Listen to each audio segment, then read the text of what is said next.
Chapter 107. Liroque shouted loudly and quickly took a few steps back, avoiding Araka's attack. Under his command, the dozen or so Extet infantrymen on both sides of Liroque did not get into formation nor did they retreat. Instead, they charged straight towards the Fury Guards on both sides of Araka. Araka's expression darkened. Amidst the furious roars and the sounds of collisions, the Extetan soldiers firmly entangled the Fury Guards. Araka, who was charging forward, was instantly left alone. There was no one to protect him from both sides. 7 or 8 Extet warriors surrounded him with fierce expressions. Thale's expression changed drastically. Oh no! The reason why Araka could maintain an absolute advantage in the front and charge into the enemy's formation without any worries was largely due to the sacrifice and protection of the guards on both sides. Otherwise, Araka's speed would probably slow down after he killed 10 people. Then, he would once again fall into an impenetrable pincer and heavy encirclement. No matter how skilled a supreme-class elite was, he would still be exhausted to death in the end. Moreover, on the battlefield, facing an endless number of enemies, multiple attacks from multiple directions, and multiple weapons. Just like what Ida said, even supreme-class elites could not come out unscathed. Just like what Araka was doing right now, these wounds and exhaustion gradually accumulated. Araka looked at the situation in front of him and panted slightly. Cover him. Ida nimbly shuttled between the 3 Extet infantrymen who had great teamwork. However, she was obviously not used to the rhythm of swords and sabers on the battlefield. She could not escape for a while. Cover Araka. She yelled in exasperation, otherwise, we will be dragged into a tight encirclement again. Waya was entangled by 2 enemies. He was injured and could not quickly break away from the battle. Putre, on the other hand, obviously did not have the same martial arts skills as the others. He could easily break away and cover for Araka. Behind them, the countless Extet infantrymen who were left behind due to Araka's conical impact formation's rapid breakthrough once again ran to catch up to them. Ralph's eyes widened. A strong gust of wind blew rapidly and used the scattered snowflakes to block the few Extet soldiers at the front row behind him. The soldiers with the equipment of the Fury Guards are all entangled. Putre was in a difficult situation under the attack of a fierce infantryman. And our diplomatic group, including you, have obviously never fought in a war. We can't charge through. Is there anyone else? Except for the Fury Guards and the diplomatic mission. Waya fought with the enemy with an extremely low efficiency. As long as I can break through this encirclement and get to His Highness' side. A young soldier and a veteran with a sword and shield suddenly turned around in the middle of the fierce battle. If there were members of the Fury Guards by his side, Araka would not have to worry about the threats from his sides and behind him. He could just face the enemies in front of him directly. But now he had to face threats from all directions. Clang. Liroque's great axe landed solidly on the nail hammer that Araka had just snatched. Araka growled softly like a wild beast. Even Thales could feel the oppressive atmosphere. The next moment, the Kingdom's Wrath's eyes were bloodshot. With a jolt of the hammer that was propped up against the giant axe, the power in his body instantly erupted. Clang! As the flames flickered, Liroque gritted his teeth and retreated in a sorry state. Behind you! Thales shouted nervously. However, before Thales could finish speaking, Araka instantly turned around. With a furious roar, he deflected the sword that came at him from behind, ensuring that Thales would not be hit. The Kingdom's Wrath immediately turned around and avoided a spear thrust that came at him at the same time. When he turned around, the nail hammer in his hand had already flown out and pierced into the chest of the swordsman behind him. Without cover, Araka could not continue his attack. He paused and retreated, dodging the blade that was aimed at his vital left side. However, a wound was still cut open on his waist, and blood flowed out. Maybe we should retreat and rendezvous with the guards. Thales endured the pain.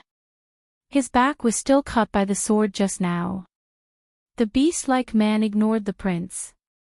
With a low growl, he turned around and rammed his shoulder against the swordsman with the force of a volcanic eruption. The swordsman, who could not retract his sword in time, staggered from side to side. Then, he suddenly advanced with his elbow and knocked out all the teeth in his mouth. Rip, with a cold expression, Araka forcefully snatched his opponent's sword and slit his throat. Blood splashed all over Araka. Without any time to rest, the kingdom's wrath quickly lowered his waist and turned around. A broadsword that attacked him from behind from the side could only cut off a streak of blood from his shoulder. Araka then gave a low kick and hit his opponent's knee. Amidst the sound of bones breaking, the latter groaned and lost his balance. The kingdom's wrath sword slid across his neck, and he caught the falling sword in passing. At this moment, the wind howled. Clang. The loud noise caused Thales' eardrums to hurt. Araka's legs sank into the ground. He raised his sword and blade above his head and blocked Lirok's great axe, which came slashing down at him with all his might. Precise control, perfect timing, and no wastage. Is that so, the Supreme Class Kingdom's wrath? Lirok exhaled ferociously. We charged at you together, but you still managed to kill 3 of us. A long spear attacked Araka's heart. The kingdom's wrath blocked the great axe with both hands and turned his chest in an inconceivable manner to avoid the tip of the spear. He clamped the incoming long spear firmly under his left armpit. Another long spear pierced through the air and attacked him. Araka's power of eradication was instantly activated. He deflected the tip of the spear and stepped on the incoming long spear ferociously. Thales felt his skin crawl as he watched Araka stubbornly block the 2 spearmen who were gritting their teeth strenuously.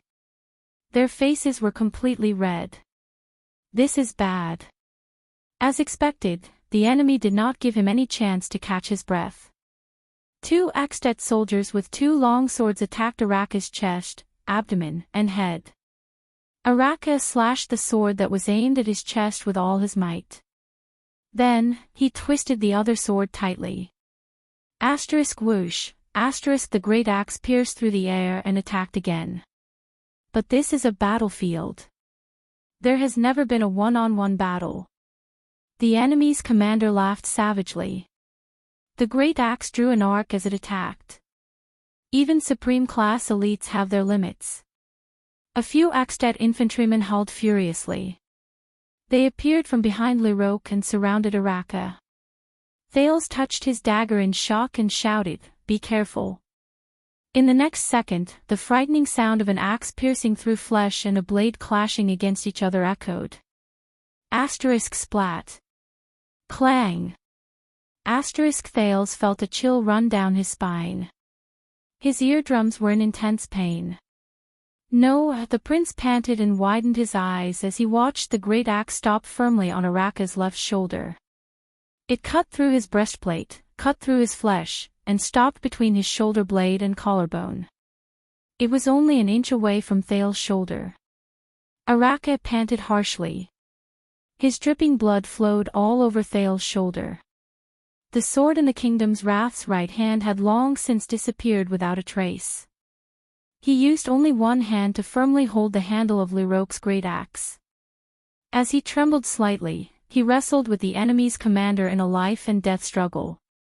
And he was not alone.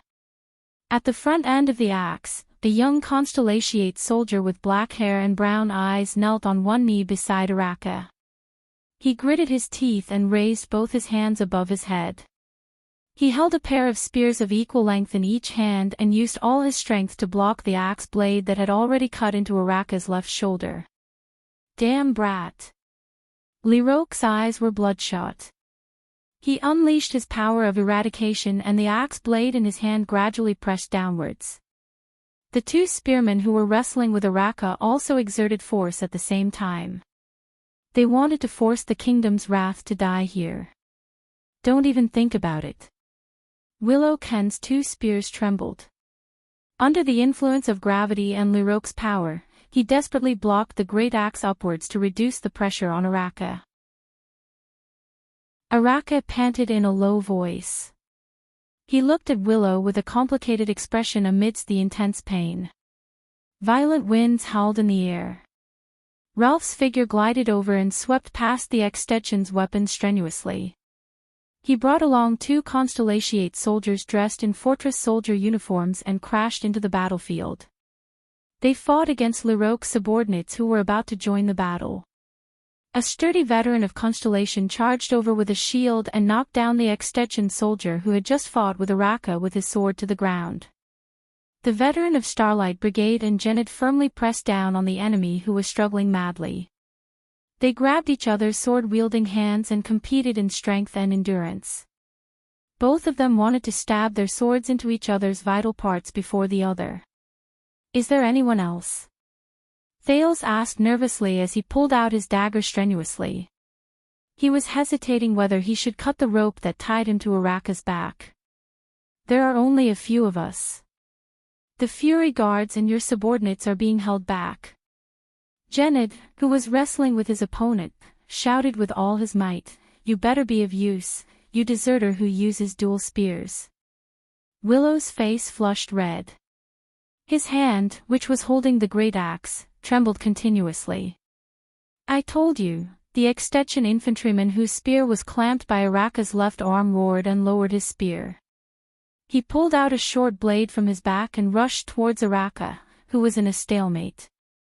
Araka released his left arm and held Liroque's great axe with both hands. His eyes were filled with anger. "I am not a deserter," Willow hissed through gritted teeth. The soldier with the short blade rushed towards Araka and Thales in a frenzy. Thales trembled as he cut his own rope. "And I really know how to use." Willow pulled out his right hand that was holding the spear. He used his left hand to block Liroque's great axe strenuously. He shouted desperately, "Dual spears." Willow's right hand suddenly thrust forward. The extension soldier with the short blade dodged the path of Willow's single spear with great experience. Thales felt a chill in his heart. This is bad. He did not manage to stab him. However, Willow's right hand suddenly trembled. The tip of the spear swayed and the handle of the spear left his hand. Shik. The extension soldier lowered his head in shock. The short blade in his hand fell down. Willow's spear had already left his hand. The tip of the spear had already pierced his throat. Thales heaved a long sigh and relaxed his mind. That was close. Willow, who had exhausted all his strength, panted. The spear in his left hand that was blocking the great axe trembled and fell. He fell to the ground, exhausted. However, Liroque's great axe did not cut down. Thales once again felt a new burst of power erupting from the body of the man who was carrying him. Liroque watched in shock as his great axe was lifted inch by the Kingdom's Wrath's arms. The beast-like man was like a volcano that was about to erupt. He slowly stood up from the ground. "Didn't your commanding officer tell you?" Araka panted harshly and trembled like a wild beast. Terrifying power once again erupted from his arms and he pushed the great axe forward. Liroque staggered and almost fell to the ground. However, his subordinates behind him caught him in time. "If you have the chance to kill me, it would be best if you can kill me in one blow. If you can't kill me..." Ha! Araka squeezed out a cold laugh from between his teeth. The aura on his body suddenly changed. Thales was shocked to see that the originally restless ripples and explosions in Araka's body began to surge violently like lava from a volcano. Liroque furrowed his brows and watched as Araka's eyes emitted a faint red light. The muscles on his shoulder that had been cut began to contract to block the wound and stop the bleeding. What is that? He recalled the legend of the Kingdom's Wrath again. No, impossible. After all, he's just a human, isn't he? Liroque roared furiously amidst the cries for murder around him.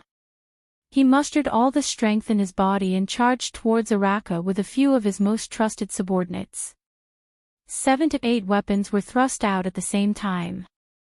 Araka Murch. If he leads the charge, he will definitely be able to break through further with the Prince of Constellation. Archduke Lampard sighed as he watched the battle from afar. If they break through in the direction of the fortress, the shock they will bring to the fortress will be stronger.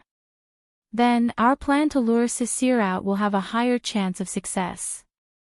At that time, the morale of the fortress will be high. It will no longer be a matter of whether Sisir wants to send troops or not. What a pity. I don't know who came up with the idea to let them attack in the opposite direction.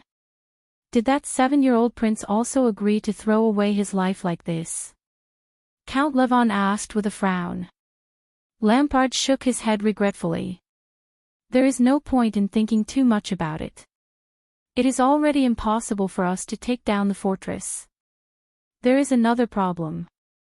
As long as Murch carries that bow, it will be very difficult for the light infantryman to exhaust his physical strength through sheer numbers. Viscount Canvita frowned as he pondered. The light infantryman's encirclement on the north side is not as tight as the south side. It is very likely that he will rush out and arrive in front of us. Of course, the light infantryman's encirclement cannot stop him. Count Levon said in a low voice, but as long as the main force attacks, whether it is the heavy swordsmen or the heavy cavalry, they can easily annihilate all of them, including Murch. This will take away the Prince of Constellation's life. Viscount Canvita shook his head. This is not a good choice. I am afraid we have to make other plans. Please let me go, Your Grace.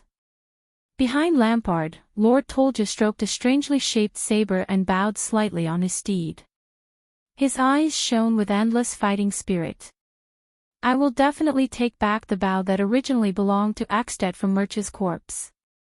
If we cannot dispatch the main force, then the only one here who can fight against Murch is me. Tolja stared at the Archduke with a burning gaze. Let the rising sun saber fight against the motionless bow. Lampard stroked the sword at his waist and pondered carefully.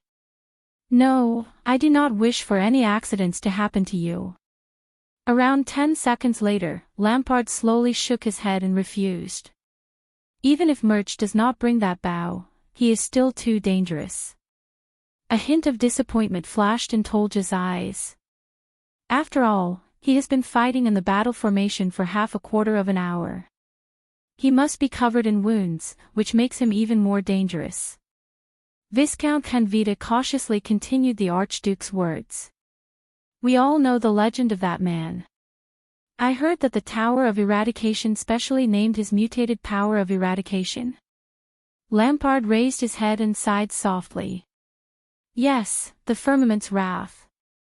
A power born for the battlefield. Tolja tightened his grip on the saber in his hand.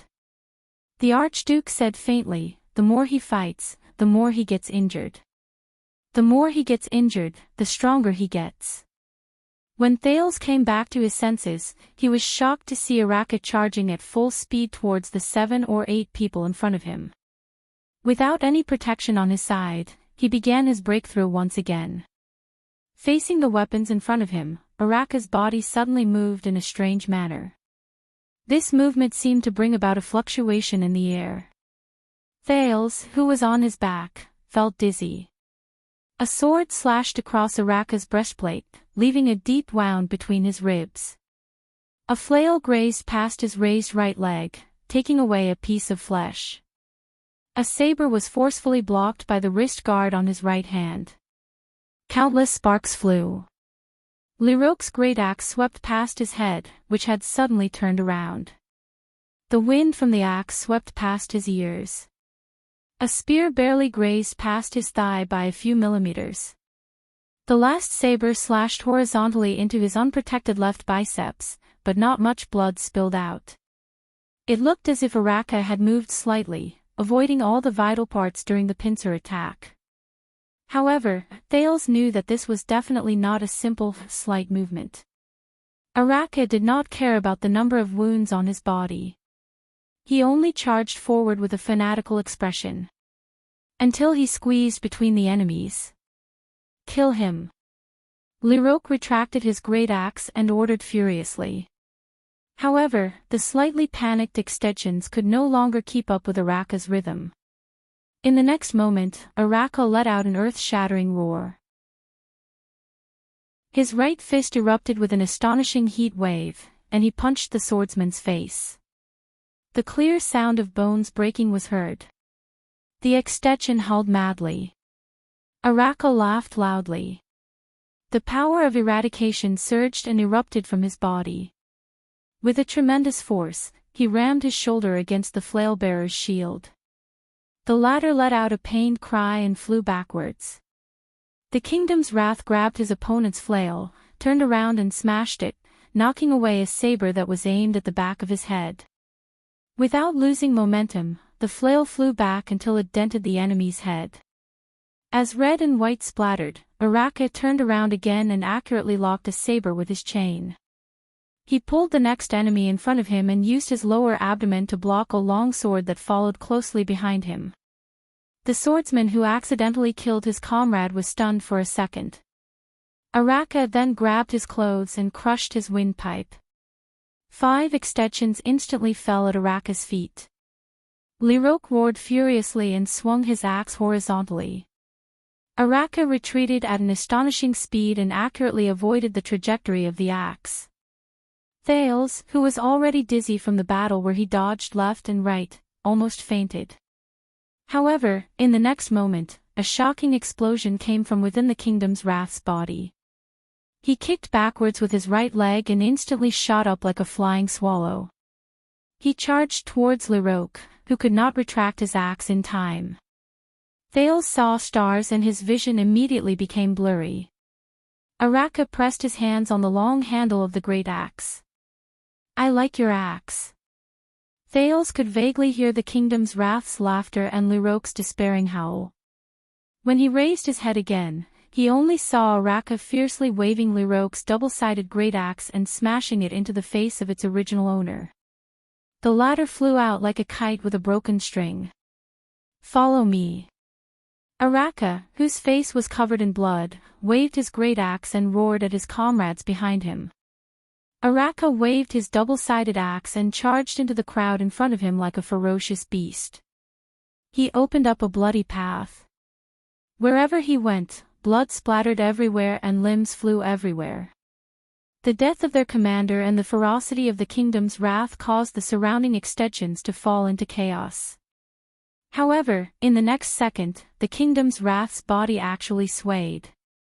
He propped his axe on the ground and panted as he looked at the extensions who were still lined up in front of him with hesitant expressions. Thales was greatly shocked. "Hey!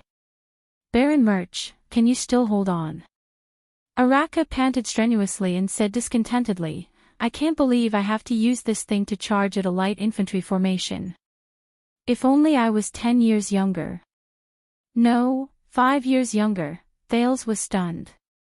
At this moment, a feeling he had never felt before, came from the touch of cold metal. It was that bow. The great bow on Araka's back. Following Araka's words, the silver-black great bow that was pressed against Thales' skin suddenly vibrated. Thales quivered. At that moment, Thales felt a sudden burning sensation erupt within his body. It was as if the great bow was suddenly charged with a weak electric current. It was as if it was repelling his touch. In the next moment, Araka, who was physically exhausted, took a deep breath and his entire body trembled. The extension infantryman watched in disbelief as the Kingdom's Wrath slowly stood up and waved his great axe in a relaxed manner, as if he was filled with strength again. What a nostalgic old time. Araka flashed a terrifying smile as he looked at the enemies before him, who had complicated expressions on their faces. The electric shock of discomfort slowly faded from Thales' body. Thales resisted the discomfort brought by the great bow with great difficulty and asked, "What is this?" Araka twisted his neck and revealed a murderous aura towards the enemies again. "This is the most incredible weapon in the world."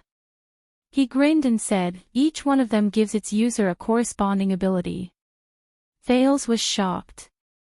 He scrutinized the silver-black, metallic great bow again. A legendary anti-mystic equipment.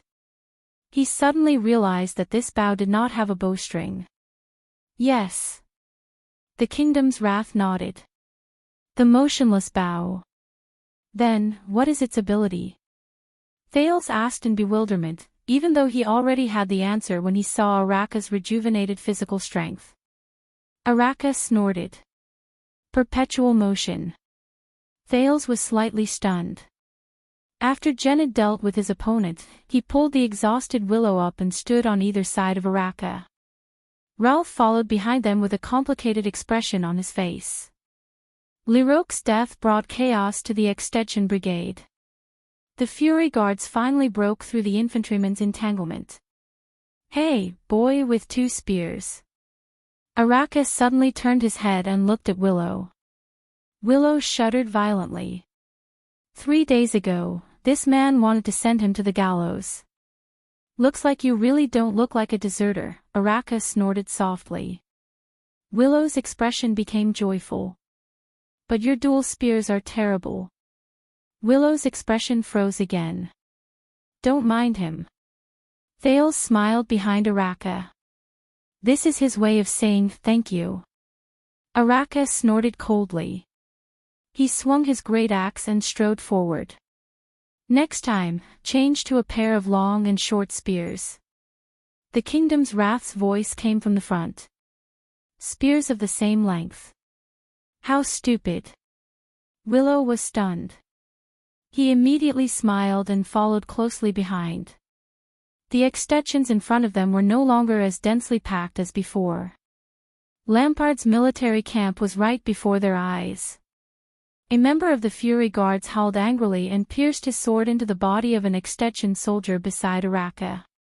At the same time, he pulled out the blade of the axe from his lower abdomen. He panted a few times, cast a powerless glance at Araka, and fell to the ground. Araka trembled slightly, but he still broke through the last layer of enemies without looking back. The remaining Fury Guards and Diplomat group members finally broke through the encirclement. The moment they broke through the encirclement, the light infantrymen at the back seemed to have received some order and stopped chasing. Before their eyes, they could already see the densely packed army of the Lampard family. Thales raised his head, still recovering from his shock. Are you sure this is our chance? Araka threw away Liroque's axe in his hand and tore the rope that bound Thales as he asked quietly. We have to take a gamble. Thales landed on the ground and felt the change in his sense of balance. He retched a few times. We bet that Lampard would not dare to kill me. My life is at stake. But he was immediately lifted by Araka and placed back on his back. They continued to move forward. Putre rushed over from the back with bloodstains all over his body. He said tiredly as he hurried, at least Lady Cicere does not have to hesitate between your highness and the fortress. Thales grabbed Araka's shoulder and nodded. He turned his head and suddenly saw Ramon, who was still in the group. He's still alive. Thales furrowed his brows. Yes. Even though I saw him in danger a few times, he was lucky every time, Putre said with an apologetic expression. Thales exhaled through his nose and looked at Ramon, who looked like he still had lingering fears. As expected. Putre continued to say, the Fury Guards suffered heavy losses, and nearly half of the diplomat group's veterans were sacrificed. Thales' expression darkened. He suddenly felt Araka's body tremble as he carried him on his back. You better be right, young prince. Araka's tone was unsteady as he spoke in a low voice. Just for you. He turned his head and looked at the heavily wounded soldiers behind him and the countless corpses behind them with an unpleasant expression. Thales also turned his head and looked at the path of Araka's breakthrough. From far to near, the corpses of the Fury Guards almost formed a straight line. 3 days ago, they had a tense confrontation with Sonia and her Starlight Guards in the fortress with solemn expressions and their hands on the hilts of their swords. 3 days later, they would never return. You want me to prove to you that I am the most valiant warrior of Constellation? Araka said in a low voice. Thales was stunned. This is proof. I have never been the kingdom's wrath. Araka furrowed his brows and his breathing quickened. I only have the Fury Guards and their sacrifices. Araka turned his head and continued to move forward with the stunned Thales on his back. The iron-fished flag was not far in front of them. Tang-En, Lothar, Jillian, Boland. Araka gritted his teeth and shouted the names one after another.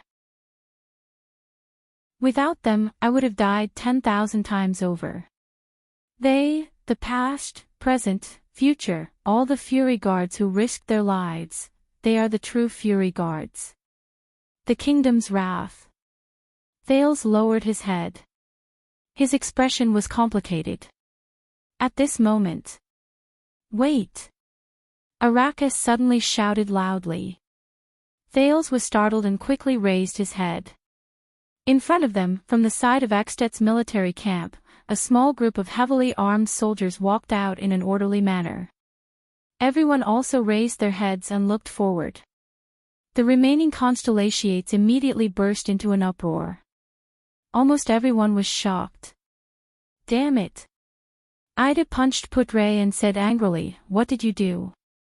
What did we do? That's not right. Putre stared at the group of soldiers in bewilderment. Everything today is wrong. It should not be like this. Ramon screamed and fell to the ground. I knew it. Following this prince is simply. Wyatt chased after Thales in fear. Your Highness, please seek cover immediately. Ralph was so nervous that he was out of his wits. He kept shaking his head. In the crowd, Willow poked Jennard beside him with a strange expression. What is that? What is that? Jennard also furrowed his brows. He replied snappily, The ferryman of Hell's River. Willow shook his head with a confused expression. Thales looked at everyone with a puzzled expression. What's going on? That small group of soldiers, arc light shield. Araka put Thales down and roared madly, Get into formation quickly. Adjust the angle of deflection. All the Constellation soldiers moved frantically. The Fury Guards and the veterans of the fortress quickly took out the shields on their backs, especially the ones that glowed with a strange metallic luster. The soldiers arranged themselves into formation layer by layer and raised their shields. Even though Constellation had inherited the tradition of the Empire and was accustomed to the infantry formation, it was different from the normal Constellation formation.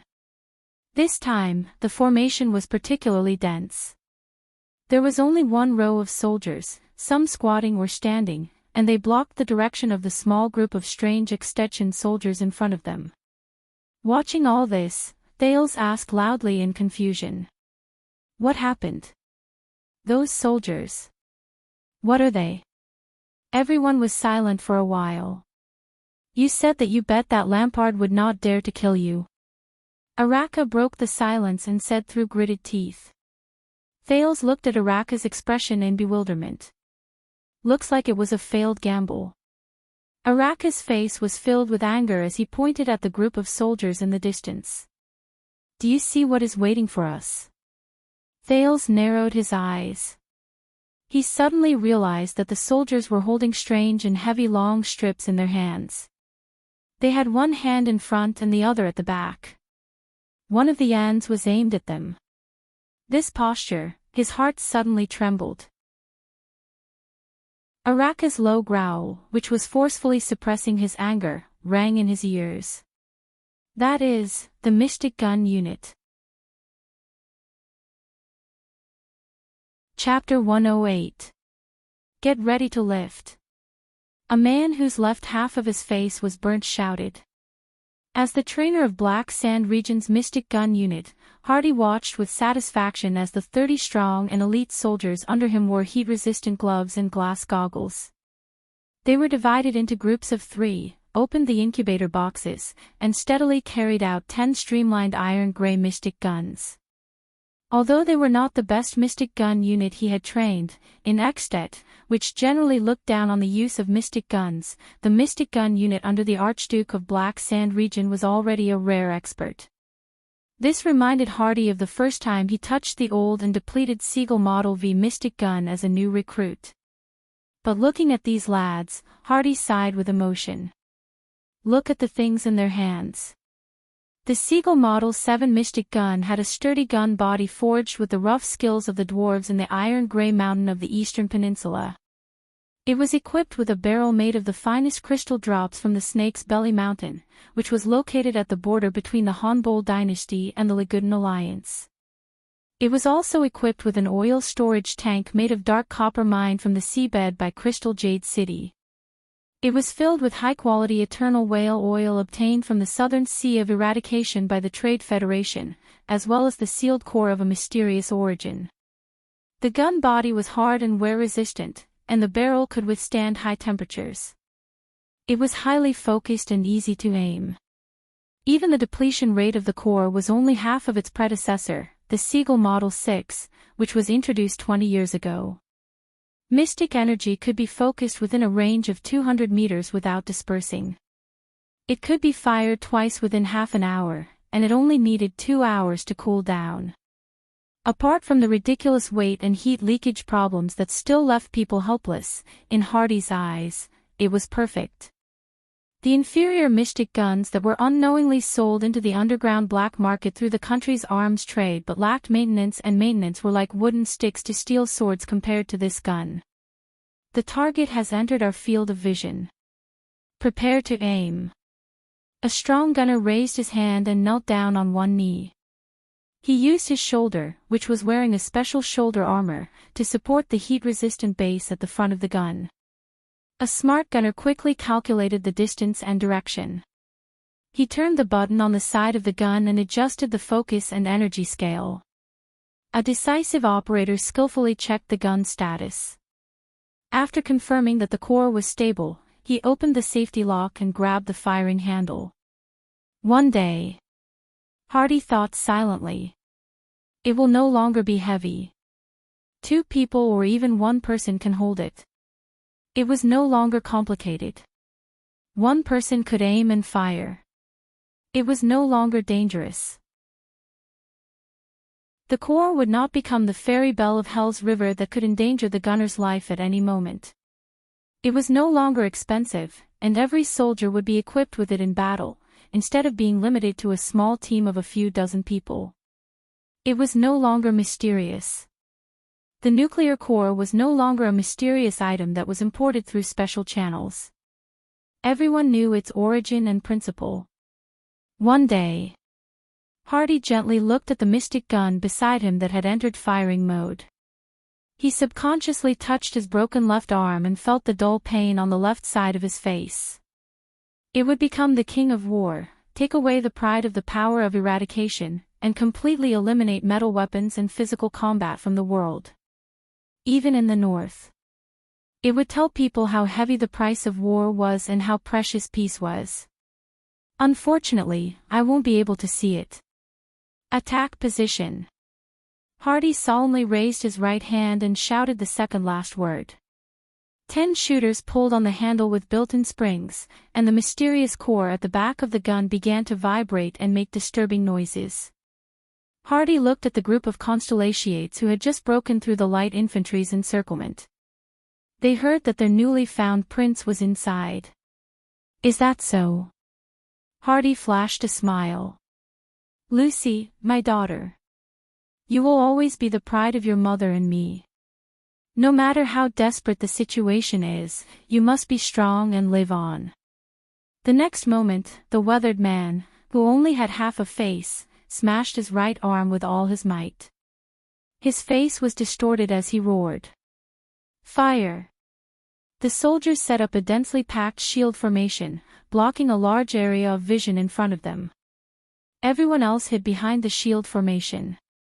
Arc light shields, distribute them evenly. Araka roared, don't miss any spot. Thales was pressed to the ground by Putre. He could not even lift his head. No matter what, hide behind the others, Putre said with a stiff expression. Lampard must be crazy. Thales gritted his teeth, but he could not stop the doubts in his heart. Are they mystic guns?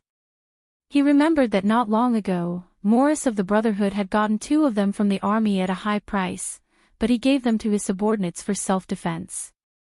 At least, that was what Leorc said. Thales had always thought that aside from using mysterious energy, it was similar to the weapons in his previous life. They were weapons that could be raised and fired at the enemy. But now, it seemed more complicated.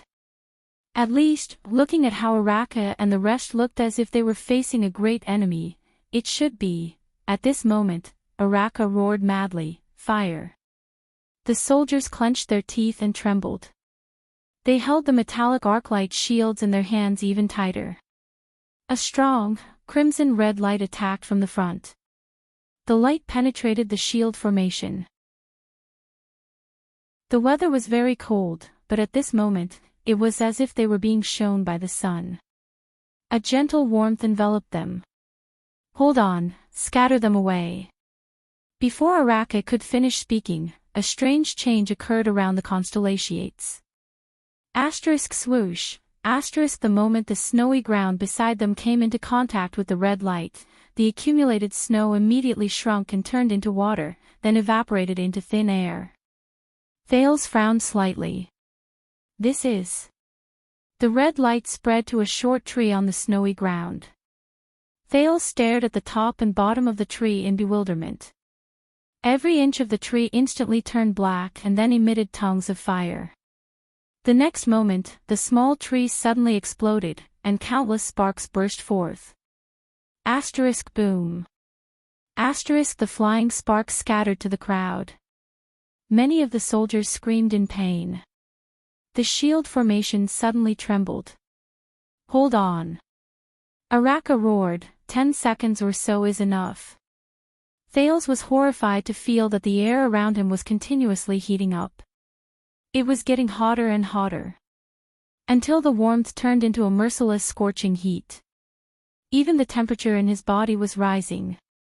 What's going on? Thales thought in a panic.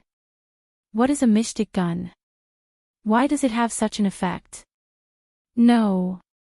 The heat coming from the shield. A veteran of the Fury Guards pressed against the shield. His clothes had already started to turn black and curl up, emitting smoke. He shut his eyes tightly and replied with a trembling voice, "At least 5 of them are firing at us at the same time.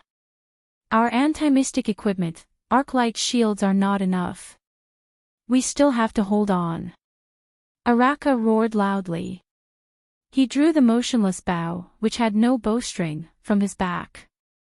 "I will block the excessive attacks." At this moment, a soldier's hand, which was holding onto the arclight shield, suddenly burst into flames.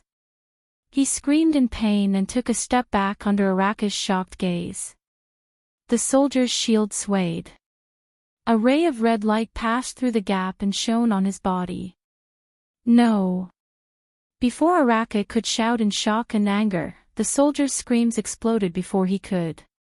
Ah! Within a few seconds, the soldier trembled madly. The clothes on his body were the first to emit smoke. When the red light shone on his feet, the snow on his body instantly evaporated into gas. Thales felt his scalp go numb as he watched the soldier's skin start to melt.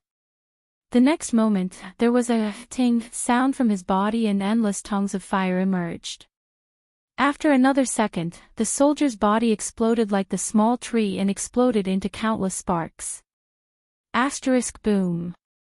Thales watched in horror as this life disappeared. What was left of the soldier was a charred, dried corpse. However, his death brought about irreversible consequences. Block the gap. Before Araka could finish shouting, the burnt remains of the corpse splattered everywhere in the shield formation, igniting many soldiers who were holding up shields to block the attack. Ah! No! Hold on. It's so hot, screams rang out one after another. The shield formation immediately dispersed. The red light shone into the crowd without any cover. The surrounding temperature suddenly increased explosively. The snow on the ground evaporated inch by inch.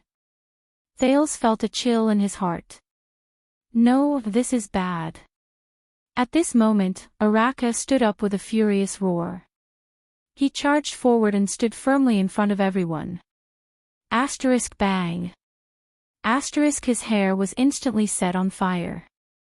The kingdom's wrath raised his motionless bow resolutely in the direction where the red light shone, in the direction of the small group of Extet soldiers.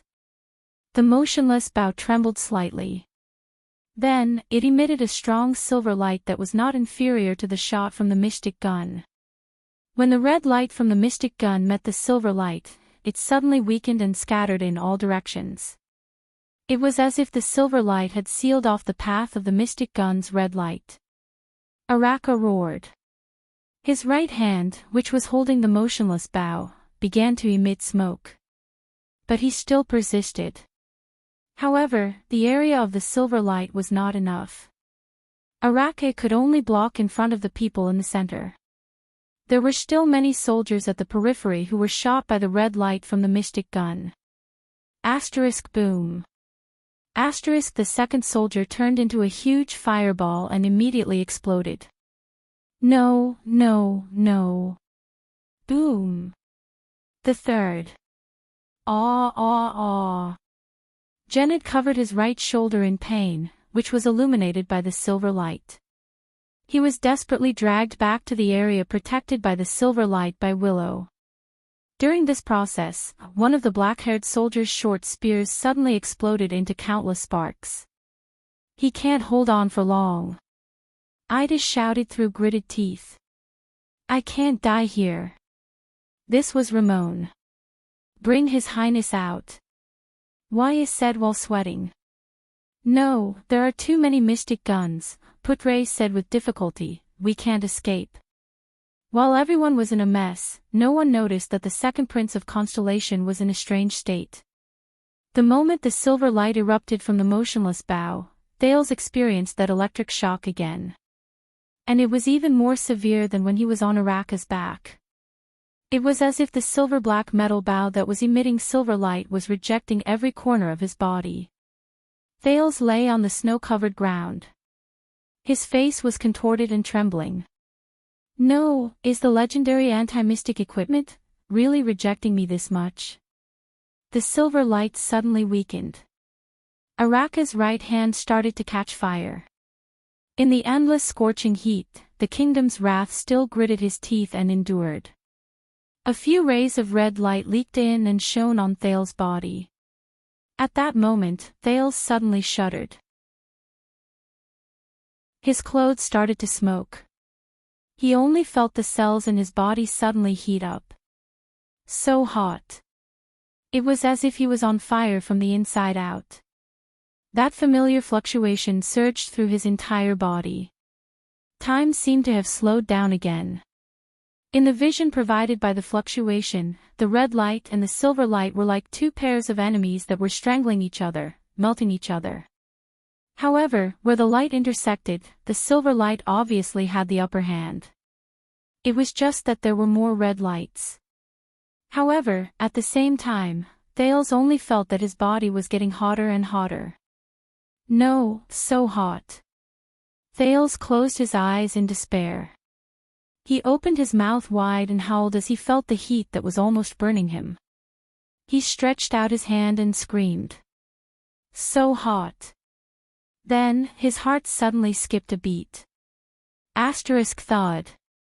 Asterisk a feeling that he had never felt before assaulted his senses. At that moment, Thales only felt that his vision had penetrated the distance. He saw the origin of the red light, the mystic guns in the hands of the soldiers. At the back of those mystic guns, there was a constantly rotating core that was emitting yellow light. That is the essence of the mystic guns. Thales had this feeling. But, these damned red lights. Hurry up and disappear. So hot. At least, stay away from me. So hot. Just as he thought that, in the next moment, in the vision provided by the mysterious fluctuation, the entire world before Thale's eyes seemed to shake violently. In his field of vision that others could not see, the crimson light from the mystic guns suddenly scattered as if it had a mind of its own. It made a turn in the air, avoided the constellations, and shot behind them. Asterisk swoosh, swoosh, asterisk the snow on the ground a few hundred meters behind the constellations instantly evaporated. In the next second, the red light from the mystic guns disappeared before everyone's eyes. Araka knelt on the ground with a thud. However, he still fiercely raised his burning right hand and extinguished the flames on his head and hands. The constellations seemed to heave a sigh of relief and fell to the ground one after another. In the scorching air, many of the soldiers had already turned into charred corpses or were burned to death. One round of shooting has ended. It seems that their aim was not very accurate. Araka gritted his teeth and climbed up. He said, but if they were using Seagull 7, at this moment, a shrill horn resounded through the sky. Asterisk beep, asterisk Araka furrowed his brows. Putre and the other veterans suddenly trembled. We survived. Putre's lips trembled as he survived the disaster. He shut his eyes tightly. This is Extet's retreat bugle call. The hurried sound of hooves came from afar. A knight wearing a grey helmet galloped towards them. Enough. The kingdom's wrath. The knight wearing the grey helmet shouted from afar, there have been enough battles and deaths. Araka raised his head and laughed mockingly, told ya. The Fire Knight. Come. He raised his almost charred right hand and the motionless bow that was almost brand new. He gritted his teeth and said, step over my dead body and take it. Come and take the motionless bow that I snatched from your hands 12 years ago. The battle between us has ended. With a solemn expression, Lord Tolja said discontentedly from his horse, one of the 10 co-rulers of Extet, the Honorable Archduke of Black Sand Region, Lord Chapman Lampard, has invited the second Prince of Constellation, His Highness Thales Jade Star, to meet him. Araka was startled. Are you messing with me? At this moment, Putre cried out in shock. Thales had no idea what happened after that. He only had one feeling now. Pain. Numbness from the pain. Numbness from the pain. This was the after effect of the previous time when he'd lost control.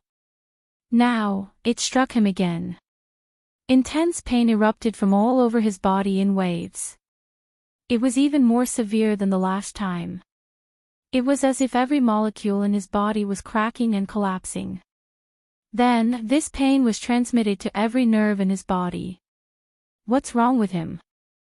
Thales tried his best to open his eyes and saw a knight wearing a grey helmet in front of him. He lowered his head to look at the vigilant Araka. Maybe he's exhausted. After all, it's such a long journey. This was Putre's anxious voice. Oh God, His Highness is bleeding. No, his breathing is weakening. This was Waya, who was panic-stricken. Where's that doctor? Let him come here. The last thing Thales saw before he lost consciousness was Ralph, who was running towards him anxiously, and Ramon, who was dragged over by Ida. Those two voices again. Thales thought in a daze, it's like a dream. I'll probably forget about it once I wake up. Oh, it's him again. How long has it been? Just a few minutes. Forget it. This time, it can finally stay, right? Yes, although the buoyancy of the soul is still strong, I can feel that its body is close to collapsing. Wait. It's different from the last time. Someone is stimulating the potential in its body and mending its life. And its life force seems to be exuberant, too exuberant. It can't be. When was the last time we encountered such a tough fellow? Thousands, hundreds, or decades ago. I can't remember clearly. I think it was that arrogant knight-come-wizard. Sigh, what does Mother think? Mother is still unwilling to accept it. I can only say that having a strong life force is a good thing. Even Mother is lenient, there's no point in thinking too much. Mother has her own plans. Do you still remember the Sovereign of the Abyss from a long time ago? He even had 3 of his hearts destroyed by that calamity. TSK, that scream could even be heard clearly from the lowest level. Mother was about to accept him, but he actually struggled and crawled back. Silence. Prepare to open the countercurrent gate. It's going back. Sigh, let's hope that the next time it comes down, it won't go back, in a dark thicket of unknown address. A delicate girl slowly stood up from under a tree. I thought Heilon would be the first to arrive. The blood mystic, Giza Streelman, smiled.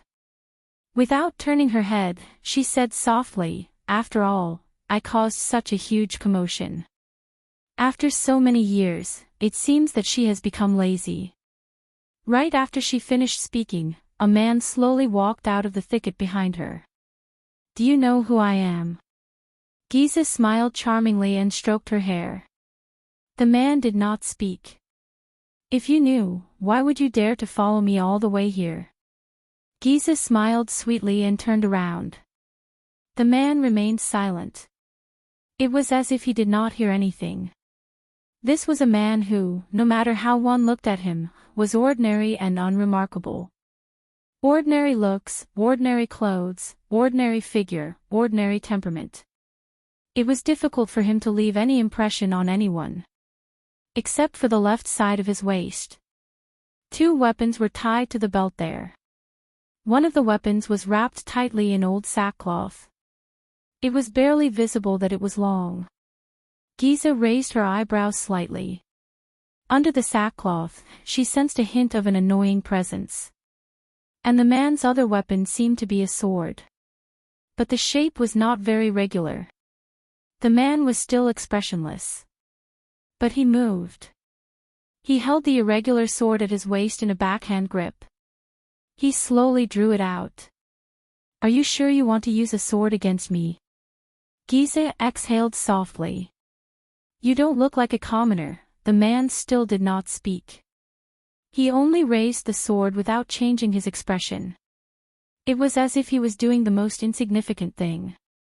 Giza smiled softly. In the next moment, she saw the sword in the man's hand. That sword. The blood mystic's expression darkened slightly. It's a strange sword. More importantly, it's, from the hilt to the blade. A strange sword that was completely black. Chapter 109. Alright, he's awake. Thales woke up amidst a chaotic crowd. The moment he opened his eyes, he saw Ramon's big nose. What happened just now? The mystic gun hit me. Did I lose control again? He panted. Ramon was squeezed out of his field of vision, followed by Putre's thin face, Yaya's anxious expression, and Aida's half-face under the cloak. What's wrong? Thales asked weakly. Get out of the way, get out of the way. Respect the doctor. Ramon's dissatisfied voice came from the side. Give us an empty space. His Highness needs further examination. The 3 faces in his field of vision disappeared, and Ramon's big nose reappeared. How am I? Thales asked softly as he felt his entire body. You are fine now. In fact, most people do not have your vitality and recovery ability. Ramon frowned and said with a disheveled expression, but your body, all right. Thales interrupted him and struggled to sit up. He exercised his right arm and observed his surroundings. Now is not the time to talk about this. Ramon clearly felt the abnormality in his body. But how could he talk about it in this place? However, Ramon did not seem to want to give up, and his next sentence made Thales clench his fists. Listen, Your Highness. Ramon was bandaging his shoulder that was injured during the chaotic battle just now. He clenched his teeth and said softly, "The others might not know, but I can feel that those mystic guns did not miss their target. Instead, you did something to make them miss their target." Ramon wrapped up his shoulder that was injured during the chaotic battle just now. What? Thales tried his best to control his astonishment and not show that he was too shocked. What did he know? "I don't know what you're talking about," Thales replied bluntly. "I should get up and tell them that the prince is fine." But Ramon still chattered on with a dissatisfied expression, whether it's a psionic ability or something else. "Judging by their reactions, I guess this is not something that everyone knows. But it's okay, I'm not interested in your secret, there's just one thing." He lowered his head and said fiercely, "Let me go after we cross the border. I don't want to join your damn journey anymore." Or else what? Thales turned his head abruptly and glared at him. "Use that power of yours that can bring people back to life to deal with me." Ramon was slightly stunned. "You are not a doctor, Ramon," Thales whispered coldly. "Yes, I know this very well. You use another kind of power to treat people. I guess this isn't something that everyone knows, right?" He looked at Ramon's incredulous expression and tapped his forehead. "We'll talk about this later." Thales stood up, leaving behind the dumbfounded Ramon. The mystic gun troops in the distance had already retreated. The Fury Guards were cleaning up the battlefield, tying the corpses of their comrades to ropes. Everyone's face was filled with sorrow and anger. "Damn it." Thales sighed and clenched his fists. "If this is what I have to face in the future, damn it." He lifted his head. Eksted's military camp was right in front of him. What happened? He waved his hand to indicate that he was fine. "The Ekstetians, let us go." They retreated after the first round failed. Putre frowned and looked at Thales. "Are you sure you're all right?" "I'm fine. I was just exhausted just now." "I feel very good now," Thales said in an unquestionable tone. "What exactly is a mystic gun?" Thales asked with lingering fear as he clutched his chest. "A powerful weapon for attacking and defending cities." Putre shook his head. "But each round costs a lot of money, is hard to come by, and is inefficient." "No, that's not right. It's not that simple, from the strange name to the mysterious working principle." Thales thought to himself. "With all due respect, Your Highness, are you really all right? You even stopped breathing just now." Wyatt shook his head worriedly and walked to his side. "I said, I'm fine now," Thales interrupted him coldly. "We have more important things to do." Wyatt frowned. "This is a secret that I must keep." "Sorry." Thales raised his head apologetically to Wyatt and looked in front of him. "What is that?" Thales narrowed his eyes.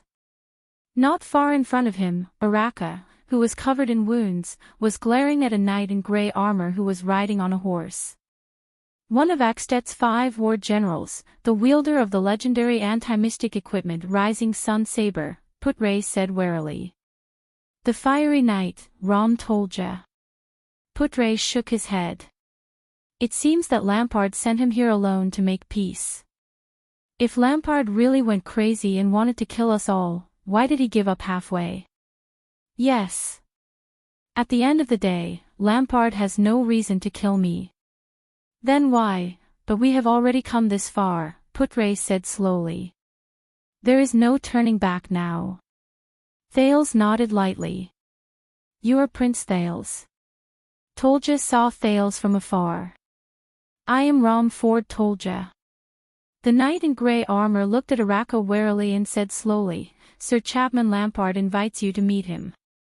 Thales sighed and strode forward. "The Archduke of Black Sand region. I thought he would be friendlier." Thales looked around and saw the charred corpses on the ground, as well as the soldiers and diplomat group members covered in cuts and bruises. He suppressed the dissatisfaction in his heart. He wouldn't hypocritically extend an invitation after killing most of our people. Tolja raised his head and looked at a broken dragon fortress in the distance. If you have any opinions, you can ask the Archduke himself. The Fire Knight's gaze under his grey helmet was sharp and profound. I am only responsible for bringing you to him. Thales clenched his teeth and exhaled.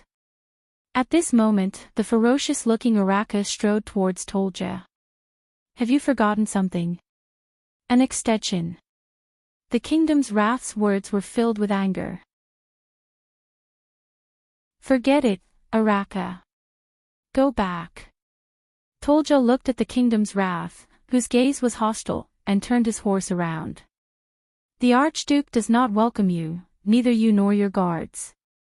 You are only here to escort the prince, aren't you? Lampard does not welcome me. What kind of joke is this? Araka said fiercely. His brother died in his hands, and his father died in my hands. With this in common, we should be able to chat very well. Thales furrowed his brows. Especially when I killed so many of his soldiers, and he also killed so many of mine. Araka said coldly, we will definitely become good friends. The battle is over. You cannot change its outcome. Tolja answered nonchalantly, as though he was already used to the other party's provocation. The dead who died in the battle are certainly worthy of commemoration, but the living cannot forget their mission. What is your mission? Araka. Araka lowered his head and looked at a charred corpse that was tied to a makeshift tow rope nearby. He clenched his fists tighter and tighter. You fought very bravely, but your mission has been completed. Tolja stared coldly at his opponent. You should be glad that we did not take the opportunity to snatch the motionless bow. Why don't you try? Araka fiercely grabbed the motionless bow and stood one end in the snow. You brought that knife anyway, didn't you? One day, I will. Tolja's eyes shone brightly. He shook his head. But not now. One day, he said slowly, we will settle all our debts of blood. Araka stared at him and let out a disconcerting sneer. Your Highness. Tolja did not look at Araka again. He nodded slightly on his horse and extended his hand in the direction of the military camp. Thales glanced at Putre. The latter gave him a supportive look. I think we do not have any other choice, right? Thales looked at the grey-armored knight. The latter smiled at him. All right. Thales looked at the messy battlefield and exhaled. He walked forward. Let us go and see the organizer of this welcoming ceremony. Thales looked at Araka, whose expression was hard to read. Thank you, Baron Murch. And your kingdom's wrath, Thales added hesitantly. Araka did not respond. He only watched silently as his guards cleaned up the battlefield. Thales sighed and lowered his head. He turned around and walked towards the military camp. Putre was the first to catch up with Thales. Waya and Ralph followed closely behind him. Ida looked at the corpses around her and walked to the back of the group. Willow supported Jenid. Ramon, on the other hand, followed Thales in dissatisfaction after being pushed by a few soldiers. Child! Thales turned around in surprise. On the snow-covered ground, Araka lowered his head and put the motionless bow back on his back. More than half of my soldiers, including your diplomat group, died, the kingdom's wrath said quietly, just to send you here. Araka Murch raised his head. His eyes were filled with emotions that Thales could not understand. Do not let them die in vain. Thales was stunned. But the kingdom's wrath had already turned around. Araka grabbed a rope and dragged the corpses of 4 to 5 soldiers. Without turning his head, he walked back the way he came. Behind him were the remaining Fury Guards and the corpses of their comrades, who were either intact or incomplete, who were dragged along the snow-covered ground with ropes. His back was lonely. The Extension's military camp appeared wild and crude. The camp walls were simply built from tree trunks cut from the coniferous forest beside them. The tents that the soldiers rested in were built from thick branches. But in comparison, the Extensions left a deeper impression on Thales. They were really too passionate. Thales even suspected that if Tolja had not led his horse and led the way at the front, the Extensions would have pounced on them. The Extension soldiers who were standing guard stared at the group of Constellations with hostile expressions. There was even a sentinel who spat fiercely at his feet.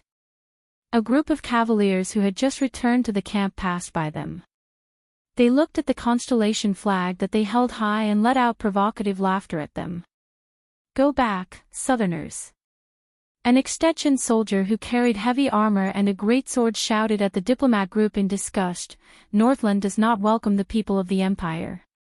Just keep dreaming about the Empire." A half-naked burly man sat by the bonfire and sharpened a great axe. He pounded his chest and roared, "First, we have to spit out our territory. Northland only belongs to the Northlanders. They killed our prince, but sent a child to sue for peace." They walked past a circle of soldiers who were sitting on the left. A leading soldier pointed at the diplomat group and scolded, "This is the shamelessness of the Empire." The people around them responded angrily and glared at them. "Do you know why?" The soldier said loudly, "Because all the men in their country were killed by us 12 years ago." The people around him burst into laughter and echoed his words. "They should have sent a princess." "A little boy is fine too," a soldier said mockingly, "as long as he's pretty enough, we don't care if he's in front or behind." Another round of laughter rang out. Thales raised his head and sighed. "Should I be surprised? Or is this how the Extensions say hello to the Constellations?" "Do not be surprised, Your Highness," Putre said to the stiff Thales in a relaxed manner.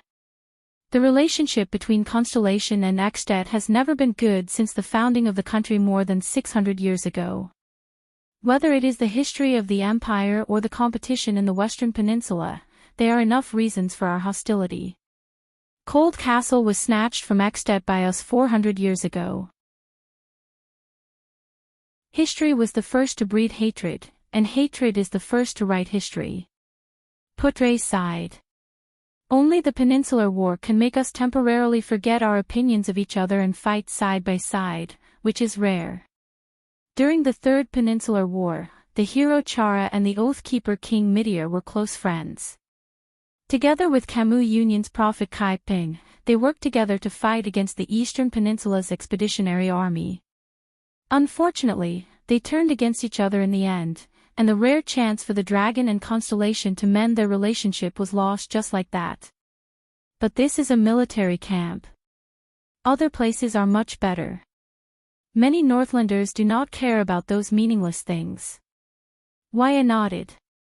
After all, the civilians who work hard for survival are different from the soldiers who have tasted blood. They call us citizens of the Empire. Why? Thales frowned and asked, "Isn't the final empire a history from more than 600 years ago? Even if there is a real grudge, it has to be traced back to the ancient empire more than 1,000 years ago, right? This is their mockery of us." Putre shook his head and said with a complicated expression, "The Constellations have always been proud of the Empire's bloodline and inheritance, but unfortunately, the Empire did not leave a good impression on the world. It's not just the Northlanders. The people in Olumbia Kingdom in Thornland and Enlenzo Dukedom in Dragon-Kissed Basin also do not have a good impression of us. Whenever there is a need, such as during a war, this ancient emotion that has been passed down from generation to generation will be exaggerated and exaggerated. It is much more effective than increasing the soldiers' rewards. The Empire. The citizens of the Empire." Thales sighed and hid this information in his mind.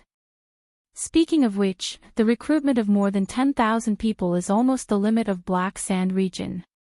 Putre looked at the densely packed military camp in front of him.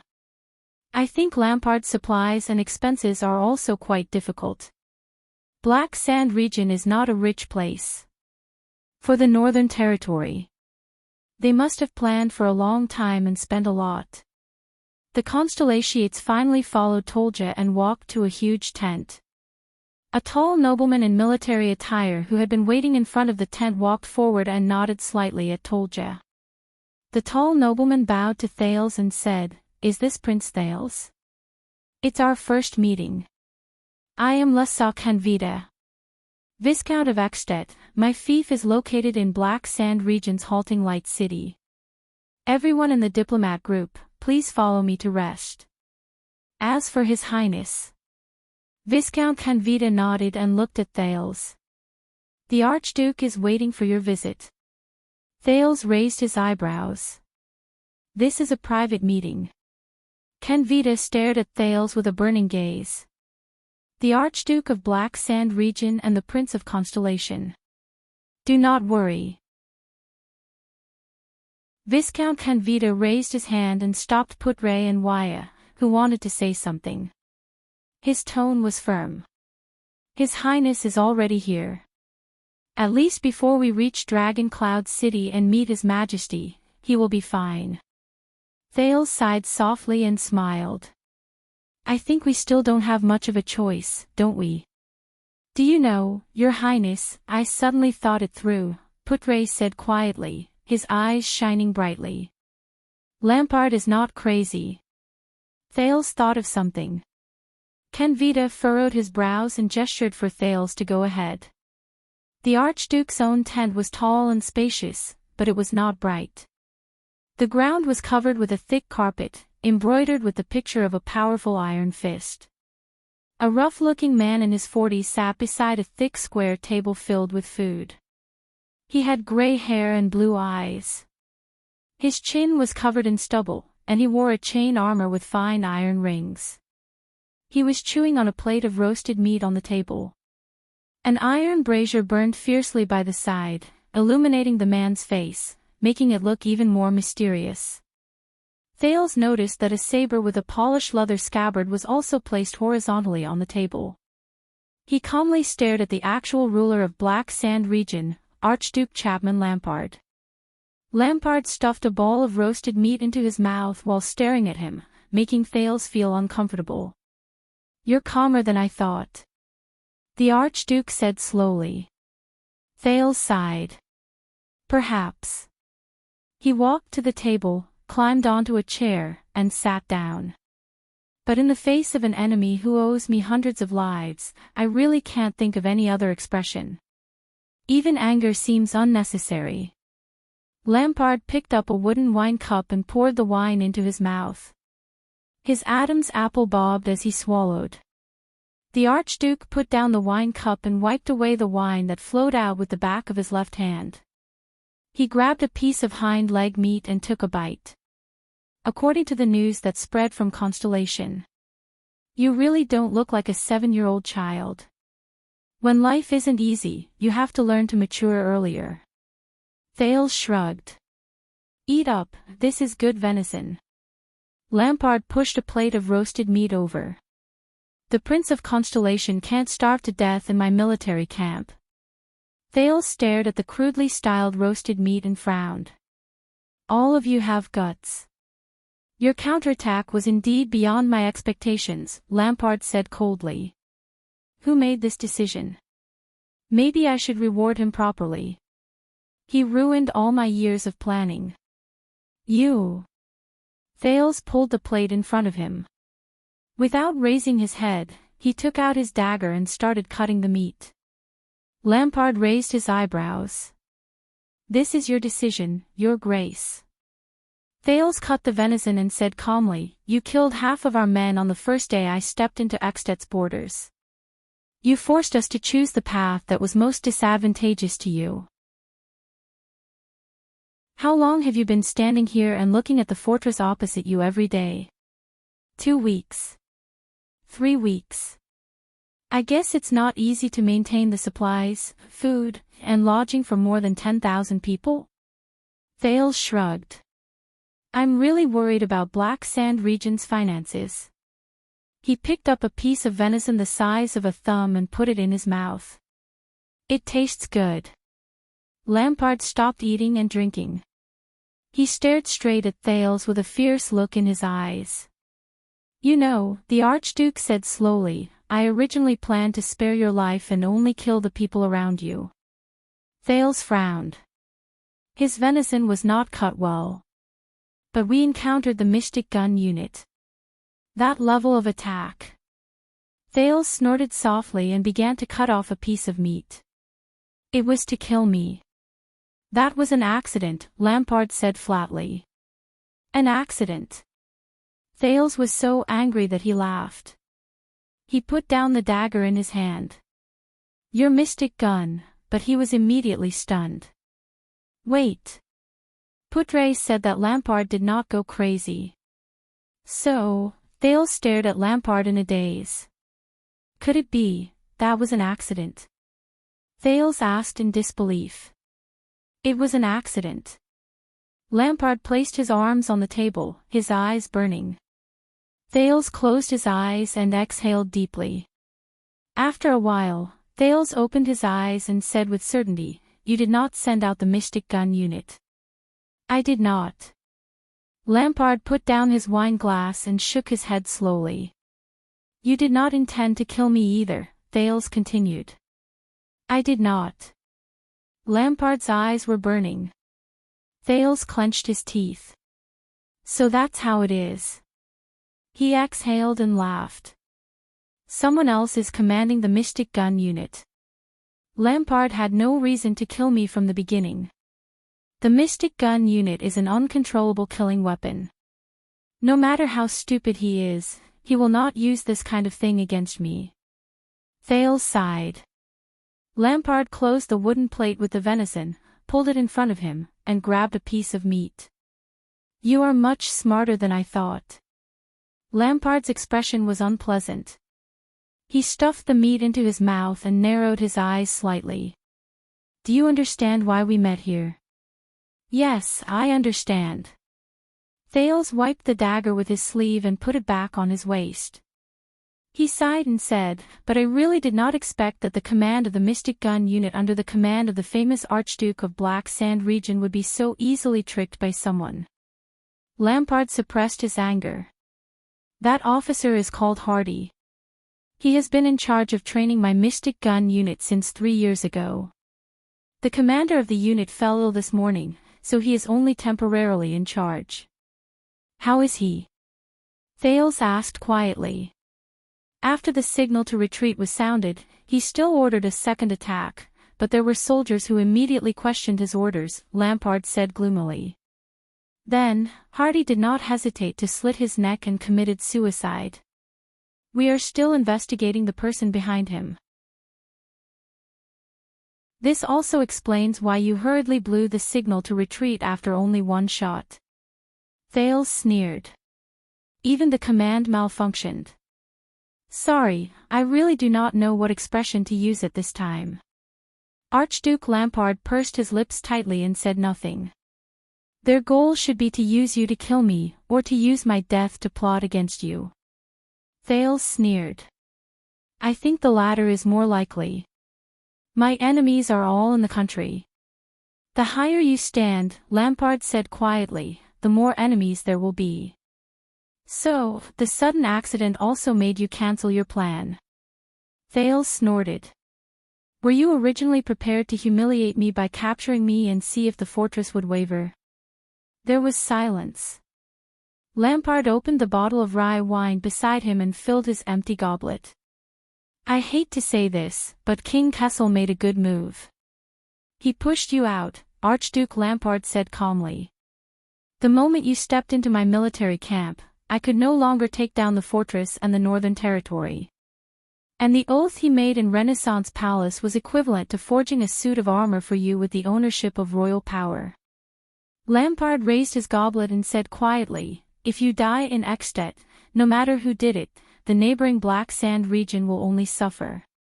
So, once you realized that you could not take down Broken Dragon Fortress, and realized that there were actually people eyeing you covetously, you immediately changed your attitude and wanted to rope me in? Thales said coldly. Lampard drank a mouthful of wine expressionlessly and said, Kessel's oath dispelled some people's desire to take your life, but it also aroused the ambition of others to take your life. Today's mystic gun is just the beginning. We have a common enemy lurking in the dark, whether it is for the throne of Extet or the throne of Constellation. The Archduke of Black Sand Region's voice was steady and solemn. From the moment you stepped into Extet and the Northern Territory, our interests were tied together. Yes. Thales lowered his head. His voice was steady and indifferent. My death in Extet is not a good thing for either of us. Archduke Lampard's expression softened a little. I will allocate 2,000 men, led by Ken Vita, my most trusted vassal, to escort you to Dragoncloud City. You will arrive directly at the Walton family's territory. The king's emissary is already waiting for you. But my men died on the battlefield. They stood in front of me and were pierced by knives, swords, and spears. Thales raised his head with a gloomy expression. We have also killed many of your men. Lampard closed his eyes and muttered to himself for a moment. Thales stared at him expressionlessly. Those warriors, whether they were my soldiers or your subordinates, they will not have died in vain. They died a worthy death. Lampard opened his eyes. It is precisely because of their sacrifice that we can understand each other, and that we can sit here and make a difficult choice for the future of our two kingdoms, even if it is extremely difficult. We have never been enemies. Our hostility on the battlefield was only forced by the situation, Lampard said softly. For the future, so that today's senseless bloodshed will not happen again, we should cast aside our past grudges. This is what we should do. War is for peace, isn't it? Thales suddenly smiled. Well said, Your Grace. He chuckled with an indecipherable expression. There are no eternal enemies, only eternal interests. As you said, from now on, we have no reason to be enemies with each other. The Archduke nodded and raised his wine glass. You have eaten my venison. According to Northland's customs, you are my guest. This is good rye wine. Lampard pushed his glass over. His gaze was profound. And according to Northland's customs, we are allies after drinking the same glass of wine. From manpower, information, resources, and financial resources, I will provide you with all the conveniences in Extet. Our enemies will not have any chance. Archduke Lampard nodded. Until you leave Extet and return to Constellation. Even until the day you. Lampard revealed a strange gaze. Lampard had a strange look on his face. To be crowned king. There was silence. Thales suddenly smiled. My experience tells me to be cautious with those who want to become your allies, no matter how sweet and sincere they are, Thales said flatly. And I cannot trust you, Your Grace. Humph, Archduke Lampard's expression darkened. He snorted coldly. Just because so many of your men died. Not only that. It's also because of the indifference and hypocritical coldness you showed towards the deaths and sacrifices of your subordinates, Thales said coldly. By forming an alliance with you, our alliance is destined to be betrayed. Compared to the possible benefits I might gain from carrying out the alliance, I can say with certainty that when the alliance is broken, the losses I suffer will far exceed the benefits I gain. And I am deeply touched by this. Thales looked at Lampard and watched as the latter's expression slowly darkened. Also, I hate what you said. Thales recalled Araka's lonely back. He clenched his teeth and shook his head. Those people on the battlefield, they died for your selfish desires. As for nonsense like, they died a worthy death, and war is for peace. I'll leave it to you. Thales grabbed his wine glass and sneered. There was silence. At first, I thought you were mature and steady, with wisdom beyond your age. Lampard snorted coldly and shook his head. But now, you are acting like a child.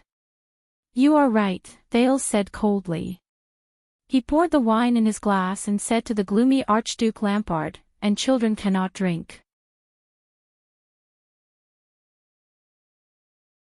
Chapter 110. At night. I'm still worried about letting that strange doctor stay with His Highness. Beside the bonfire, Wyatt stared at another bonfire in the distance with a strange expression. There were only two figures, one big and one small, sitting around it. This was the third night since they came to Lampard's military camp. Ramon claimed that he wanted to examine Thales' injuries alone, and the strange thing was that the prince agreed to it. He's a prince. He can do whatever he wants. Putre smoked his pipe and exhaled a cloud of smoke.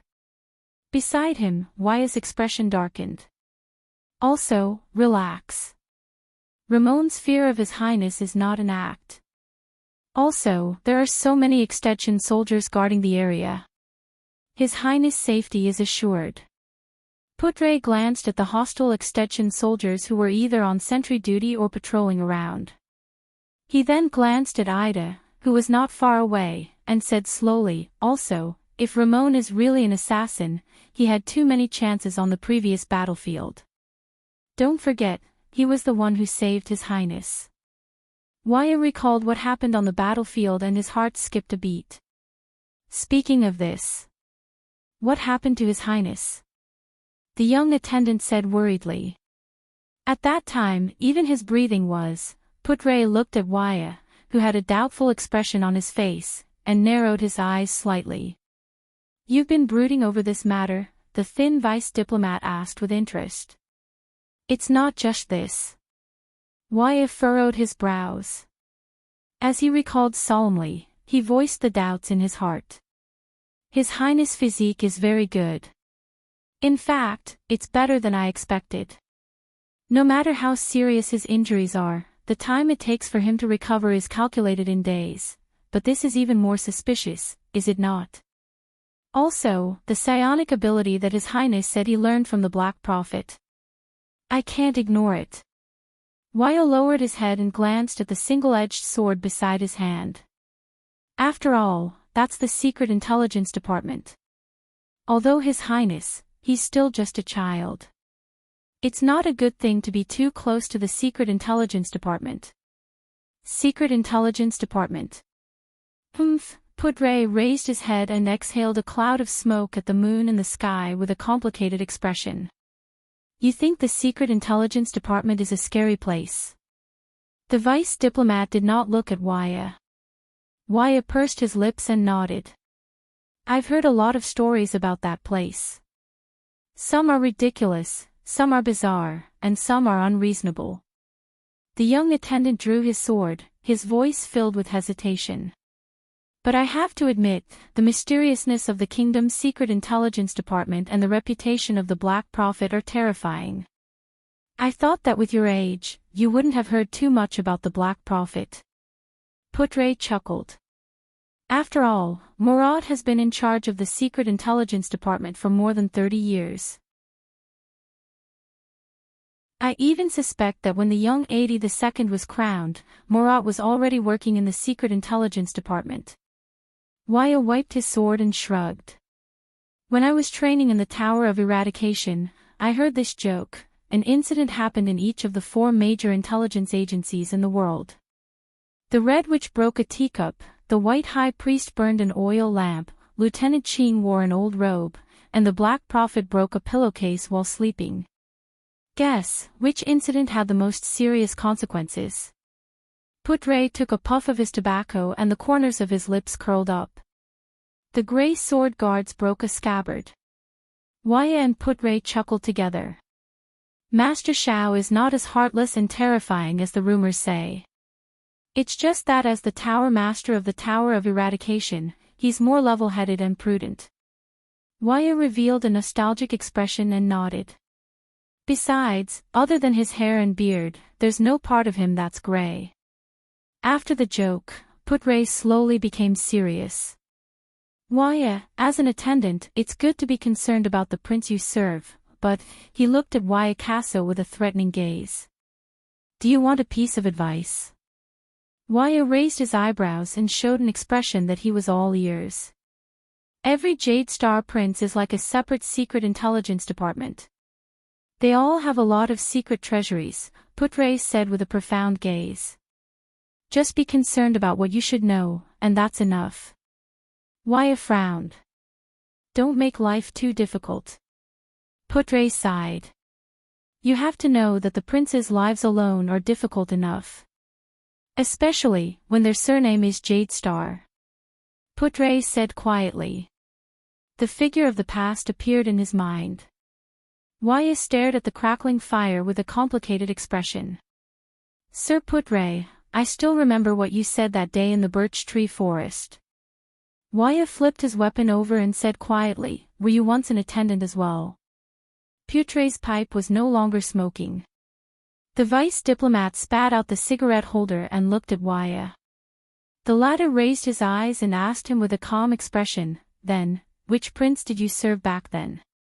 Putre's gaze, which was focused on the fire, paused for a moment. A few seconds later, he said slowly, just like your father. But I was more experienced and left the prince's side earlier. Waya stared straight at him. He stopped wiping his weapon without realizing it. Is that so, attendant? The young attendant's expression was complicated, but his gaze was profound. Then, do you have a family? Putre turned his head and gave Waya a profound look. How funny. He said quietly, Constellation's famous cunning fox, the leader and signatory of the Fortress Treaty, can't even handle his own family properly. But his gaze immediately darkened. How much better can I be? Listen, Waya. The vice diplomat stroked the slowly cooling pipe in his hand. His tone was heavier than usual. Gilbert is a competent and outstanding attendant. He is orderly, meticulous, and loyal to his ideals and goals from the beginning to the end. He has his own principles. Wyatt gently tightened his grip on the tip of his sword. Even if sometimes those principles are so callous, the young attendant said faintly. Callous? Putre snorted softly. Sometimes you have to make a choice, no matter how difficult it is. Before Wyatt could respond, a discordant voice interrupted their conversation out of nowhere. Good evening, Constellation's two esteemed guests. Viscount Canvita, the Archduke of Black Sand Region's subordinate and his most trusted advisor, walked over from afar. He was dressed in a thick military uniform unique to Northland. I hope I did not disturb you. Canvita smiled and sat opposite Putre, whose gaze was contemplative, and Waya, whose expression was unpleasant. You did indeed disturb us. Waya stared at Canvita with a hostile gaze. He gently flicked the sword in his hand, and it let out a clear, crisp sound. Very well, that means that I have attracted your attention. Canvita nonchalantly took off his gloves and warmed them by the fire. Why don't you stay in the tent? The weather is very cold, and this is Northland. We like the open country, replied Putre coldly, turning away the ashes from his pipe, his thin face flashing in the light of the fire. It is beautiful, and the view is open. Do not worry. Canvita smiled softly and saw through their thoughts. You are in Ekstet, and Ekstetchans do not have the habit of eavesdropping on tent corners. He turned his head and looked at the Prince of Constellation and his doctor in the distance. The prince is safe here. Canvita narrowed his eyes. He is truly a special prince, isn't he? Otherwise, the Archduke would not have given such an evaluation. Waya snorted in disdain. Putre furrowed his brows. They are starting to pay attention to the prince. The child probably said something strange in Lampard's tent a few days ago. This is not a good sign. The vice diplomat pulled out his tobacco pipe, grabbed a handful of tobacco, and said flatly, looks like we will have to depart tomorrow. Waya raised his eyebrows. Canvita's expression froze. He looked at Putre warily. You already know. It's written all over your face, and the soldiers who go back and forth through the night. Besides. Putre nonchalantly picked up a burning branch from the fire and lit his pipe again. Isn't this the purpose of your visit? To convey your lord's will? There was silence. Kenvita stared at Putre seriously, as though he wanted to observe him again. Yes, the Viscount of Black Sand Region said calmly. We will depart tomorrow. I will lead a troop of 2,000 men, including 500 cavaliers and the Fire Knight, Lord Tolja. We will escort His Highness straight to Dragon Cloud City. On the way, we will not rest in any of the suzerain's castles or towns. At most, we will set up camp in the wild. 2,000 men and going around the castles. To ensure that no one will find an opportunity to plot against them. Putre chuckled softly. I am really worried for your lord. It seems that Lampard is also at his wit's end. He has no clue about the mastermind who is plotting against him. Kenvita's expression changed slightly. And here I thought that keeping promises and being absolutely loyal was the glorious and proud tradition of Northland, Putre said softly as he puffed out a cloud of smoke. But look at this military camp right now. There's the smell of conspiracies and schemes everywhere. Who else can you completely trust? Kenvita's expression gradually stiffened. Do you know what this is called? Putre snorted softly. Even a crooked beam will have a crooked shadow, whether it's King Nuvan or your lord. Kenvita grabbed a handful of snow from the ground and gently scattered it. He watched as it fell between his fingers. Do not comment on Northland's internal affairs, citizen of the Empire, the Viscount said coldly. At least on the land of Black Sand Region, accidents will not happen again. Wyatt sheathed his sword. He sensed that the atmosphere was not quite right. Accidents? That mystic gun trainer might have a different opinion. Putre put down his pipe and laughed. Let me give you a suggestion, Your Grace, clueless Viscount. Kenvita's gaze flickered. What do you know? Stop investigating Officer Hardy's connection with the archdukes and suzerains. Your efforts are destined to be in vain. Frowning, Putre tested the temperature of his pipe to make sure that it did not burn well. Why don't you look for his business offline and start investigating the discarded mystic guns sold on the black market? Kenvita looked puzzled. Black market? Ah, Northlanders who look down on mystic guns. Putre sneered. Compared to buying them directly from the Empire, the training of mystic guns is the most expensive. The usage rate of the core and the freshness of the spare parts are inversely proportional to the soldier's proficiency in operating the mystic guns. Kenvita revealed a contemplative expression. Beside him, Wyo was baffled. The Archduke of Black Sand Region's mystic gun troops are very proficient. Their aim during volleys is also very good. Putre glanced at Kenvita and flicked the metal rod of his pipe. Based on my experience, unless Archduke Lampard is willing to dismiss half of his knights and heavy cavaliers and allocate a large amount of gold coins every month to support the mystic gun training, he will definitely not be able to train such a troop within 3 years. Kenvita seemed to be deep in thought. He must find a sufficient source of income and maintain such a troop with a large amount of training. Only then can they be of use during critical moments. Fortunately, it's only 3 years, and there's only one trainer. Putre lit up his pipe and mocked. After 3 years, those troops will probably be able to carry out orders like, turn around and fire at the Archduke's location meticulously, won't they? Kenvita ignored Putre's mockery. He continued to speak word by word, so, he must find his way to the black market. For example, he can use the mystic guns that have already been scrapped and should have been destroyed according to the agreement to exchange them for money, damaged parts, eternal oil, or even bribe the purchasing officers who go to the Imperial Kingdom to purchase mystic core cores. Putre shrugged and lit his pipe again. I guarantee that his contact in the black market knows him a lot better than that group of soldiers. Kenvita exhaled and immediately asked, why can't the mastermind and financial backer behind him directly provide him with financial support? Kenvita exhaled and immediately asked, if that's the case, all of you would have found clues about his dealings with other forces a long time ago. Why would you have to drag it out until now? Putre said disdainfully. Kenvita's face turned red. Over the past few days, he had been so troubled by this matter that even his basic judgment was affected. Waya frowned. He did not quite understand the conversation between the two. There was silence. Lord Putre, the secret room provided you with information, Viscount Kenvita said slowly, having figured something out. I'm starting to believe their words. Oh. What an honor.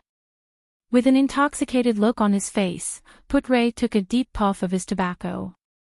What did the secret room say about me? They only have information about you before you left the palace, but it's already interesting enough. Kenvita's eyes shone with great interest. Putre Nimain, the web weaver within the palace walls, and the mastermind who keeps his composure. Waya looked at Putre with a surprised and bewildered gaze. This guy, ha. Putre turned his head and smiled. The Red Witch's subordinates really think highly of me. Kenvita had a contemplative look on his face. No, instead, I think that it's time for their information to be updated. Viscount Kenvita curled up the corners of his lips and put on his gloves again.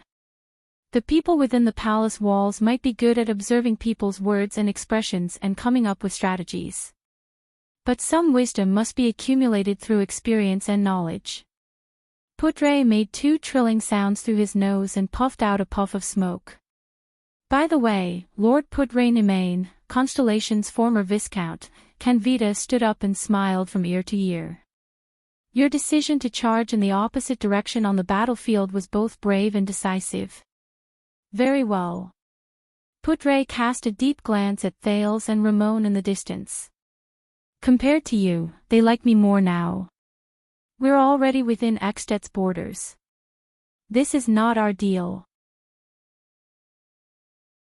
Ramon glared at Thales in front of him with a furious expression. The Extetians are not willing to let anyone related to the Constellation diplomat group leave. Thales grabbed a branch and stirred the fire. He gestured at the Extetian soldiers around him with his chin and sighed. I'm just a powerless Constellation prince. What can I do? You can't do this. Ramon gritted his teeth. I saved your life. Hurry up and find a way to let me out. You didn't save my life. Thales furrowed his brows. Remember, I'm just exhausted, and you're just on the battlefield. We both know that's a lie. Ramon was so angry that he laughed. I don't know what you did, but most of your organs were already failing that day. It's useless no matter how strong your physique is. Even the strongest steed can't drag a carriage without wheels. I was the one who tried my best to stimulate your life potential, snap. Thales forcefully snapped the branch in his hand. It's a good thing that my body is strong. You, on the other hand, better keep your voice down. You don't need to raise your voice when examining a patient's body, Thales said coldly. If you don't want that pitiful little secret of yours to be known by others. Ramon, doctor. He especially emphasized the word doctor. Ramon looked around and said with an uncertain expression, speaking of this, all right, at least find me a messenger crow. Thales snorted through his nostrils. Don't worry, doctor. Thales scratched on the snow-covered ground and recalled many of the memories that popped up in his mind over the past few days, such as those block words that look like pictures. The gangsters won't dare to provoke a well-trained army. You don't have to worry about Blood Bottle Gang. At the end of the day, gangsters are just gangsters. Ha, Your Highness, do you really think so? Ramon turned his head and smiled mockingly. Thales was expressionless, but his heart sank. Actually, what Ramon said is not without reason. Those two gangs might not be as simple as they seem. Especially when Blood Bottle Gang is the power of Asda and Giza, two lunatics, the power of the calamities. How strange. Even if Blood Bottle Gang often helps powerful nobles do some dirty work, they can't ignore the threat of mystics, can they? Why would Constellation allow such a gang to occupy Eternal Star City? Is it because they are confident in the legendary anti-mystic equipment in their hands and believe that they can control mystics? How is it possible? Thales recalled Giza's figure and laughed self-deprecatingly. Even though Asda did not seem to care about the survival of Blood Bottle Gang, why would someone as powerful as him meddle in a gang's territory that he doesn't care about? Isn't Red Street Market a brothel? And Black Street Brotherhood? They actually dared to harbor people from the Regicide family, the Charlton family, in the capital. They even suppressed Blood Bottle Gang. After all, Blood Bottle Gang was backed by both mystics and great nobles. Those two gangs. Thales could not help but recall his 5 years in the Brotherhood. There were too many suspicious points. And there was one in front of him.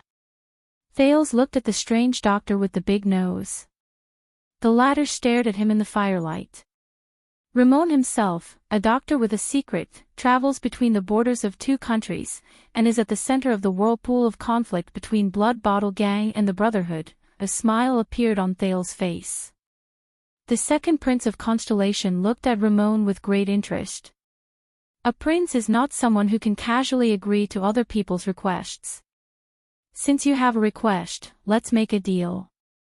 Give me something valuable in exchange. Ramon was stunned. For example, I find the origin of your power very interesting. Thales pretended to be nonchalant and stretched his body. In exchange, I will try my best to negotiate with them. At the very least, I can let you use messenger crows to contact your friends in the Brotherhood. Maybe there are other conveniences. Ramon stared at Thales in a daze. He still cares about that. A prince? Wait, if, after a long while, Ramon opened his mouth with great difficulty. You are the Prince of Constellation, and your relationship with Morat Hansen is unclear. Ramon gritted his teeth and deliberated over his choice of words and tone. I'm not that stupid to hand over my secret to you. Besides, didn't you learn the mind-reading ability from the Black Prophet? Ramon snorted coldly. Oh, come on, I don't want to dig out any more secrets from your brain. Thales shook his head. That ability is very brain-damaging. It will damage your brain. Ramon fixed his gaze on Thales. There was a strange look in his eyes. Although you are just a child, you don't look like you care much about my health. Thales did not speak. He only stared back at Ramon quietly. I do have some guesses. Thales enunciated each word clearly. I have seen divine arts and know what kind of process it is, but you don't seem to have reached the step of communicating with the gods. Those powers, the powers you use to heal and save people. Under Ramon's strange gaze, Thales slowly voiced out his biggest guess. It's magic, right? Ramon was expressionless. He neither admitted nor denied it. Thales knew the answer. Magic. Thales exhaled softly in his heart. This was a word he had never heard since he descended into this world. Until that night in Red Street Market that changed his fate. A long, long time ago, there was only magic in the world. There was no mystic energy. These were Asda's exact words. So, you don't even know the connection between mystic energy and magic. These were Giza's words. It was true that the extensions would not let anyone in the diplomat group leave. But Thales was the Prince of Constellation after all. If he insisted, it was not impossible for Lampard to relent and let the unimportant Ramon leave. But Thales did not do so. Because Ramon might have what he wanted. Thales had to find a way to understand everything about himself. For example, mystic energy, and the closely related magic. Ramon chuckled. Until Thales frowned impatiently. The Black Prophet is not close to you, and you are not his student, are you? The strange doctor stopped laughing and asked slowly, otherwise, it is impossible for you not to know about these things. Thales thought of something. He knew the crux of the problem. So. Thales looked at the extension soldiers around him. He glanced at the bored-eyed at the entrance of the tent, then at Putre and Waya in the distance. Magic. Is this a secret that even the Black Prophet can't sit still? Ramon did not speak. He only stared at him. Thales suddenly smiled. I am a prince, and he is my father's vassal, the second prince said. He sometimes agrees to my requests, that's all. He did not tell me much. This is really interesting. Ramon widened his eyes. His expression was strange and fanatical, just like the first time he met Thales. The new Prince of Constellation is actually interested in that kind of thing. It is really interesting. Thales frowned. What do you mean? Is that something I should not know? Do you really want to know? Ramon widened his eyes and clicked his tongue. Morat will not be happy. Thales clenched his fists lightly. I am the future Supreme King of Constellation. When he said the word king, Thales felt his voice tremble slightly. Do you think I care whether he is happy or not? Very good, very good. Explaining magic to the Prince of Constellation and the descendant of the Empire. Ramon flashed a strange smile. He shook his head and closed his eyes. This is a good deal, and I can also get a lot of fun from it. Thales narrowed his eyes. Then can we begin? The prince said slowly. Ramon opened his eyes abruptly. How was your history class, Your Highness? I mean, how did humans fight against the ancient orcs, defeat them in the Holiness Exorcism campaign, and how did they negotiate peace with the ancient elves and dwarves in the battle for survival, and finally rise in the world's history? Thales blushed. All right, ever since he was brought to Mindy's Hall, he actually did not have much time to study history. Not much, Thales said slowly, but I know that in the history of humans fighting against the orcs, we awakened to supernatural powers, which is today's power of eradication, and the first batch of knights appeared, but Ramon interrupted him. So, it's not just magic. The strange doctor looked at Thales in high spirits. You don't even know the history of wizards and magic towers, do you? Thales furrowed his brows. So. Ramon chuckled and said, like most people in the world, you live in the kingdom of gods, the seven hells, and the human world. You live in a web interwoven with fear and lies to deceive others and yourself. Lies? Fear. Those history books said this, right? The glory of knights and the power of eradication brought about the rise of humans, the long swords of warriors and the neighing of warhorses allowed us to break free from the oppression and threat of the ancient orcs. Ramon said with a profound meaning in his words. Without waiting for Thales to answer, Ramon put on a disgusted expression and spat out a word resolutely. Lies. Shameless lies. A complete and utter lie. Thales was stunned. What allowed humans to defeat the orcs was not a knight, a superhuman, or a power of eradication, Ramon said with an agitated expression, it was wizards. Ramon spread his hands with a zealous expression and clenched his fists lightly in the air. It's magic. Thales frowned slightly. You mean that the supernatural powers, the Northland military sword style, and the knights are all fake? They are actually vulnerable in front of the orcs? The second prince questioned with great suspicion, the ones who can truly win the battle at the front lines are wizards and the magic they use? Thales pondered and asked slowly, magic, is a power even stronger than the power of eradication? You actually compared magic to the power of eradication. You're no different from those ignorant and foolish people from 1,000 years ago. Ramon did not seem to be used to being interrupted. He snorted in disdain. Open up your narrow-minded mind a little. Your Highness. Magic is not a type of power. It is on a completely different level from the power of eradication. Ramon shook his head. His eyes were filled with longing and reverence. It is a higher, deeper, and greater existence. Not power. Thales revealed a puzzled expression. Then what exactly is magic? Incantations. Energy.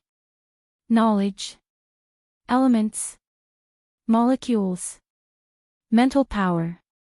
Psionic abilities that surpass ordinary people. Destructive power. Ramon stared at him quietly. The expression in his eyes was actually filled with respect, admiration, arrogance, humility, intoxication, and other contradictory and strange combinations of emotions. Thales had never seen that kind of gaze in anyone's eyes in this world. No. Thales was slightly stunned. Perhaps he had seen it before. In that dark chess room. That blue-robed figure. Magic. Ramon raised his hands and slowly spread them open. Like a believer who was kneeling and praying to a god, he was so excited that he trembled. Magic is a type of meaning, an attitude, a belief, and a principle of life. The strange doctor stared into the void, as if that was his home and dream. Mages are practitioners of this principle. They believe that everything in the world is meaningful, that everything can be analyzed, and that it is necessary to be understood. In the process of understanding, we, humans, can become more perfect, greater, more progressive, and closer to the truth. From the pattern of the sun's operation, to the mystery of the origin of life, to human behavior and rules, to the evolution and development of history, everything is within the scope of magic. Magic is the sum total of all knowledge, discoveries, and truths. The progress of magic will bring us a better future. For this, they once entered the tent of the ancient Shewan tribe and designed the first political system in history, the ancient Shewan country. They once stood beside Tokmu, the first king of the north, and warned him about his relationship with the orcs. They once stood behind the Iron Blood King and used their knowledge and experience to design and supervise the construction of the humans' last line of defense. They once continuously improved their weapons and skills in the midst of sacrifices and defeats. They summed up the experience and skills that every warrior came to understand on their own and perfected the first unified Northland military sword style in history. They once noticed the potential in the human body and researched the birth and development of that power day and night. They named it supernatural power. They once worked hard to advance in the battlefield of blood and fire. They worked hard to research the art of killing and improve the art of healing. They once studied iron and steel tirelessly and created stirrups and saddles for horses. They built the first cavalry and allowed the knights to possess the speed and power to charge in front of the orcs for the first time. Of course, they also developed their own power. They unearthed the truth of matter, interrogated the truth of spirit, drew the energy of nature for their own use, and converted the resources of the world to serve the humans. The power in my hands is only the most insignificant part of it. They even attacked together with the knights on the ice layer of Quaker Glacier. Time and time again, they charged without caring about the sacrifices and completely ended the legend of the orcs' heavy infantry being invincible. They made the Holiness Exorcism campaign the most magnificent scene in human history. They even questioned the existence of gods and challenged the Emperor's authority. The three great magic towers once represented the wisest and most progressive existences in the world. They were aloof and independent. Even the Supreme Emperor and the powerful bright God Church had to show their respect before the three great magic towers. Wizards made many people believe that the things worth pursuing in this world are not only power and status, but also truth. Ramon slowly put down his hands. There were already some tears in his eyes. This is what wizards are, this is magic. He choked with sobs and said, in the history of the rise of humans, this is the most important, the most brilliant, and the most precious chapter that everyone has forgotten. And now, Ramon lowered his head and said desolately, "No one in the world remembers magic anymore. Only people like me, who are both unfortunate and fortunate, are left. Through books and scrolls. I struggle to burn the embers of magic." Thales stared at Ramon in a daze. He did not even know that the branch in his hand was burnt. He could not believe what he had just heard. He could only try his best to widen his eyes and open his mouth wide. Magic. Wizards. This was different from any version of magic he had heard of in his previous life. It was not those whizzing fireballs, not a transaction where one obtained an elemental response by chanting an incantation, not using oneself as a spiritual energy sponge, not a ritual to communicate with a certain existence, not a psionic ability that could be learned after birth, and not powerful for the sake of being powerful. Magic is a kind of meaning. A kind of belief. A kind of principle. Thales was completely stunned. At that moment, Asda's words kept echoing in his mind. Wizards seek the truth of the world. With all kinds of ingenious methods and wisdom, they use the resources and energy of the world to serve a better world.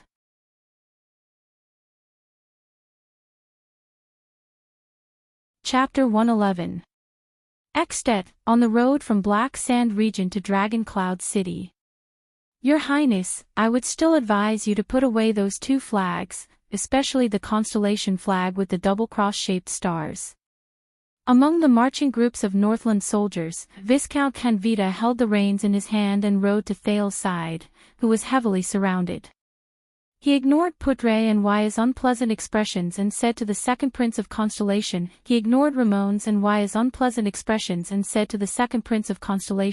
although we have 2,000 well-trained Northland elite soldiers, it is obviously not the best choice to let everyone along the way know that the Prince of Constellation is here. Thales did not pay any attention to the snowy scenery on both sides of the road, the indistinct mountain range in front of him, and the occasional chimney smoke. The reason why he missed the majestic scenery of the snow-covered mountains in Northland was partly because he was still thinking about what Ramon said 2 days ago, and partly because of the horse beneath him. At that moment, he was riding alone, carefully controlling the horse beneath him to prevent it from swinging its back from time to time.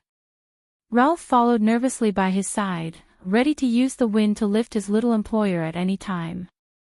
Even though Gines and Gilbert had taught him almost every trick in riding a horse during the 1 month he spent in Mindy's Hall, Thales seemed to have a natural conflict with horses. Regardless of whether it was the foal in Mindy's Hall, or the Northland noble's horse that was borrowed by Archduke Lampard, which was usually docile and obedient, and was specially equipped with a child's saddle, they all clearly rejected him from riding them or even getting close to them. Right, saddle. Didn't Ramon say that it was also invented by the wizards? So, magic can be said to be the science of this world. Then, what's with mystic energy? Unfortunately, the conversation that day was soon interrupted by Canvita. It seemed that he would have to find another chance. Thales watched in fear as the horse beneath him crossed an uneven snow pit. He breathed a sigh of relief. I thought it was international practice for the diplomat group to show their flags to show their identity. Thales turned his head and looked at Canvita helplessly. At the same time, he carefully paid attention to his mount, which was chewing in dissatisfaction. Besides, an army of 2,000 people stretches for hundreds of meters. With such a huge commotion, even if I don't raise the flag, won't the people know that the Prince of Constellation has set foot on Extet's territory? Or perhaps Archduke Lampard feels that there is no benefit in appearing too close to the Prince of Constellation at this time. Canvita smiled. Your Highness, please believe in the Archduke. But Putre interrupted him. He had no choice but to send 2,000 people to ensure that the prince would not die in his own territory, but he also had to appropriately display his hostility towards Constellation for his own people to see. Putre slowly smoked his pipe and sneered. Archduke Lampard's situation is actually very difficult. He mobilized his territory at all costs, but he was unable to take down Broken Dragon Fortress. It's really too painful for him. Kenvida's expression turned a little unpleasant. It did not show up when they were traveling and fighting, but Thales had a feeling that once he started interacting with people, Vice Diplomat Pudray seemed to have returned to the battlefield where he was most at ease. Kenvida came to Thales' side a few times during the journey and intentionally brought up political topics, but Kenvida rebutted him with words that were sometimes humorous and sometimes embarrassing. You should talk to King Nuvan directly, not a strategist under the Archduke of Black Sand region, Pudray explained calmly in private. Lampard officially withdrew his army 2 days ago, and the diplomat group departed at the same time. As the horses jolted, they would walk out of the northern plains today and enter the Sighing Hills. The southwestern part of the hills was still the territory of Black Sand region, but the northeastern part of the hills was the territory under the jurisdiction of Eksted's Archduke of Reformation Tower, the Trentide family. Even though Thales had rejected Archduke Lampard's offer of goodwill and alliance without hesitation, Archduke Lampard still generously allocated 2,000 men to protect Thales on the journey. The regular soldiers among them would protect Thales on the journey, while the conscripts would gradually disperse and return to their homes. Thales did not know whether this was the Archduke's generosity or hypocrisy, or a combination of both. At this moment, a knight in grey armor in front of them parted the infantry formation and rode to their side. Thales could sense that Ida, who was riding on the horse behind him, was slowly changing from a bored and undisciplined state to a nervous state. In fact, after being nourished by that wave of fluctuation, all of Thales' senses seemed to have been improved slightly, but definitely. It seemed that the fluctuation was not just something he could rely on during emergencies. Its existence was also slowly changing Thales' body. But this was precisely what Thales was most worried about. He did not quite remember what happened during the time he was dead when Serena grabbed him by the neck, or rather, he lost consciousness for a short period of time.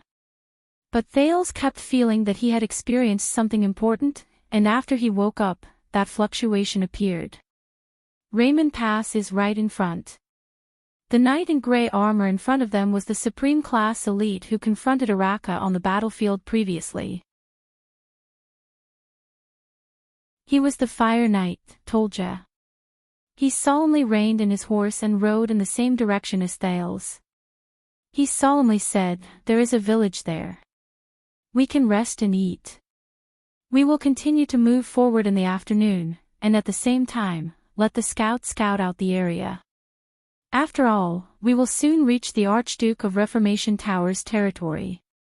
Thales acutely noticed that when Tolja said Raymond Pass, Putray and Waya's expressions darkened slightly, while Kenvida curled up the corners of his lips. "What do you think, Your Highness?"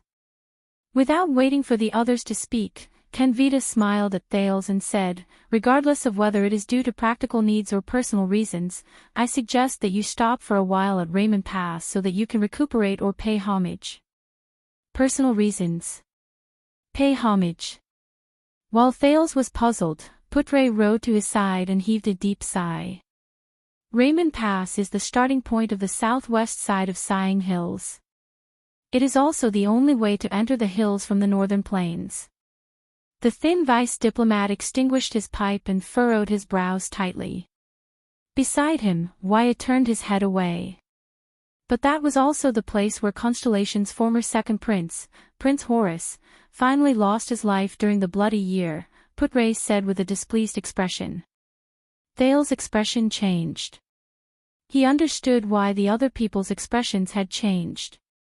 As the Prince of Constellation, Thales lowered his eyelids in a timely manner and sighed. "Of course, Horus is also my blood relative." However, he was also mumbling quietly in his heart. Did the genius swordsman of eradication in Kessel's words, and the royal general with cruel military rules in Sonia's words, die here? But this is also a chance to further understand the truth behind the Bloody Year. He turned to Putray. The cause of the prince's death. At the end of the Bloody Year, the winter was unusually warm. King Nuvan gathered 7 archdukes and an army of nearly 100,000 men. They had sufficient rations and weapons to besiege the fortress, which had few troops. Putre sighed in response to Thale's question and was the first to answer. At that time, the southwest battlefield in Constellation had reached a critical juncture. Duke John had the last main force of the rebel army pinned down at Blade's Edge Gap. Victory in the battle to quell the rebellion was within reach, but this also meant that they could not go north to provide aid. The reinforcements from Broken Dragon Fortress were nowhere in sight.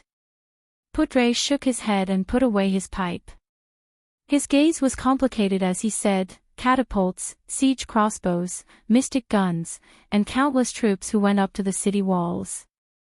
Faced with an incessant and fierce attack that disregarded sacrifices, Prince Horus believed that it was only a matter of time before Broken Dragon Fortress was breached. So he took the risk and attacked. He brought a small number of troops to cross the pine forest in secret and broke into the rear of Extet's supply line. Waya let out a deep sigh. The next person to answer was the Extension commander. That was a risky choice, Canvita said with a chuckle. Obviously, this was Constellation's miscalculation. Horus lost the gamble and paid the price for it. Waya stared at him indignantly. That was a good choice. At least it went straight for your vital parts, Putre replied with a cold snort. Thales frowned. For a moment, he did not know how to answer. With his status, it was best for him not to say anything at that moment. He had heard Gilbert's story about the tragedy of the royal family during the Bloody Year. In his story, Horus had fallen into the Extension's trap. Gilbert's statement that there were no reinforcements for 3 hours seemed to imply that Horus's death was the same as that of the other members of the royal family. He was framed. But from what Putre and Canvita said, it seemed that Horus had taken the risk and attacked. He only had himself to blame. Moreover, they were so far away from Constellation's border. Was it not normal for them to be without reinforcements for 3 hours? He needed to understand more. At this moment, Tolja, who was beside them, spoke up. That was indeed a wise choice. When Canvita heard this, he looked at the Fire Knight with a displeased expression. Tolja's solemn voice made Thales furrow his brows. Horus succeeded halfway. He burned nearly a quarter of our supplies. Our supply line was too long and fragile.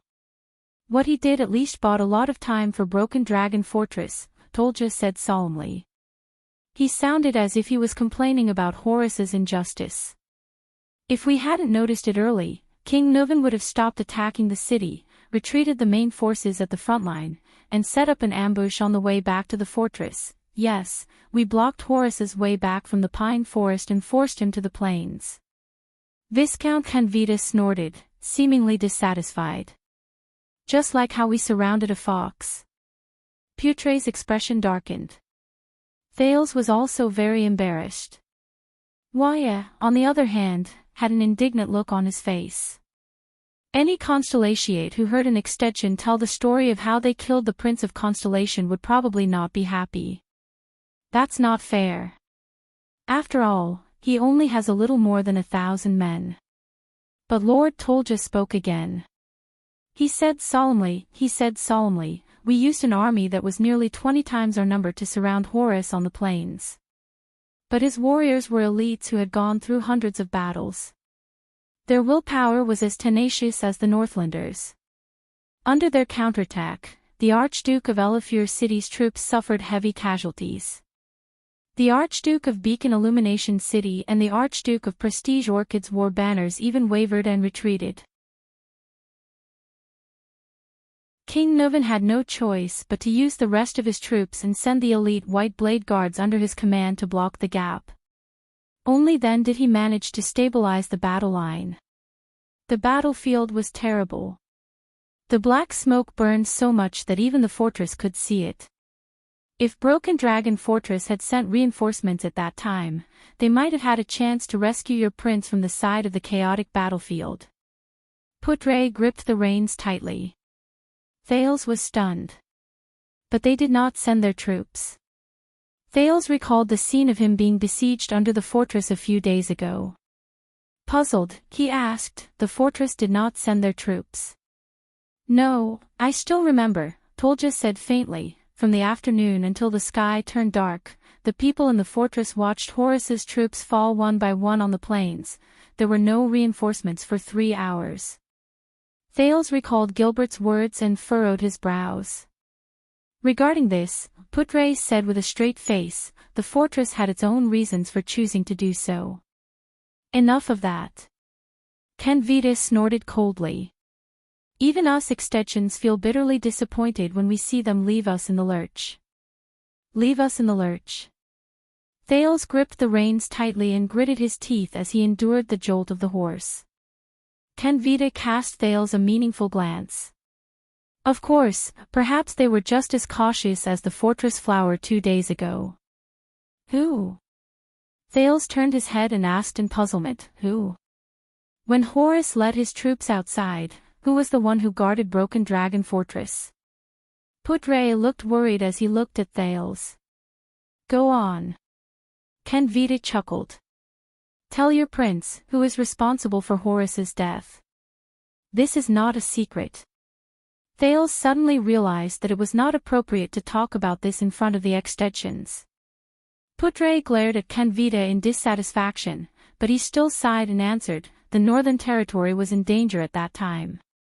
His Majesty the late king ordered the surrounding nobles to provide assistance, and the largest number of reinforcements came from the Land of Cliffs region, the Duke of Constellation's territory, which was the closest to the Northern Territory." Putre watched Thales' expression worriedly until he was certain that Thales' emotions did not change too much. "And after Horus left, the commander of Broken Dragon Fortress was naturally the person with the second highest status at that time," the vice diplomat said slowly, "the guardian duke of the Land of Cliffs region, Rudolf Nanchester." Thales was slightly startled. Putre furrowed his brows, but continued, "He was also the current Duke of the Land of Cliffs, the elder brother of the one-eyed dragon, Koster Nanchester. Later, when Broken Dragon Fortress was breached, he was captured by Extet and died in prison." The moment he finished speaking, Thales' heart trembled. The former Duke Nanchester. Could it be that the brother of the current Duke Nanchester had something to do with Horus's suspicious death? At least, when Horus was besieged, the one-eyed dragon's elder brother stood by and did nothing to save him. Is that so? More importantly, does Kessel think so too? What about the one-eyed dragon? What does he think? What does he think of Kessel? And the one-eyed dragon's already dead elder brother?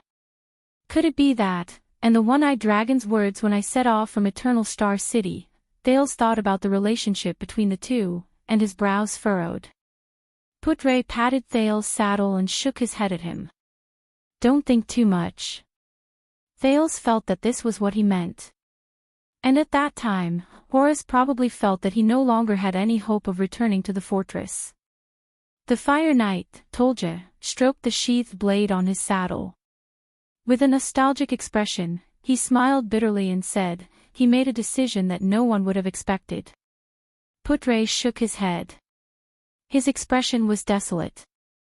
Thales raised his eyebrows. What did Horus do? He no longer tried to break out of the encirclement in the direction of the fortress. A smile of admiration appeared on Tolja's face. "Like all of you, Horus turned around and ran in the opposite direction. He broke out of the encirclement all the way to the north." Thales thought of something. "Like us." He remembered what the man known as the Kingdom's Wrath said to him on the battlefield a few days ago before they broke out of the encirclement towards Lampard's flag. "A long time ago, in a hopeless situation, a Jade Star told me, since there is no way to retreat, why not go forward with all your might?" So, what Arrakis said was, after an entire day and night, they escaped here. We, the army of Black Sand region, also chased them here. Tolja's expression was complicated. He raised his hand and pointed at the snow-colored hills that had begun to rise and fall in front of them. Thales turned to look. They arrived at the end of the plains. A black mountain peak that was half covered in snow began to appear in front of them. There was only a narrow entrance between the two low mountain peaks. It was only as wide as the gallop. The Extet troops moved slower and slower until they stopped. "We are here," Viscount Canvita said faintly. "This is Raymond Pass. This is the battlefield from back then." Thales looked at the strange rocks covered in snow in front of him and asked Tolja, who was beside him, with a strange feeling in his heart. "We held them in place and surrounded them once again. Horus's remaining troops guarded the area next to those rocks." Tolja nodded and said with a profound gaze, "The former Archduke of Black Sand region lit a torch and personally led his guards to besiege them continuously. He also ordered them not to use crossbows. He wanted to obtain the glory of capturing the Prince of Constellation alive." Tolja nodded. Horus, on the other hand, personally wielded his sword and wore his black armor. He stood guard under his 9-pointed Star War flag. No matter how the people around him fell one by one under the blades and axes, he never took a step back. The best warriors from both sides roared and pounced on each other. Then, one by one, they fell between the rocks. That night, even though we had the advantage in numbers, the 4 supreme-class elites on our side were all injured. One of them even lost his life there. When he talked about the history of the battlefield, the Fire Knight seemed to be filled with emotions. Canvita, on the other hand, remained silent. He only looked at Tolja with a frown. "Horus pierced my chest with his sword. Before he could stab me again, I was snatched away by someone behind me." Tolja sighed and touched his right chest. Thales furrowed his brows. "The sword of reversing light, huh? His Highness Horus's sword skills came from the Tower of Eradication. He also experienced the baptism of the army and the battlefield. In the history of the Jade Star royal family, only the enemy of the wolves can compare to his bravery," Putre said slowly as he stared at the strange rocks in front of him with a profound expression. Thales felt Ida snort softly behind him. The old Archduke of Black Sand region gave up on his goal. He realized that his intention to capture Horus alive would only cause us to suffer more casualties.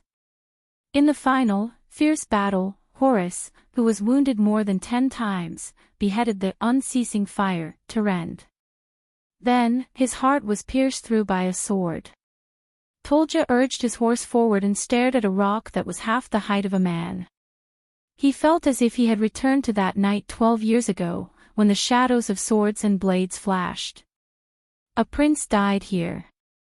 Canvita shook his head. "This place will probably become a tourist memorial in the future." Waya glared at him mercilessly. "Yes," Putre replied sarcastically, "all of you should build a statue for Prince Horus, to commemorate his bravery and fearlessness, as well as his ability to kill his enemies." Thales sighed. He closed his eyes and lowered his head deeply at the strange rocks. Another group of people who were unfortunate during the war. When they saw Horus fall, the last of his soldiers also lost their will to fight. "Just when we thought that everything was over, one of Horus's soldiers snatched the bow left behind by Tyrande in the chaos," Tolja continued to say faintly. Canvita's expression suddenly changed. Thales raised his eyebrows. There was a hint of surprise in his voice. "You mean," Tolja looked to the south and exhaled a long breath. "That soldier carried Horus's corpse on his back. He carried that bow, and with wounds all over his body and a few crossbow bolts, he roared angrily like a madman. With the last few people, he rushed into the encirclement. For some reason, our people could not stop him. Until he reached the old Archduke of Black Sand region, and then, Tolja flashed an indecipherable smile and snorted softly. In the chaos, the soldier disappeared into the night. From then on, Araka Murch was known as the Kingdom's Wrath. Tolja stroked his own blade. Endless fighting spirit shone in his eyes. Thales took a deep breath and stared at the strange rocks from afar. However, he could not tell that countless warriors had fallen here 12 years ago. A prince had also fallen here, and another legend had become famous from then on. No, I still have some doubts. Thales turned to Tolja. So, Lord Tolja, you personally experienced the war between the two kingdoms 12 years ago. Including how to break through Broken Dragon Fortress. I participated in that war. The Fire Knight nodded. But as I said just now, thanks to Prince Horus's sword, I was injured during the early stages of the war. When I returned to the battlefield, it was already a few months later, during the later stages of the war. At that time, Sonia Cecire brought her Starlight Brigade and gathered the defeated soldiers along the way, including Merch. They fought a few battles against us in the north. Oh. A thought flashed in Thales' mind. You even fought against the Fortress Flower. Should I say, as expected of one of Ekstet's 5 war generals? No, I did not have the chance to fight against her. Tolja frowned. Because of a despicable person. Despicable person. Thales was stunned. Who? I do not know. Viscount Canvita smiled and said, Constellation's little trick. Tolja has always been brooding over it. I do not know who. Brooding over it. Ekstet's Fire Knight Tolja snorted coldly. On the battlefield, a damned person disguised himself as one of us and hid behind my back. When I killed my way through the enemy's formation and was about to attack the center of Starlight Brigade's formation, that despicable person attacked me from the back. I was seriously injured again and did not have the chance to fight against Cecire or Merch directly. Tolja frowned. I still remember that when that damned despicable assassin fled, he hid himself behind a strange purple mask and used a gray short sword.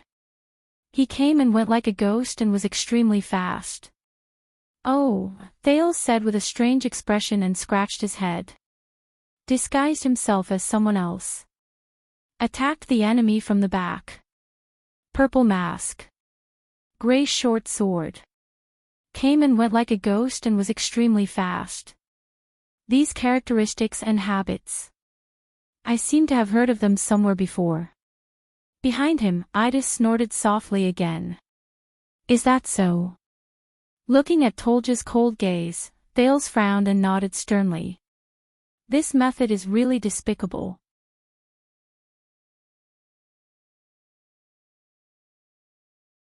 Chapter 112. The undulating land you see in your eyes is the Sighing Hills. It is spread out on the western edge of the Sighing Mountains. Look, those snow-capped mountains in the distance that reach the clouds are the Sighing Mountains. Putre, who was riding on his horse, pointed at the mountains that towered into the clouds in the distance and explained the geography of Northland to Thales. Thales raised his head and widened his field of vision. He exhaled a breath of hot air in the chilly environment. The Sighing Mountains used to be the highest mountain range in the land during the era of the Ancient Empire. It is connected to the Queequeg Glacier in the north and separates the Northland Province and Eastern Wasteland Province in the north of the empire. It gradually extends south to the north of Green Heart Province, which is now Constellation's Eastern Sea Hill and Duke Cullen's fief. The danger and difficulty of climbing the Sighing Mountains made travelers shrink back at the sight of it. They could only lower their heads and sigh. That's how it got its name. Putre put down the pipe in his hand and sighed softly with his head lowered, as if he was responding to his own words. When the ancient empire was still around, this place was famous for being a place of exile and chaos. After the empire was destroyed, the turmoil worsened until a group of elves moved into the mountains. They took root here for nearly 300 years and moved freely between the mountains. During their heyday, they formed their own kingdom. After the Battle of Eradication, the northwestern side of the Sighing Mountains belonged to the Western Peninsula, while the southeastern side of the Sighing Mountains was within the borders of the Eastern Peninsula's Hanbol dynasty. The elves in the Sighing Mountains. Wait a minute. I think it was mentioned in the War of Eradication, Heaven's Fall and Earth Rend. Speaking of elves, Thales could not help but glance at Ida behind him. What's wrong? Ida spread her hands in exasperation. I don't even know which generation of my relatives they are. I'm not good at history. Thales shook his head and turned around to continue listening to Putre's explanation. I can't count on this elf who can't even remember his own name. Even if he's in supreme class. Archduke Trinida's Reformation Tower and the lonely old tower of the Fries family of Constellation are located on two different peaks, facing each other across a valley. Both sides are extremely wary of each other, but they are both easy to defend and difficult to attack. Further north and south of the mountain range are the fiefs of the Archduke of Ekstedt's Horndeer City and the Guardian Duke of the land of Starcliff. However, due to the precipitousness of the Sighing Mountain Range and the high temperature in the north, Ekstedt's Horndeer City and the land of Starcliff, which are located in the mountain range, are faced with the predicament of having territories near the Sea of Final Freeze and few ports. Putre took a puff from his pipe and looked at the mountain range in the distance with an intoxicated expression. Hence, during the First and Second Peninsular Wars, the Allied forces from the Eastern Peninsula crossed the Sea of Final Freeze and landed from Constellation's Eastern Sea Hill or South Coast Hill. It's because both Constellation's Land of Cliff region and Ekstedt's eastern seaport are situated on natural sea cliffs that are easy to defend and difficult to attack. It was only during the Third Peninsular War that the Eastern Peninsula Army pretended to attack Constellation's eastern seaport, but launched a surprise attack on Ekstedt's coastline. With a small number of troops, they attacked the sea cliff and achieved amazing results. In the end, they broke through Elk City and entered the heart of Ekstedt, Peninsular War. Another question popped up in Thales' mind. The war started from the conflict between the two continents, such as the whales and the Sea of Final Freeze. After the Battle of Eradication, we discovered that the eternal oil in their bodies is the best fuel, even better than charcoal. Putre answered Thales' doubts. Fishing rights, quotas, areas, and rest periods have always been the focus of dispute between the countries on both sides of the Peninsular War. These were the main topics of discussion during the Fourth Peninsular War. Of course, after the Third Peninsular War, the political situation on both sides of the Peninsular War changed too much. We became enemies with Ekstedt, while Main Knox fell into a struggle for supremacy in the Eastern Peninsula with Honbol. In the end, under the virtuous King Mindis III's new policy, we formed an alliance with Main Knox, while Ekstedt became close to Honbol. This caused the Fourth Peninsular War that started in year 468 of the calendar of eradication to become a world war in name only. The flames of war were no longer limited to the tangled forces of one side and crossed the sea to invade another side. Instead, it affected every corner of the world. Thales remembered the smiling middle-aged king of the three Constellation kings in Mindis Hall, the portrait of his head carved on the silver coin, and the burned scar on his chest. He then remembered the pair of blood clan sisters in Corleone and the so-called Starry Night Alliance. Thales shook his head and chased these thoughts out of his head. Do you not agree with Mindis's foreign policy? The prince asked curiously. That is not the case. Putre shook his head. Forming an alliance with Main Knox is the trend of the times. There is also an old Far Eastern proverb that says, befriend distant allies and attack nearby enemies. Although the scale of the Fourth Peninsular War was huge and the price was heavy, Putre said slowly as he pondered, in my opinion, the new political situation has also strengthened the connection between the two peninsulas. The conditions for the outbreak of a world war have all been eliminated in the increasingly complicated interconnected situation, such as the conflict between us and Ekstedt in the Western Peninsula. Since the Fourth Peninsular War until now, we have not had a war that crosses the continents for 2 centuries. We have enjoyed more than 200 years of peace. Almost every century before this, we have had a peninsular war between the two peninsulas after the conflict between the two peninsulas accumulated to the extreme. Thales frowned. He had always felt that the so-called Peninsular War was a little strange with such a country's productivity and political system. crossing the sea to conquer the peninsulas. How much manpower and logistical supplies do they need? Can the price paid by the various countries really be compensated with just a little bit of eternal oil? They moved forward under the gazes of the soldiers on both sides of the road. Soon, a village appeared in front of them. Thales raised his eyes. He noticed that the trees outside the village were tied with ropes. Many of them were tied with food such as jerky, bread, and so on. There were even deer, foxes, snow rabbits, and other prey. Is this a Northland custom? My soldiers have confirmed the safety of this village. At this moment, Canvita followed them from behind. He passed the crowd, rode into the village, and got down from his horse. He handed the reins to a soldier. We will dismiss a portion of the recruits whose hometown is nearby. You can rest for a while in one of the taverns inside and enjoy lunch. With Ralph's help, Thales got down from his horse. He heaved a long sigh of relief because he could temporarily get rid of the horse. Then, he raised his head with great interest and observed the village next to Raymond Pass. This was supposed to be a quiet little village that did not even have walls. But at that moment, it was filled with burly men who were well-built and armed to the teeth. Even though most of the escort troops were stationed at the front and back of the village to rest, Thales could still see Northland soldiers bustling about under the eaves of the single-story houses built with bricks, wood, and earth. However, the strange thing was that these soldiers did not seem to disturb the peace of the village. They mingled with the men and women of the village, who were dressed in coarse sackcloth jackets. The square in the village was especially filled with soldiers and villagers. Wine glasses were being tossed back and forth, and their laughter was deafening. This time, I'm going to *CK you up, Crandon. Two people sat beside a large wooden table that seemed to be used for selling goods. A village-like man slammed the table full of wine glasses with great force. He looked at a soldier opposite him who refused to show weakness and shouted, I can drink 10 glasses in a minute. We'll know soon whether you're bragging or not. The soldier threw away his axe, took off his breastplate, and similarly slammed the table indignantly. Only the winner can get a rose's wreath.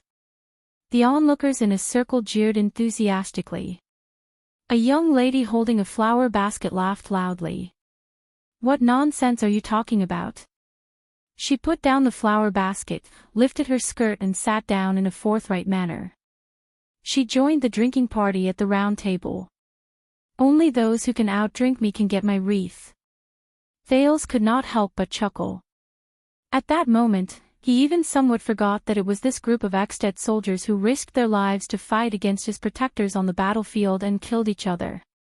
Unlike the society that Thales came into contact with in Eternal Star City, where social classes and statuses were clearly defined, the rhythm of this rural village in Eckstedt was wild and brisk. The atmosphere was warm and relaxed. The villagers were basically tall and strong Northlanders. They looked forthright and had hearty smiles. Hey, toldya, how long are we staying here? A bearded soldier who looked like a middle-ranking officer carried a warhammer in one hand and a wooden wine glass in the other. He shouted at them loudly, please tell me that I can spend the night. We will depart in the afternoon, Toldya replied loudly in dissatisfaction. Before that, tighten your pants, Ironhead Croc. What a pity. The bearded officer drank a mouthful of wine with a disappointed expression. The wine flowed down his beard as he muttered, I remember that there is a beautiful cook at Hero Tavern. Thales did not care about the soldiers and villagers who were pointing at him and gossiping about him. There was no lack of disdain and malicious gazes either. He followed Canvita and Toldya forward, while the people from the diplomat group followed behind them. Is the way for you to confirm that it's safe for the soldiers to enter the village and drink with the villagers? The prince's young attendant, Wyakaso, looked at the Northland soldiers who walked past them and laughed heartily with their arms around the villagers' shoulders. He placed a hand on the sword at his waist warily and disagreed. If I were an assassin, I would blend in with these villagers. Don't be too nervous. This is not constellation, it's Extet. Viscount Canvita laughed loudly. Almost all the people in this village are retired veterans. They can be trusted. In fact, out of honor and dignity, the prince, who is a guest, will only be safer among them. Waya, on the other hand, shrugged and pursed his lips to express his skepticism. Don't worry. Thales nodded at his attendant. The soldiers have all spread out and infiltrated the village. Even if they are assassins, they will have to consider the possibility of an assassination and the price to pay. This is Mountain Pass Village, isn't it? Putre looked around with nostalgia. I remember that there is a tavern here, and the owner is very famous, Hero Tavern. It was opened by a retired veteran 30 years ago, Tolja said flatly by the side. And the rye wine inside is famous far and wide. Thales, who was curiously sizing up his surroundings, followed Canvita and Tolja to a rather large stone house. There was a huge signboard with a wine glass hanging on the door of the stone house. The Fire Knight pushed open the two doors and walked into the bustling Hero Tavern. Thales followed him into the warm stone house and shook off the cold air behind him. He watched as the tavern filled with customers instantly quietened down. Many people cast their gazes on them. Thales recognized that there were quite a number of Northland soldiers among the customers, and it was obvious that they had just arrived. But a few seconds later, the lively atmosphere in the tavern returned, as though the people who entered were just a few ordinary people. You didn't empty the tavern, Wyas said with a frown, then His Highness's. A coarse and old voice rang out like an explosion. Brat, this is my tavern. A sturdy, silver-haired old man with a frown on his face rested his elbows on the wooden bar counter. With a disdainful expression, he said, be it the king, the priestesses, the foreigners, or even the gods, no one can chase away my customers here. Waya frowned. The old man then narrowed his eyes and lowered his head to look at Thales. He put on a strange expression. You have quite a lot of people here. I only serve customers who pay for the wine. Thales smiled at him. The prince could not help but notice that even though the weathered old man in front of him was a little old, at least 60 years old, his arm muscles were still well developed, his waist was thick and straight, and his gaze was direct and fierce. Caslin. Don't worry about the number of people and the money for the wine. Canvita laughed and sat down on the bar counter in a straightforward manner. He took out a money bag. We have a lot of small golden round pieces with Rikaru's portrait here. By the way, the Archduke of Black Sand region asked me to send his regards to you.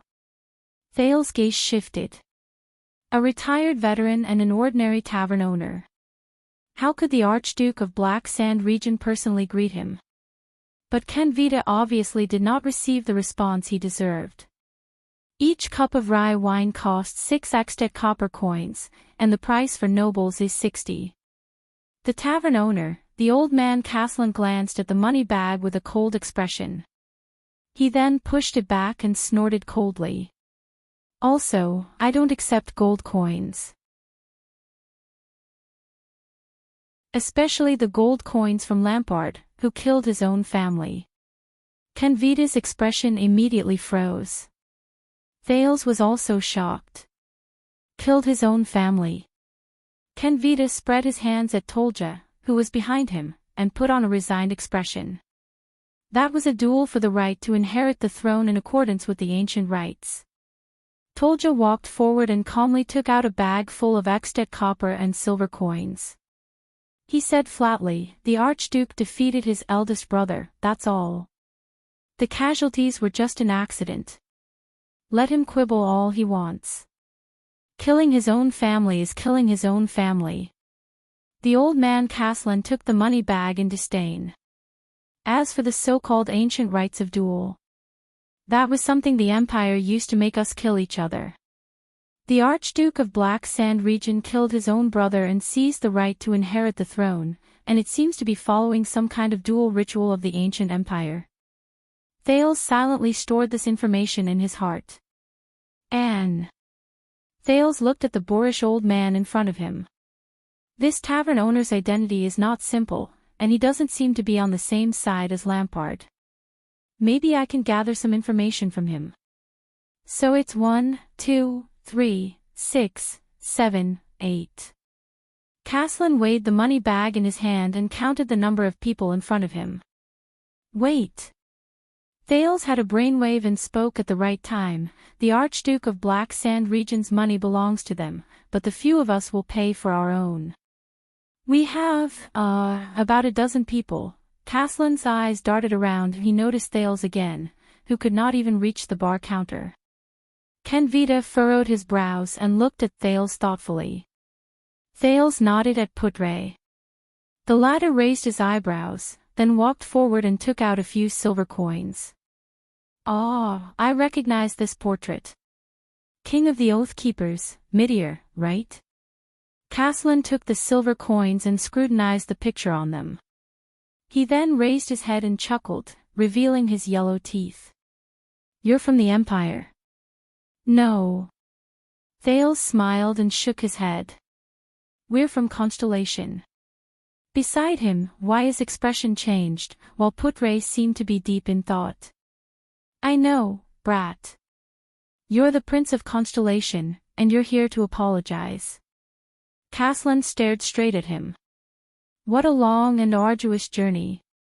Thales shrugged. All right. Caslin snorted. There's no reason to say no to money. Hey! Ken Vita protested. Aren't Archduke Lampard's gold coins money as well? Hey, Brian. The owner of Hero Tavern ignored the Viscount. He raised his voice and knocked on the wooden window behind him. 20 glasses of ale, normal ones will do. A tall, black-haired man in his 30s walked out from behind the bar counter. There was a burn scar on the left side of his face. He snorted coldly. The tavern assistant raised a thin wooden stick with a displeased expression and turned towards the cupboard behind him. With a shake of his arm, he skillfully skewered the ears of a dozen or so wooden wine glasses and pulled them up like skewers. With another shake of his arm, the dozen or so glasses hit the bar counter at the same time. Brian deftly pulled out a wooden stick and lifted a large wooden wine barrel. He began to pour wine into the wine glasses that were lined up in a row. As he poured, he stared at the crowd with an unfriendly expression. He even glared at Thales fiercely. This is not something that can be done with arm strength. Wya watched the assistant's movements and his expression changed. He said in a low voice, I bet he's an expert swordsman. Don't be offended. Caslin laughed.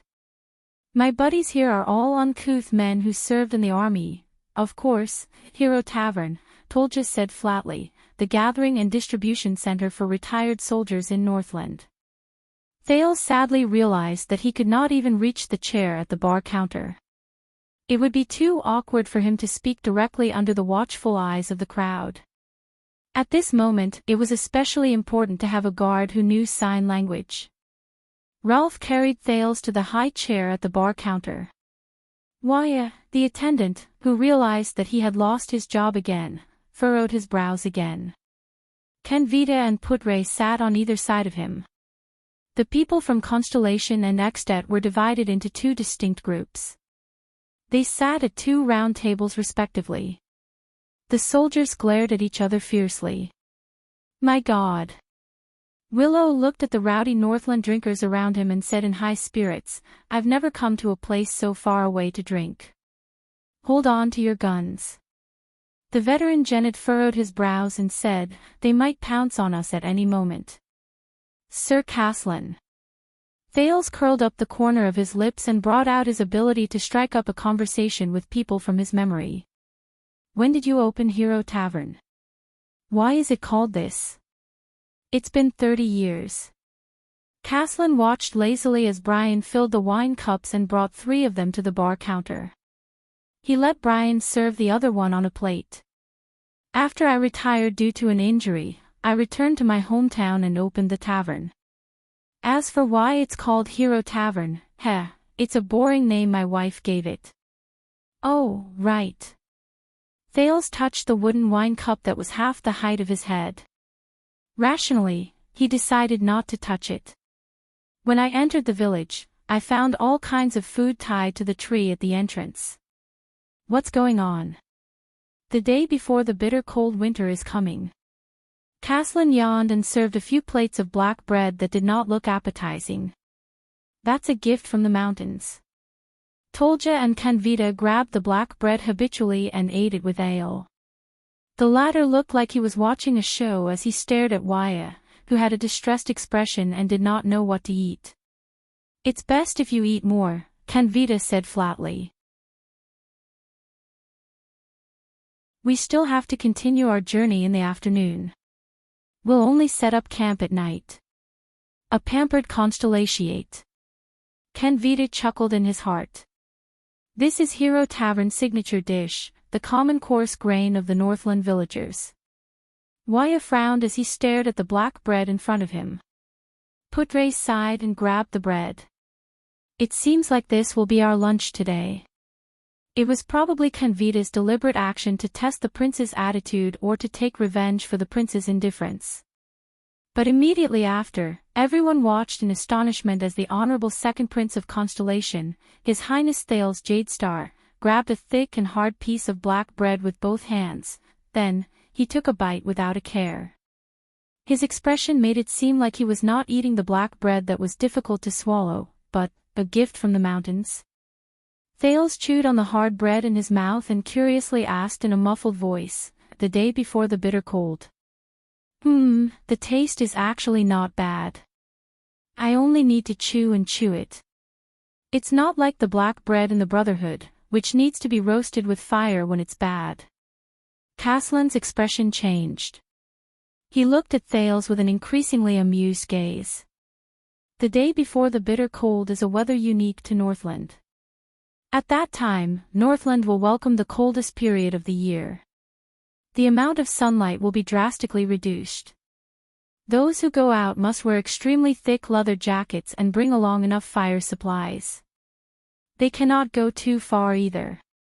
The time for outdoor activities will be reduced to less than 3 hours every day. Putre stared at Thales, who was eating with gusto, with a strange gaze. It's because I travel outside all year round that I've developed a tough mouth and a good appetite. But the prince, Waya ate a mouthful of bread with a distressed expression. He felt like vomiting, but when he saw Ralph beside him, who was also enjoying it, his appetite and fighting spirit were instantly reignited. The day before the bitter cold will last from a few weeks to a month, Putre continued saying, as for the gift from the mountains, that's a gift to the gods. The owner of the tavern, the old Caslin, chuckled and took over the conversation. The first prey that is hunted and the first food that is touched will be hung on the treetop, and it will belong to the gods. Only travelers who have to go out during the day before the bitter cold winter can take it. It's a gift from the gods. Gods. Thales swallowed. Which gods are they? Sunset, bright moon, and dark night. In his memory, the more famous gods in Eternal Star City who also had their own temple seemed to be these three. But Caslin chuckled. None of them. What we commemorate is the gods that have been passed down since ancient times in Northland and even the world. They are generous gods who look after the land and the mountains, and protect the travelers in the wild. People call them, the Master of the Mountains. Constellation, the Western District of Eternal Star City, the entrance of the Western District Police Station. Sorry, Captain Cohen Caribbean has taken a month's leave. The secretary of the Western District Police Station, Miss Yora, looked at the young girl with short brown hair before her with a cold expression. I mean, at least a month. Taller than me. Longer legs than me. Perkier but than me. Miss Yora thought indignantly. Fortunately, my breasts are bigger than hers. Immediately, Miss Yora straightened her proud posture, stroked her long red hair, and said proudly, if you want to look for him, you can leave a message.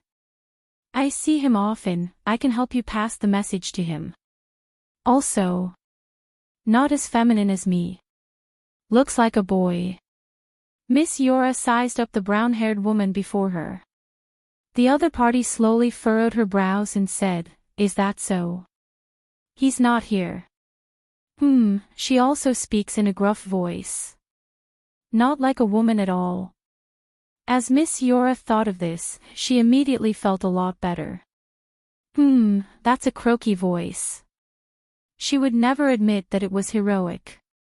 The brown-haired woman was silent for a while, quietly watching Miss Yora. Miss Yora felt a little embarrassed.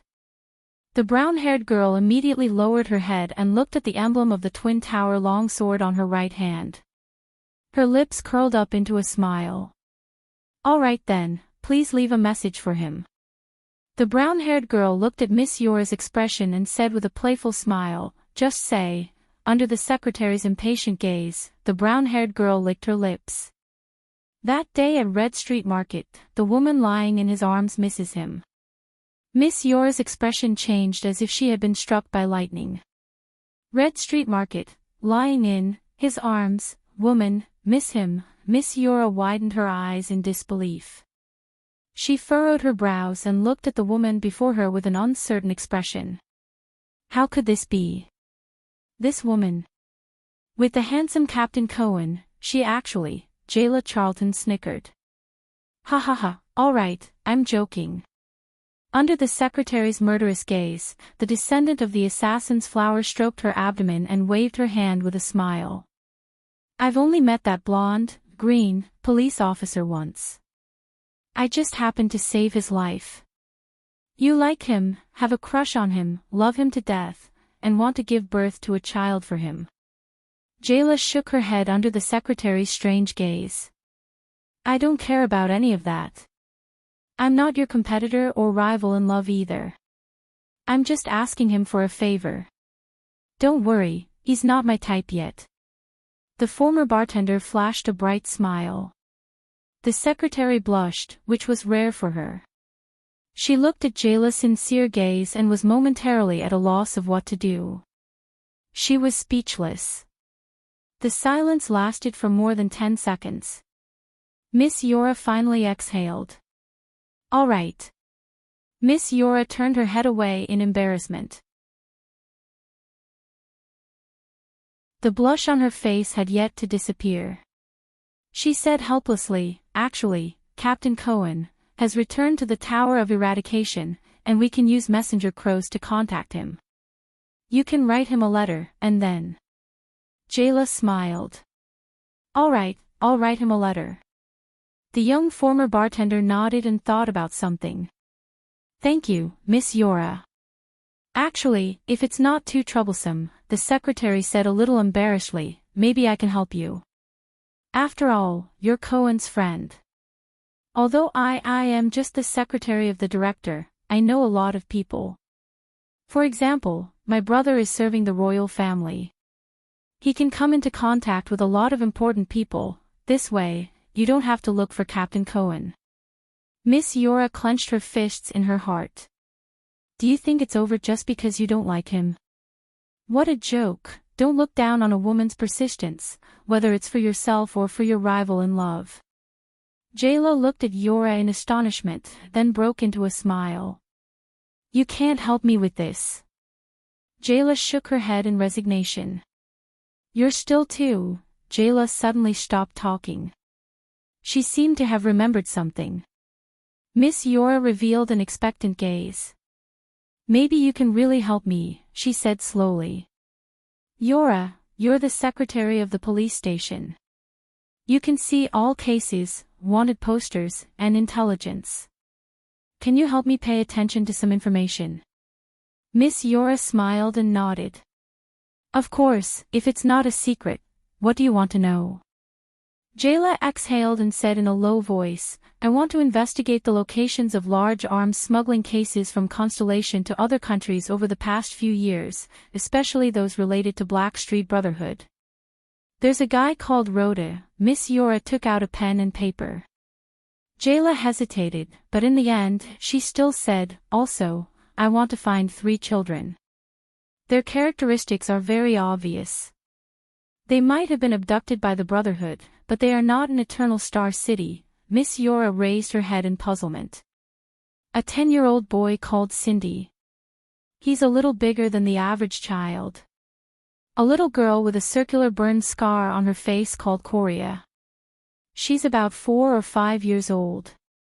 A 7 or 8-year-old boy called Ryan. He doesn't have a right hand. That's it. Miss Yora nodded. I'll go back and look at the recent case reports regarding the crackdown on human trafficking. Wait.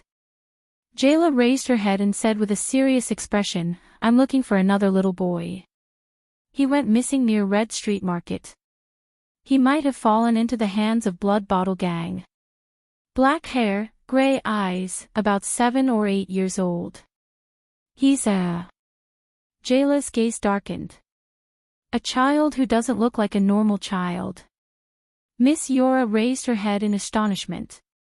He's a little too smart and mature. Jayla lowered her eyes and continued to explain. Is that so? A precocious child. The secretary shrugged and lowered her head to continue taking notes. My brother said that he's seen 2 similar children, a boy and a girl.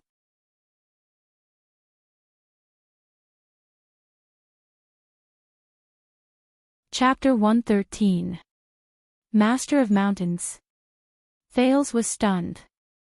How come I've never heard of it? Because this god does not have a representative in the human world. It does not have a temple or a church, Putre explained with a chuckle. There are even very few credible records of the manifestation of divinity. It only exists in the stories and legends that are passed down by the people. And for the travelers in the wilderness, worshipping the Lord of the Mountains is more of a kind of safety and peace of mind when traveling far away. The gifts from the mountains are more like a ritual to help the travelers overcome the harsh cold. Passed down by word of mouth. During the era of the ancient empire, the Master of Mountains was once the common belief of all humans. Not only us Northlanders, but also you, the Redalians who built the empire at the center of the world, the Kalanzarians of the southwestern land of thorns and dragon-kissed land, the barren bone people of the Great Desert, the native robbers of the Near East, the Kisari who graze on the eastern plains, the dark-skinned red earthlings in the extreme south, and the Kosai who roam the islands. Other than the Far Easterners, almost all humans know and acknowledge the existence of the Master of Mountains. The old Castellan drank a mouthful of ale and said with emotion behind the bar counter, but now, even in Northland, this simple belief can still be seen in the simple and honest countryside. The name of the Master of Mountains has disappeared, just like countless precious Northland traditions. All that is left are the great temples wrapped in power and money. The Redalians and the Northlanders. Thales curiously lowered his head and nibbled on the next piece of bread. I remember the title of the Supreme King of Constellation, yes, we all know, Archduke Lampard strategist, Viscount Canvita said with a mocking laugh, the common ruler of the Redalians and the Northlanders of the Western Peninsula. But I sincerely suggest that you omit the latter part in extet. The Northlanders have never acknowledged your rule over us. As far as I know, Putre retorted sharply, 2/3 of the Northland province during the era of the ancient empire was in Extet, while the remaining 1/3 was in the northern territory of Constellation. Those Constellatiates also called themselves Northlanders and acknowledged the Supreme King's rule over them. This is where the problem lies. Viscount Canvita tapped the bar counter thoughtfully. Northland has always belonged to Northlanders. Why should it belong to Constellation? Why should it belong to the rule of a Redalian king? Thales suddenly understood. Northland referred to the Northland province during the era of the ancient empire 1,000 years ago. It was a geographical concept, and Northlanders referred to the human race that existed before the empire was built. They lived on this land. As for Extet, it was a country that was built after the Battle of Eradication. The weight it carried was far less than Northland, let alone Northlanders. Just like how Constellation was a country that only existed after the Battle of Eradication, the humans who lived in Constellation were known as the Redalians thousands of years ago. By the looks of it, they seemed to be the main race of the ancient empire. Today, Northlanders and Redalians had long since mixed together in Extet's Black Sand region and Constellation's northern territory. Thales lowered his head and inadvertently saw the wheat residue that had settled in the wine cup.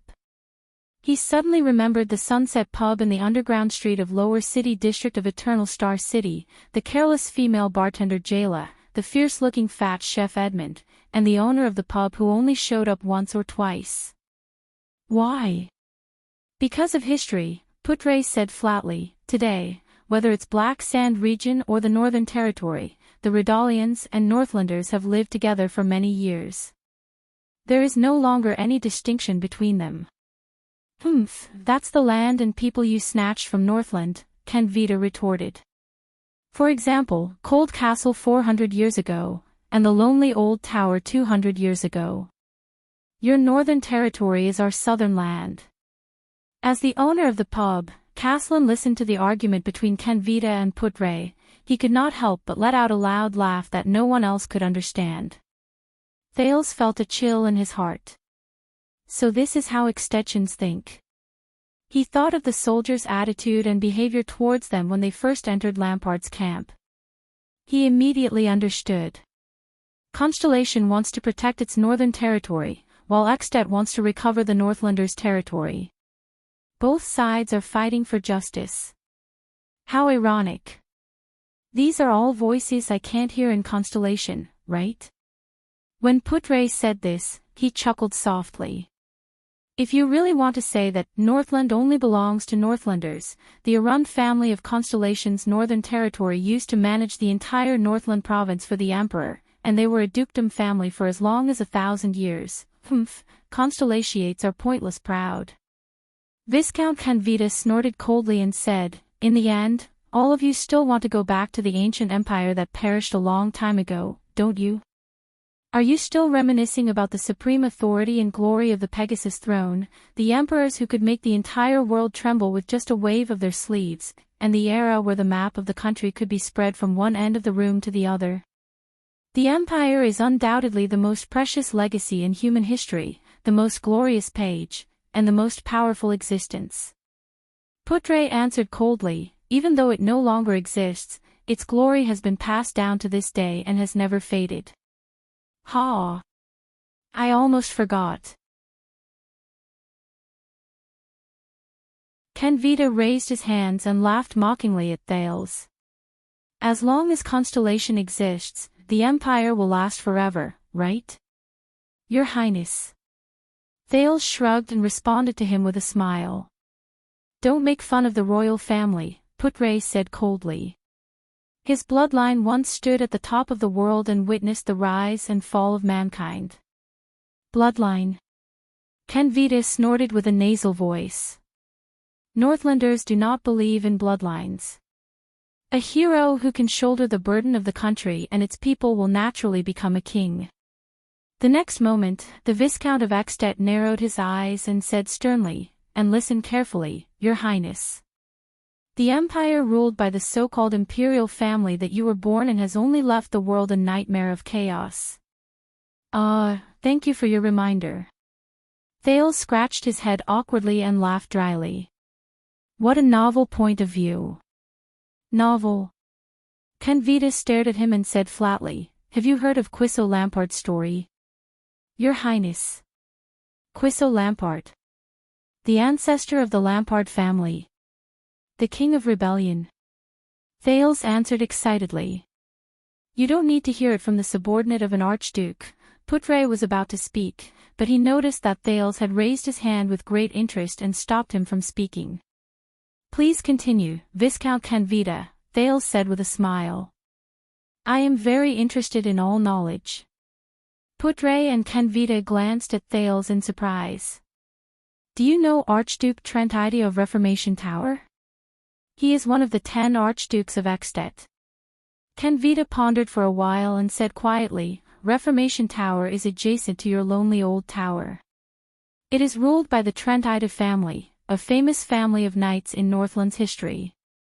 Their family emblem is a radiant blade. I don't know much about it. Sorry, I am only 7 years old. Thales shook his head awkwardly. But I am very willing to listen to your explanation. What about the Trentide family? What does it have to do with Quissow Lampard? It has nothing to do with the Trentide family. It is their territory, Reformation Tower, and its surroundings. Kenvita sighed and said, that is the easternmost part of Northland. It is also one of the entrances to the Sighing Mountains. During the era of the ancient empire before the peninsula was split apart, Reformation Tower was once synonymous with barbarism and chaos. Do you know how Reformation Tower got its name? Thales shook his head cooperatively. It was once the ancient empire's penal prison and execution ground. Those who went there needed to be recreated. Kenvita shook his head and said, Reformation Tower. Unfortunately, most of the prisoners inside did not come out alive and their lives were recreated. Thales nodded as if he was deep in thought. And during the ancient empire, there was a famous person imprisoned there, Quissow Lampard. Thales frowned slightly. Quissow Lampard. He knew this person. At least, he was mentioned in the world history that Gilbert made up for him. Quissow Lampard, Northland's king of rebellion. He was the man who started the first civil strife in the ancient empire. However, in the books, he was a forest bandit who roamed the Northland pine forest. During a robbery, he accidentally killed an official of the empire, so he was captured by the empire. His accomplices attacked the execution ground and rescued him. The desperate Quissow knew that he could not escape the empire's pursuit forever, so he decided to go all out. Taking advantage of the Northlanders' dissatisfaction with Duke Arun's harsh governance, he spread rumors to divide Northland, stirring up a storm of chaos in Northland, and completely embarked on the path of rebellion against the empire. In the end, his rebellion was easily extinguished by the empire's army at Lonely Old Peak. However, the empire's first civil strife also broke out because of this, and it became more and more intense. However, today, Kenvita told him a completely different story. Kenvita said faintly, it is said that the Lampard family is the descendant of Takmu, the first king of the north, during the uncivilized era before the orcs invaded. More than 1,500 years ago, Quissow Lampard was just an ordinary lumberjack in the Northland province of the ancient empire. However, he was highly skilled, forthright, and righteous. He helped the poor and the weak. He was very famous in the area. Even the Northland province's Duke family, Arund, knew of him. That was the so-called empire's most glorious era. The elves compromised with the empire, the dwarves became craftsmen, the orcs fled to the glaciers, the dragons went extinct, and only the Far East remained unconquered. Therefore, when the empire's campaign to conquer the Far East was in full swing, Quissow was enlisted into the army. With the glory and pride of fighting for the empire in his heart, he gladly went to the battlefield. He fought bravely and was good at fighting. Due to his prestige in the hearts of the Northlanders, he was promoted all the way until the empire conferred him the title of Count and appointed him as the general of the Northland army. Thales' heart trembled. This story was completely different from the one he had in mind. With the hard work of Quissow and the other armies, the Far Easterners retreated in defeat and were trapped in their isolated city. Only the Chelan holy capital, which was about to fall, was left with no soldiers and food supplies. The empire's magnificent feat of unifying the world was about to be realized. The emperor's desires became more and more excessive. His demands were endless. He never stopped conscripting laborers, and the amount of taxes increased. The Northland province, as the best source of soldiers, was the first to bear the brunt of it. The Northlanders could not take it anymore. They began to resist taxes, escape from labor, and chase away the emperor's tax collectors. They began to face the empire's authority with anger and curses instead of enthusiasm and obedience. Therefore, Duke Arund, the emperor's servants, could no longer collect enough taxes and labor. There were even frequent cases of tax resistance. The empire's servants came up with a solution. They found the most famous person in Northland, the Northland Army's commander, Quiso, who was on his army's rotation break and had returned home to recuperate. Caslin sighed. Putre was silent. Kenvita continued to speak. They persuaded Quiso to become their colleague and go with them to demand the payment of taxes and labor, but Quiso did not agree. They then persuaded Quiso to make an announcement to convince the Northlanders to submit to the Empire, but Quiso did not agree. They then used the Empire's name and ordered the Empire's general to help them find the Northland rebels, but Quiso did not agree either. Quiso said this, "I am loyal to the Empire, but I am a Northlander." In the end, the Emperor found out about this. The Emperor sent an edict. There were only 2 words on it. Kenvita's gaze became extremely cold. He said flatly, "Choose one." Thales felt a chill run down his spine. Choose one. The next thing the Northlanders knew was that Quiso was exiled to Reformation Tower until he proved his loyalty to the Empire again. The Emperor could not tolerate his general failing to do so. But for a whole year, Quiso did not relent. At the same time, the Northlanders who heard the news became even more resentful. In the end, the Emperor, who heard the complaints of the Northlanders, was fed up with Quiso's stubbornness and decided to make an example out of him. He used punishment and fear to intimidate the Northlanders and reassert the Empire's dignity. Hence, Quiso Lampard was escorted to the execution ground. There, he watched helplessly as his son was beheaded, his wife was hanged, his daughter was hanged, and his friends were whipped to death. Finally, when it was Quiso's turn, the furious Northlanders and Quiso's subordinates broke through Reformation Tower together. They fought their way into the execution ground, killed the Empire's soldiers, and rescued Quiso. When the news spread, the entire Northland was shocked. The people picked up their weapons again, put on their armor, and gathered around the dying Quiso. But this time, they did not serve the Empire, but to rebel against the Empire. Of course you know the story after that. Thales savored the story. It was too different from what was written in the books in Constellation. Yes, Thales said quietly as he pondered, the King of Rebellion fought to the end, and his last 300 men, but at the end of the story, Kenvita still surprised Thales. There's only one difference, Kenvita interrupted him, his eyes sparkling. There's no such thing as fighting to the end.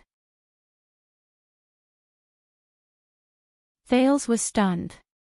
Quiso had no intention of fighting at all. He dismissed most of the revolutionary army, and only led the last 300 men who refused to leave and launched a final charge against the 3 great armies from the side of Lonely Old Peak. This is more like a complaint against the Emperor, not a rebellion against the Empire he was loyal to all his life, isn't it? After he died, every Northlander lit candles in every household and honored him as king according to the ancient rites of the Age of Kings. This is the story of the King of Rebellion. Many extensions are familiar with it. Do you understand now, Emperor's descendant? Kenvita said flatly, what the Empire left for Northland. Caslin watched Thales' reaction with interest. Fortunately, the others were sitting at a round table some distance away from them. Otherwise, Thales reckoned that there would soon be another tavern brawl between Constellations and extensions. A story that has been meticulously embellished. Putre snorted and laughed. I'm curious, though. How did you know the Emperor's edict so clearly? Are you sure that you didn't miss a single word? Go ahead and be sarcastic, citizen of the Empire. Anyway, your mind is only filled with the glory of the Empire. Kenvita's gaze was filled with disgust.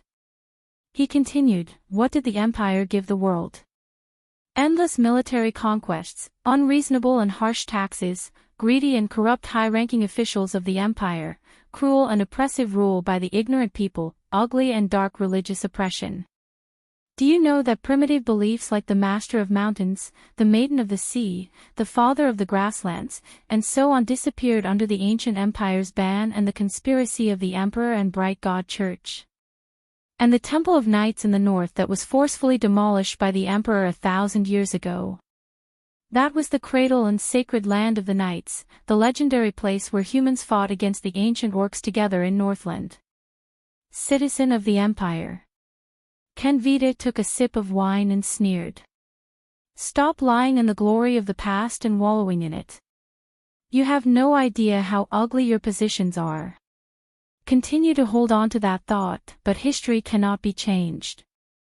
Even now, Putre said in disdain, I only see your carriages running on the roads built by the Empire. Your currency is minted according to the gold, silver, and copper standards set by the Empire. No matter how many languages you speak, your northern accents and habits are still derived from the ancient and common language of the Empire. Your armies follow the Empire's system of regiments, brigades, guards, and squads. Your nobles follow the Empire's system of dukes, earls, viscounts, barons, and lords. Your paintings, poems, and music all draw nourishment from the glory of the Empire. Without the Empire, I'm afraid that Northland would still be a piece of scattered sand, backward, and barbaric land. What can that prove? Kenvita interrupted him rudely. If we call the things that the Empire imposed on us with violence a gift and feel complacent about it, imposed. Putre seemed to be enraged as well. The Knights of the Northland Kings joined the great Emperor Camelot Caradhor almost at the same time as the chauvinistic king's army. You are the great Emperor's earliest supporters, the most active swords and blades when he built the Empire. Very well, Kenvita said coldly. Now, we, the children of the Northern Wind and the Dragon, no longer need that evil Empire. We are self-reliant. Please put away your pride in the Empire, citizens of the Empire. I have seen a lot of Northern Wind, Putre said flatly. As for the dragon, if you are referring to the one embroidered on Eksted's flag, the material is not bad. The significance of the dragon on Eksted's flag does not lie in whether it exists or not. After all, we do not rely on a legendary beast to protect this country, Kenvita said solemnly. But it represents the beliefs and temperament when Eksted was founded. That is the revelation that Rikerud, the Northland hero, left to us during the Battle of Eradication. Strength, patience, tenacity, pride, persistence, and... Kenvita glanced at the people from Constellation, then picked up his wine cup and took a big gulp. With a rather profound smile, he said, never surrender, even if it is a colossus like the Empire. And what is left of all of you? Kenvita sneered and said, Constellation is just an antique. There is no meaning to its existence at all. The reason for its existence is only to testify to a piece of past history, to summon the soul of a country that has perished for a long time. Putre was about to answer, but he heard Thales heave a long sigh at that moment. Do you know? Kenvita and Putre turned to the second prince of Constellation at the same time. Be it Putre or Viscount Kenvita, Thales sighed deeply and said, even though one of you is a Constellatiate, and the other is an Extension, in your unpleasant encounter, I found the two biggest similarities between the two of you. Putre and Kenvita were stunned at the same time. So, what are they? The one who spoke was the owner of the tavern, Caslin, who had been watching the show from the side. He tapped his chin with great interest and asked Thales, similarities? Thales raised his eyebrows and shrugged. When the two of you meet each other, even if you speak from your own standpoint, your minds will only be filled with the same thing. The most unoriginal thing.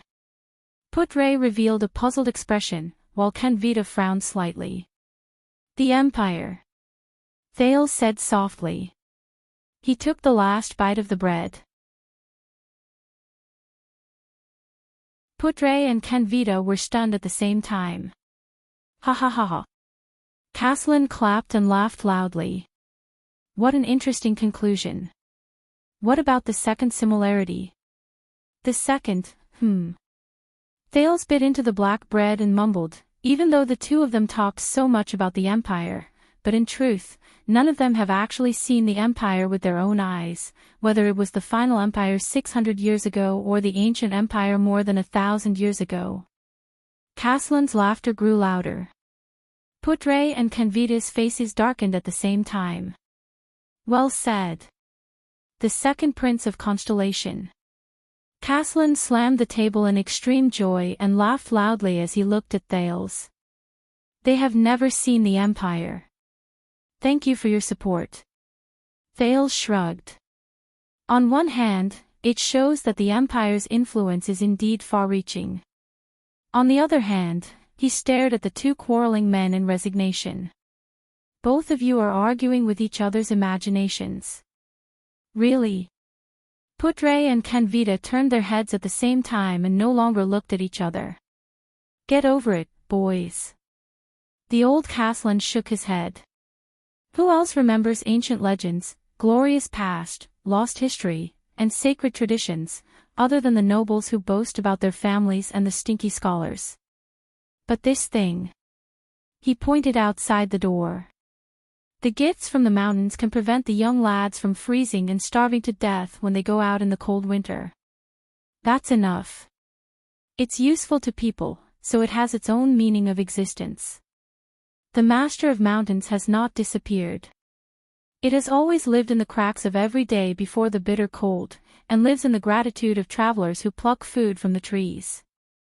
As for the dragon and the Empire, Castellan sneered. It's the same principle. Putre and Canvita did not speak anymore, but their expressions were unpleasant. Thales flashed a bright smile. Bang. Castellan slammed a wine glass with a different color on the bar counter and pushed it in front of Thales. High-quality rye wine, specially provided by Hero Tavern. Under Thales' astonished gaze, the old man said casually, my old comrade in Prestige Orchid region provided it with rye. There's a daily limit. It's not for the crude stuff they drink. This is for what you just said. Thales widened his eyes. He looked at the white-haired old man, then lowered his head to look at the wine in the glass. Don't hesitate, boy. Drink it up. Castellan showed off his powerful and vigorous right arm muscles, which did not show any signs of aging. The standard to judge a good warrior is, firstly, whether he can swing his axe with enough strength, and secondly, whether he can drink to his heart's content. I'm only 7 years old. Thales stared at the wine glass that was the size of his head. He widened his eyes and said awkwardly, you know, kids can't drink. It's not good for their bodies, that's nonsense.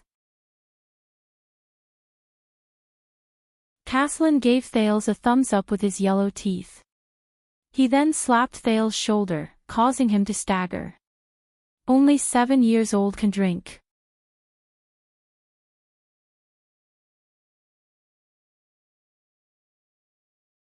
Chapter 114. After Thales tried his best to reject the cup of rye wine, he breathed a sigh of relief under old Castellan's regretful gaze. They rested for a quarter of an hour. Viscount Canvita turned his head and nodded at the fire knight. Tolja. Get ready. Tolja ordered his soldiers. We're ready to depart. We must reach Prestige Orchid region before tomorrow night. Upon hearing their commanding officer's words, Extet's officers and soldiers stood up in unison. They left behind their wine money and walked out of the tavern. The Constellatiates looked at Thales. Thales glanced at Putre, shrugged, and jumped off the bar counter. But just as he waved at old Castellan and was about to leave, Brat, wait. Castellan left the bar counter and walked towards Thales. Thales only then realized that this old man was extremely tall. Castellan was almost 7 feet tall.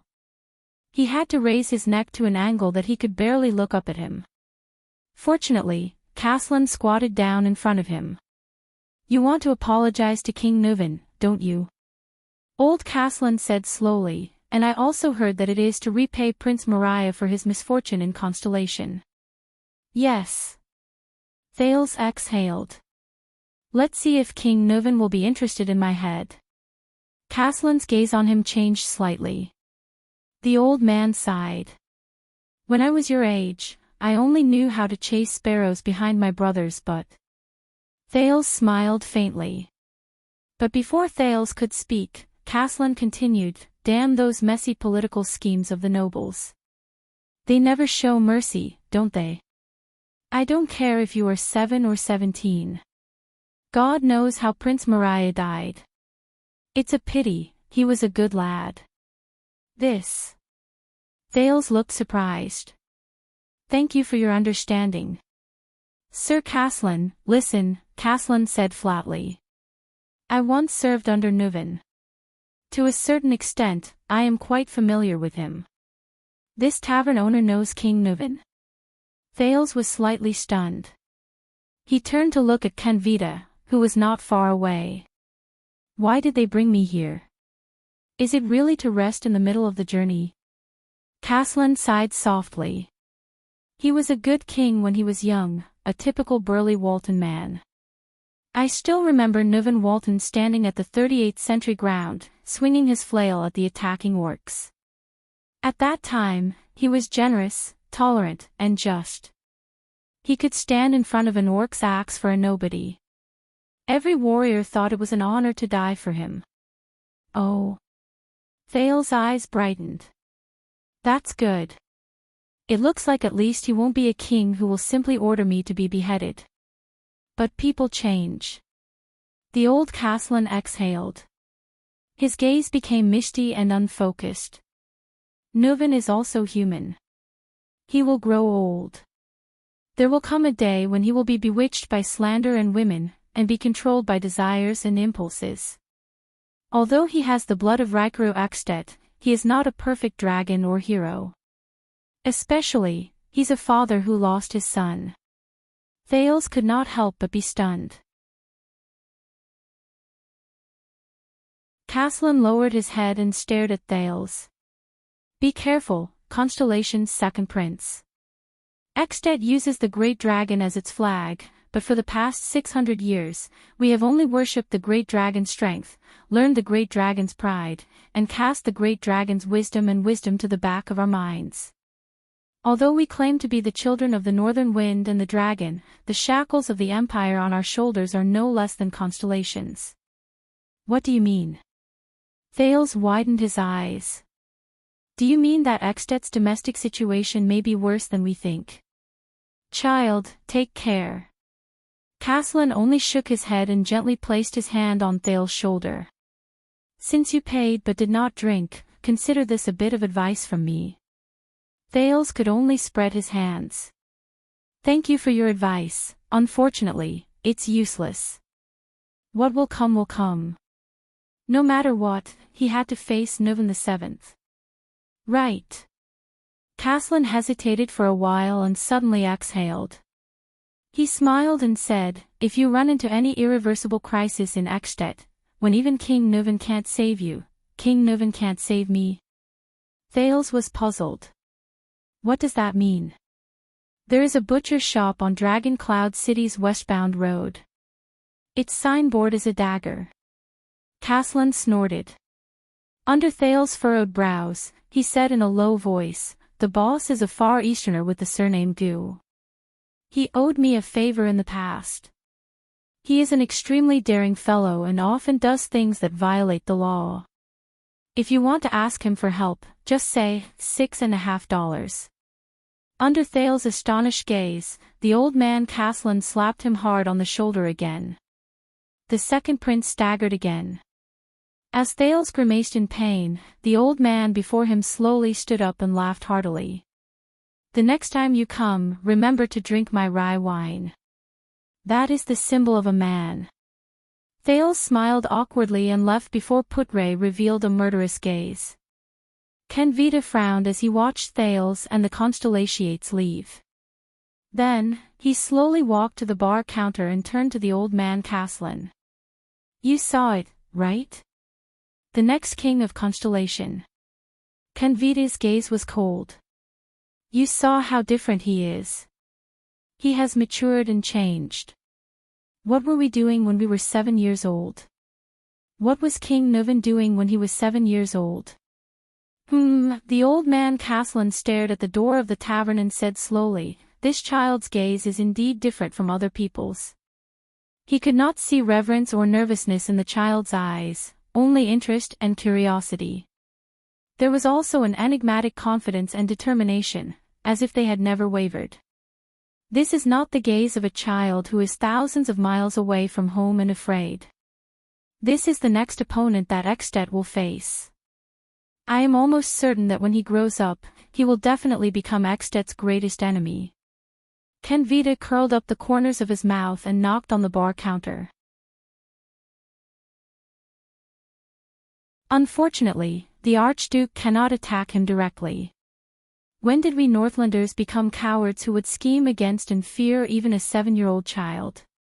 Caslin said disdainfully in a low voice, maintaining a country amidst conspiracies and fear. This is something that only a shaky empire would do. Of course, Archduke Lampard's strategist said softly, for this, we need a better king, not an old and muddle-headed person who does not enjoy his position and does not have to be a hot-blooded person who is still wet behind the ears. Caslin grabbed 2 wine glasses and placed them in the window of the kitchen. So, Chapman Lampard is really a good candidate. I believe that you still love Extet and the Dragon's Kingdom deeply. Canvita fixed his gaze on him. Even though King Nuvan chased you out of the White Blade Guards. Hey! The old man seemed to be particularly dissatisfied with this sentence. Nuvan did not chase me away. I left on my own. Canvita did not speak. He only stared at the old man. Really? After a few seconds, he said slowly, so, you still don't agree? So you still don't agree? Caslin shook his head mockingly. I am just a tavern owner. What can I agree to? Caslin the Earthshaker, as the former leader of the White Blade Guards, your name still spreads among them. Your story is still being sung in the 38th century grounds, Canvita said slowly, as long as you say the word, why? Do you want me to use my influence and connections to convince my old subordinates to stand on Chapman's side? Caslin snorted in disdain. I believe that you will make the best choice for Extet. Canvita's expression was indifferent, but his gaze was sharp. He stared straight at the old Caslin. Caslin Lampard, you are, after all, the Archduke's uncle. Caslin raised his head abruptly. And the most famous commander of the White Blade Guard since Extet was founded, Canvita said flatly. In the upcoming storm, you are destined to be unable to remain unscathed. Of course, it might not be just convincing my old subordinates. After all, the White Blade Guards are the king's personal guards. They are responsible for the safety of the common elected king of Extet. Canvita thought silently. Do you know what this reminds me of? Caslin interrupted his thoughts. Canvita curled the corners of his lips politely into a smile. The old man stared at him coldly. Quiso Lampard was asked by the Empire to convince his fellow countrymen to cooperate with the Empire, pay taxes obediently, and stop resisting. If I say no, will that brat Chapman exile me to Reformation Tower as well? Canvita frowned.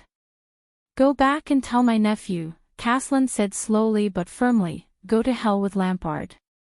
Go to hell with Rumba. Canvita sighed and shook his head as expected. Then, you should at least be able to help me with the second favor. Caslin snorted coldly. All of you are always concerned about benefits, aren't you? Canvita narrowed his eyes. This time, it has something to do with that prince. Caslin put away a few cups again and ignored the Viscount. There are people in Extet who want to assassinate that prince. Whether it's to frame the Archduke or to mess up the situation, Canvita said with a dark expression. They even used the officer spy lurking in our mystic gun unit. You know that I hate these dirty politics the most. Caslin raised his head and said bluntly, I don't want to know anything. What happened next is related to you, Canvita interrupted him in a deep voice. The Archduke sent a letter yesterday saying that we found a clue about the officer's spy in the black market, but it was intercepted halfway. What does it have to do with me? Caslin said rudely. Those who intercepted the clue halfway used the sword style of the Tower of Eradication, an unusual power of eradication, and they were definitely not from the Tower of Eradication. Caslin was stunned. Go on. The old man became solemn. What is the power of eradication? I know you will care about it. Canvita said sharply, it's the one you mentioned a long time ago, the frenzied and out-of-control power of eradication. I remember that you are still working for the Tower of Eradication. It's just to return a favor to Shao. A nostalgic look appeared in Caslin's eyes. After all, it's been so many years since I graduated, but he immediately looked at Canvita seriously. What else? The super-class swordsman of eradication under us, Croche. Do you remember her? She's the daughter of your comrade, that strong little girl. She was heavily injured in their hands and almost lost her life. She's the only one who escaped. Caslin clenched his fists. The clues we've been pursuing have been cut off. The only clue we have left is that strange power of eradication. Canvita said sincerely, we need your help, even if it's for the Tower of Eradication, not for Lampard.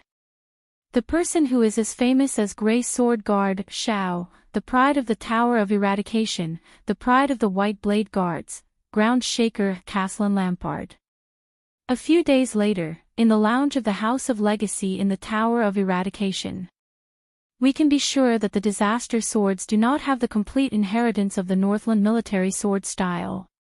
One of the supreme class inheritors, Zadie Tafner, sat on the table and said to his student, even if it's outdated, it's still a set of sword style meticulously researched by countless swordsmen and wizards. And the House of Legacy has the most complete security system. We can start from here. All right. Continue looking for books here, Zadie. The exhausted Cohen Caribbean leaned against the table and knocked on the table leg. He rubbed his reddened eyes. I can't take it anymore. But I'll remember these good times, the days when I sneaked into the truth library with my teacher every night. Zadie's face instantly darkened. Are you giving up? His teacher said in displeasure. Are you giving up on the investigation of the disaster swords? I'm not giving up, the blonde police officer, Cohen said angrily. But do you know how many books are in the truth library? Then, I just received a letter from a beautiful lady yesterday. Cohen ignored Zadie's unpleasant expression and yawned. I'm going to return a favor. Jayla. Is that her name? Cohen touched the letter in his arms and the corners of his mouth curled up into a smile. That cool girl with dual blades. However, at this moment, a stern and cold old voice came from behind the teacher and disciple. Zadie Tafner. Cohen Caribbean. Both Zadie and Cohen trembled at the same time. Thud. Zadie jumped off the table in a fluster and fell to the ground due to a moment of carelessness. Thud. Cohen nervously bounced up from the ground and ended up hitting his head on the table. The two of them were in a flurry. One rubbed his knees and his face was contorted, while the other touched his scalp and grimaced in pain. They stood up with difficulty and tried their best to stand straight. They put on their most obedient and friendly smiles and looked at the cold, gray-haired old man from the Far East who had appeared out of nowhere with a sword hanging from his waist. Ah! Shao! When did you come back? They all said that you went to Sharp Blade Valley for an inspection. This was the heir of the Tower of Eradication, Zadie Tafner, who raised his hands and bowed with a face full of smiles. Master Shao. This time when I came back, I planned to visit you first. I even specially brought you Constellation specialty. This was Cohen Caribbean, Constellation's police officer come captain of the city defense, rubbing his hands together with a flattering expression. But the gray-haired old man, Xiao, ignored their smiles. The table in the lounge is not for dancing. Xiao stared at Zadie, who had a flattering expression on his face. His cold voice made Zadie's smile even more awkward. The heir must set a good example. Of course, of course. Zadie Tafner nodded sincerely and humbly. Then, he turned to Cohen. His steel-like stern face scared the latter. Since there are chairs, don't sit on the ground. Yes, yes. Cohen listened to Xiao's teaching seriously. The two of them smiled and nodded repeatedly. They were as respectful as they could be. What a joke! This was the master of the Tower of Eradication, the Grey Sword Guard. The lightest punishment he could give his students was to stand upside down with one hand for 10 hours. And the crimes that were worthy of the lightest punishment, for example, taking 2 long steps while walking, was not in a good posture. The Grey Sword Guard stared at them coldly. Zadie and Cohen stood straighter than the other. Fortunately, Xiao only snorted in the end and did not say anything else. The two of them secretly breathed a sigh of relief. Until Xiao said his next sentence. I heard, Xiao said slowly, that you have sneaked into the Truth Library many times these few days. Zadie and Cohen were petrified on the spot at the same time. Listen to my explanation. Zadie smiled awkwardly. You were not around, right? Cohen found some clues about the disaster sword, so, this is for the Tower of Eradication, for the purgers. Cohen used the words he learned in the police station and patted his chest righteously. We are for the disaster sword, but Xiao's solemn and deep voice rose slowly and interrupted them. Very well. The Grey Sword Guard's expression was solemn. Cohen Caribbean. Cohen immediately puffed out his chest and raised his head solemnly. He stood straight. Go to Axted immediately, Xiao said slowly. An old friend called Caslin needs help. Ha! Caslin. It was Zadie. He looked at Xiao in surprise. You mean that drunken Northlander uncle who uses a sword as an axe? Xiao turned to him. His cold gaze forced Zadie to shut his mouth. But... Cohen scratched his head awkwardly. I have to return to Constellation to help a friend first. Croche, do you remember? She was in the same batch as you, Xiao said in a low voice. She was injured by the disaster sword. She might never be able to use a sword again in this life.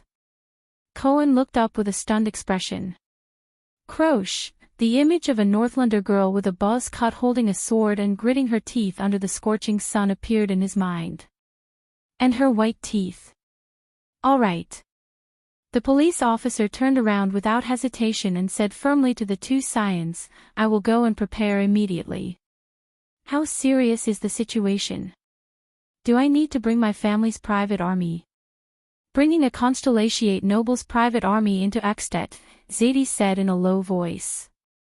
Are you out of your mind? Cohen nodded in realization. You will not be the only one, Xiao said in a low voice. There is another person who will meet you on the way. She has just joined the purgers. Cohen was instantly stunned. Broken Dragon Fortress. Be careful on the way.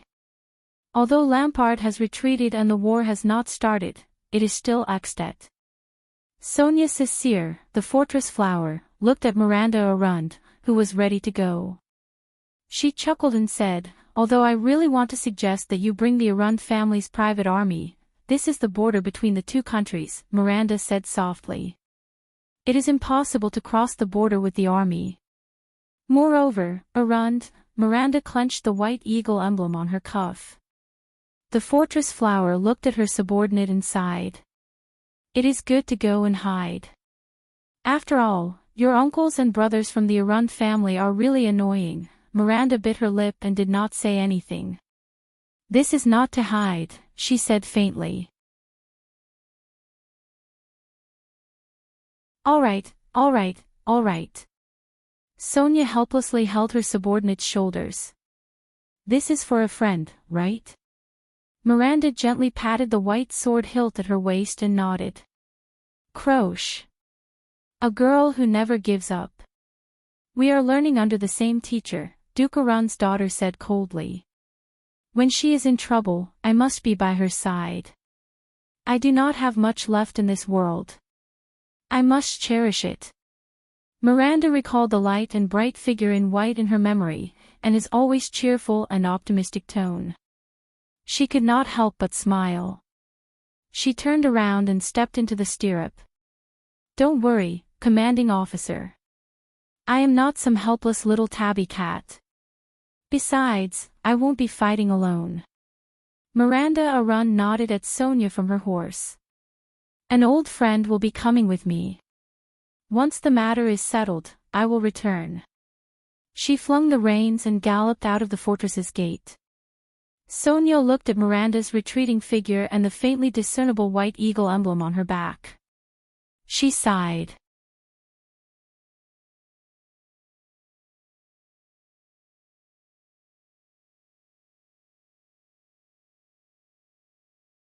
So they were still using itself to communicate. Although the Empire wasn't as powerful as it was in the past, the humans would definitely protect the main body. As long as Victoria's return wasn't destroyed overnight, the main body would be safe. One day, it would return to its main body. At that time, it would once again be as powerful as it was in the past. Then, it had to carefully hide itself and strengthen itself. Most importantly, it had to find a way to restrain those mystics. It did not want to experience the humiliation of being captured and imprisoned as a slave a second time. Especially that damned mystic. Giza Streelman. If the human outside the cage door had not mentioned this name recently, it would have almost forgotten about it. It gritted its teeth with a heart full of hatred. It would never forget the feeling of its flesh boiling and exploding in front of the mystic, the feeling of groveling at the mystic's feet. At this moment, a familiar swelling sensation came from his abdomen. "It's here," it thought. The humiliation of being a slave and being forced to work as a slave surged into its heart once again. It did not know which severed limb it would be this time. At the top of the metal cage, the bell rang violently and urgently at the right time. Asterisk clack. Asterisk the metal cage door opened. It used all its strength to roar at the cage door, trying to express its hatred and malice. The sharp pain, as if it was being pricked, attacked it again. It knew that it had to leave the cage to complete the task, or else the pain would only become more intense. Just like hundreds and thousands of times in the past, it reluctantly climbed out of the cage with great difficulty. The sharp pain slowly subsided. Its abdomen squirmed, and the contents inside surged up its throat and reached its mouth. The swelling sensation gradually disappeared. It opened its mouth full of sharp teeth and spat out a piece of paper in the darkness. Another piece of paper. It thought in annoyance, "These stupid humans, can't they send something interesting over next time?" A young man in a white robe grabbed the piece of paper and pulled it out of its mouth roughly. Rude humans. The sharp pain appeared again, and it howled in pain. At the same time, it knew that it should return to the cage. With a heart full of humiliation and pain, it climbed back into the cage. The pain disappeared. The young man lit a lamp, and the dazzling light made it grimace.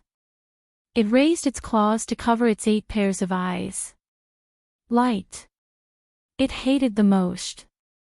Fortunately, after the young man saw the piece of paper clearly, he immediately extinguished the lamp. In the darkness, within its field of vision, the young man in a white robe put down the piece of paper in his hand. He spoke in a much more solemn voice than usual. "Things are somewhat beyond our imagination."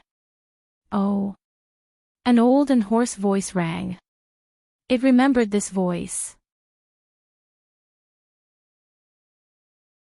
During the years when it was brought away from the City of Triumph, many humans were in charge of managing its cage, but this old voice seemed to have been in charge for a longer time. First, the prince was intercepted by Lampard at the border, but it seemed to be a daunting experience, and now the diplomat group is heading to Dragon Cloud City under Lampard's escort. "You know, I don't care about this," the old and hoarse voice said faintly. "What about that homicidal maniac?" Giza Streelman did not go with Blood Bottle Gang to besiege Ramon according to our plan, even though we used various channels and hinted to them countless times about Ramon's importance to the Brotherhood, the young man said quietly. Giza Streelman. All the nerves in its body were stimulated by that familiar name again. My enemy. The mystic. The enemy of life that runs amok in flesh and blood.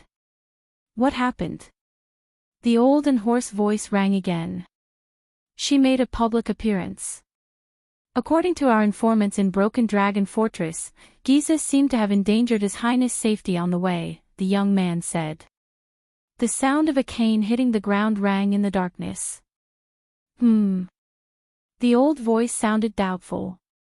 According to the previous report, wasn't the Night Queen the one who intercepted His Highness?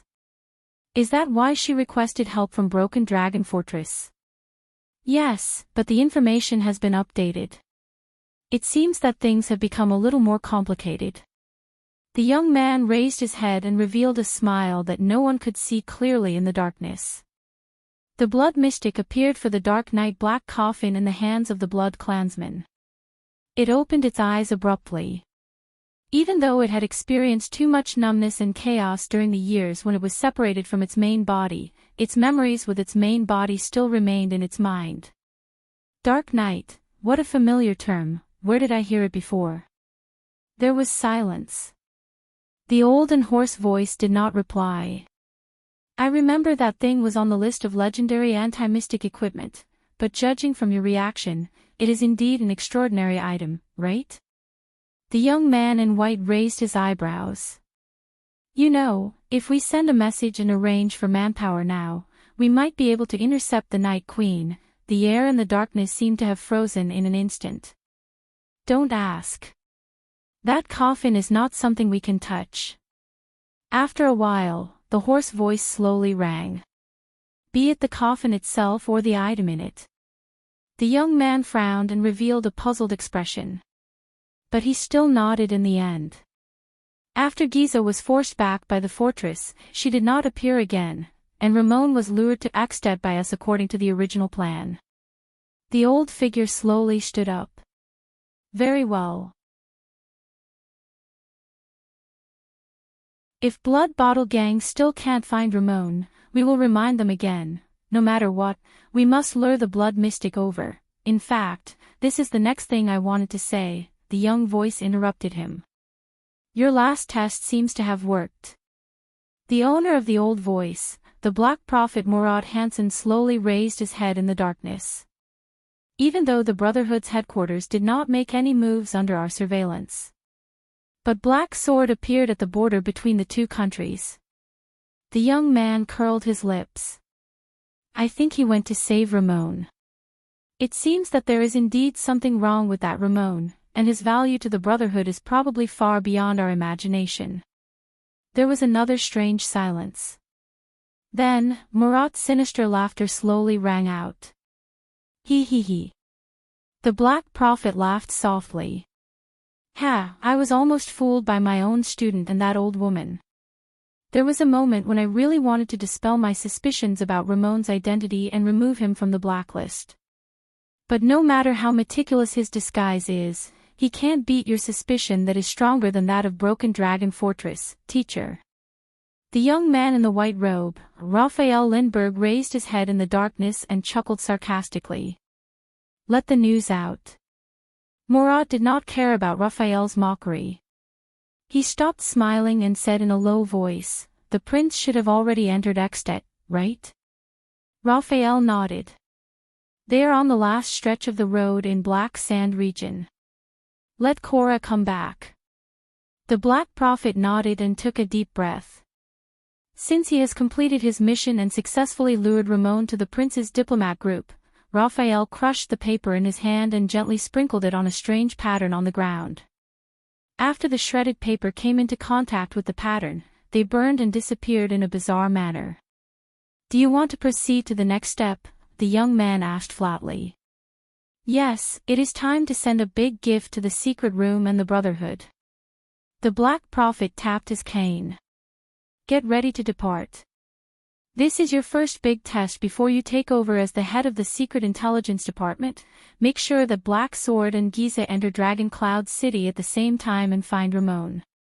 Raphael flashed a bright smile. "Black Sword against the Blood Mystic. I'm sure it will be a big scene." Murat took a deep breath and sat down again. What an exciting scene. "So you are in charge of luring away the two legendary anti-mystic equipment in Dragon Cloud City?" Raphael curled up the corner of his mouth. "A fearless mystic in the capital of a country. It is secondary whether the scene is big or not, but it will definitely be ugly. Are you sure you want to do this? Especially, to all the intelligence agencies, he is a notorious homicidal maniac." Raphael had a smile on his face, but he said in his heart, "Treat it as Constellation's return gift to Axtet. Avenge the losses that His Majesty and I have suffered over the past few months." The Black Prophet sighed emotionally. "After all, this is also to more efficiently deal with the threat of the Blood Mystic. I really want to see how that old woman in Dragon Cloud City is going to deal with such a situation." Also, Murat thought, with the tacit approval of the kingdom's secret intelligence department, the Black Street Brotherhood has been in the limelight for too many years. Since the Blood Bottle Gang has been dealt a heavy blow, Asda and Giza have been forced to appear. It is time for the Brotherhood, including the hand behind it, to pay the price.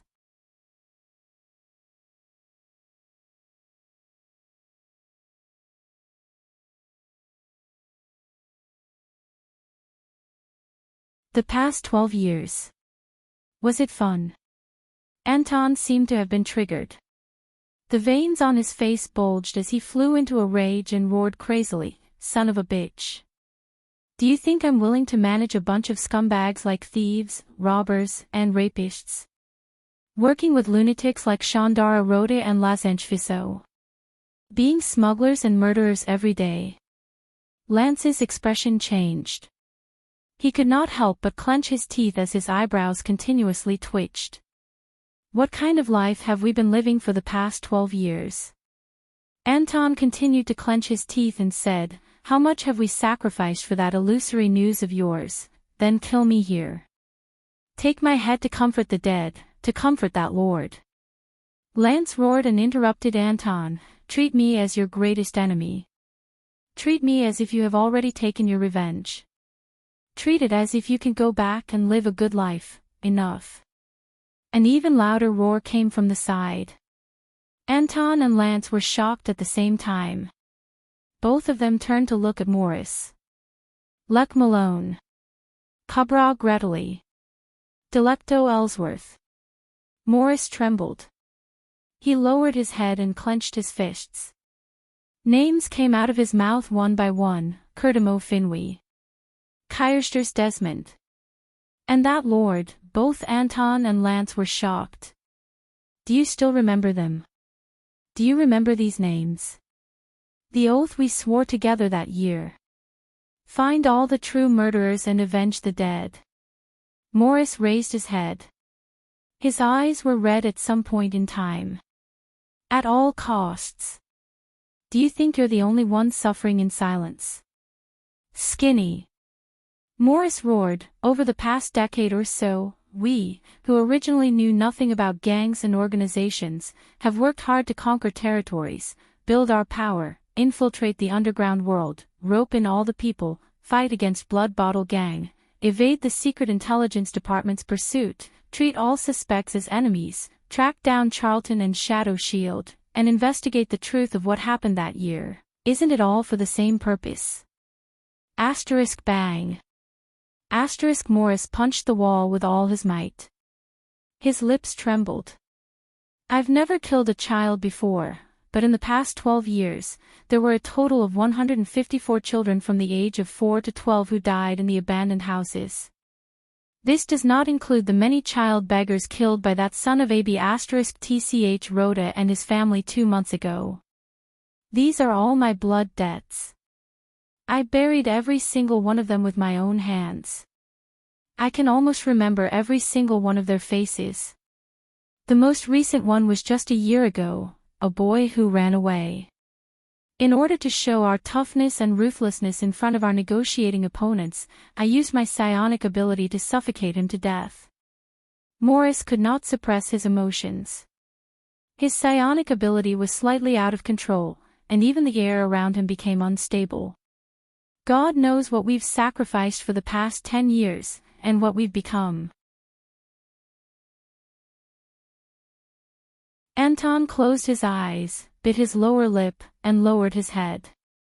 Lance laughed abruptly. Yes, well said. The sleepless eye revealed an expression that looked like he was crying and laughing at the same time. Ha ha ha, Anton Lewandowski, do you think we've done so many things to correct, atone for, or pay for the sins of the past, to create a better world? Dream on. Lance, who had a terrifying gaze, cursed loudly. Go and take a look at what we've done all these years. The Western Desert's prison of bones, that's where we should be. But why are we here?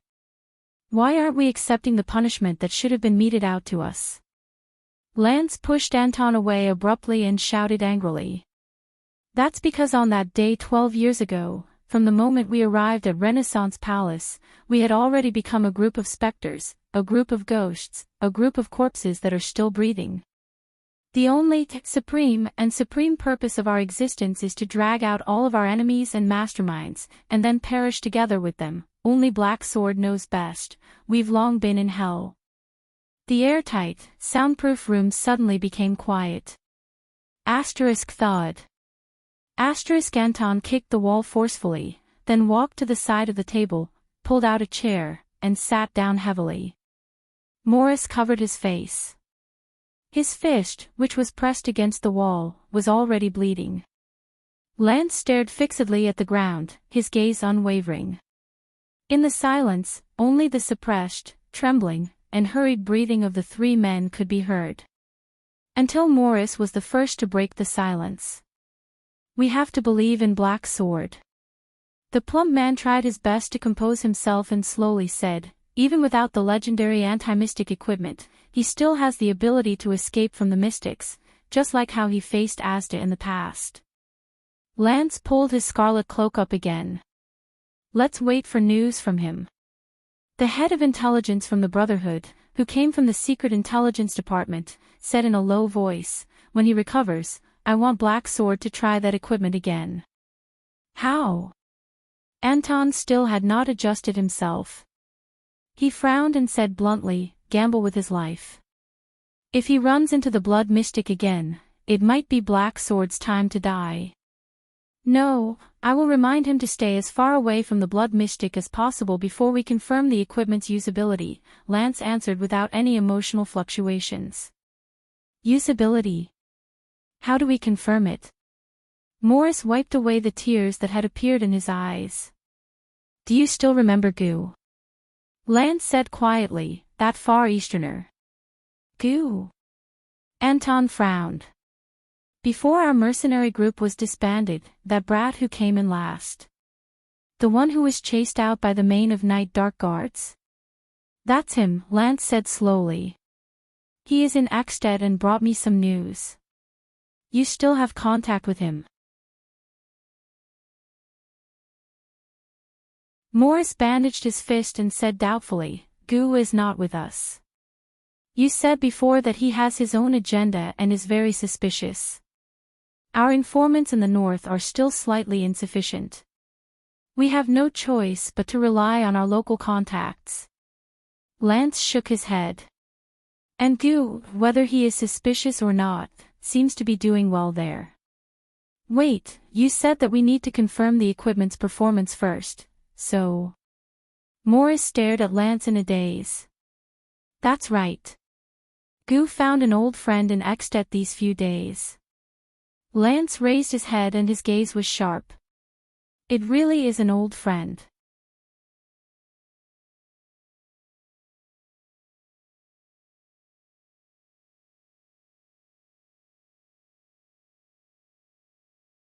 When he saw that the distance between them and their attention was still far away, Ramon cautiously approached Thales. He extended his finger towards the snow-covered ground in a field of vision that only the two of them could see. First, the ascetic tower. Ramon gently drew a square on the ground that was turned 45 degrees, with one corner facing downwards. He then connected the diagonal lines of the square and drew a cross inside. According to the information I've read, they are the most ancient group of mages. Even before the Holiness Exorcism campaign, the ascetic tower had appeared. But they are also the most mysterious. I don't know what they are doing. I didn't manage to find out much about them. Thales frowned. Next, the alchemy tower. Ramon drew a circle. Then, he drew two triangles on the left and right sides of the circle. Each of them had a corner pointing outwards. The side of the circle where the triangles were near was an arc, matching the arc of the circle. Ramon then drew a small circle at the center of the circle. Thales recognized that the pattern looked like an eye. Ramon continued, as the name suggests, it is said that the alchemy tower is an important aid for humans to defeat the orcs. Their creations are all prepared for war or practical use. Some of their products have been passed down to this day and are still usable. They are rare items that only a few people possess. Finally, the soul tower. Ramon then drew two shapes.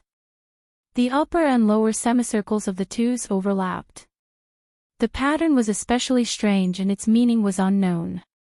There are all kinds of strange information about them. One moment, they are said to be the protectors of the secular world. The next moment, they are said to have an agreement with the Empire. Or, they are said to be on bad terms with the other two magic towers. There are even some who say that their existence has brought a lot of chaos to the world, and that they are practically the source of all evil. I am also unable to understand the things that they are researching. Obviously, they are different from the other two magic towers. Ramon looked at Thales. The latter nodded to show that he remembered it.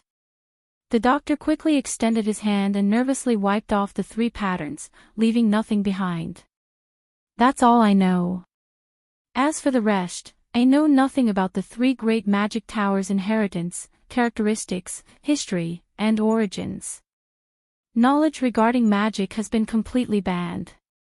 Ramon sighed. Also, you must never draw these three patterns in front of anyone, such as Morat. There will be trouble. Thales raised his eyebrows.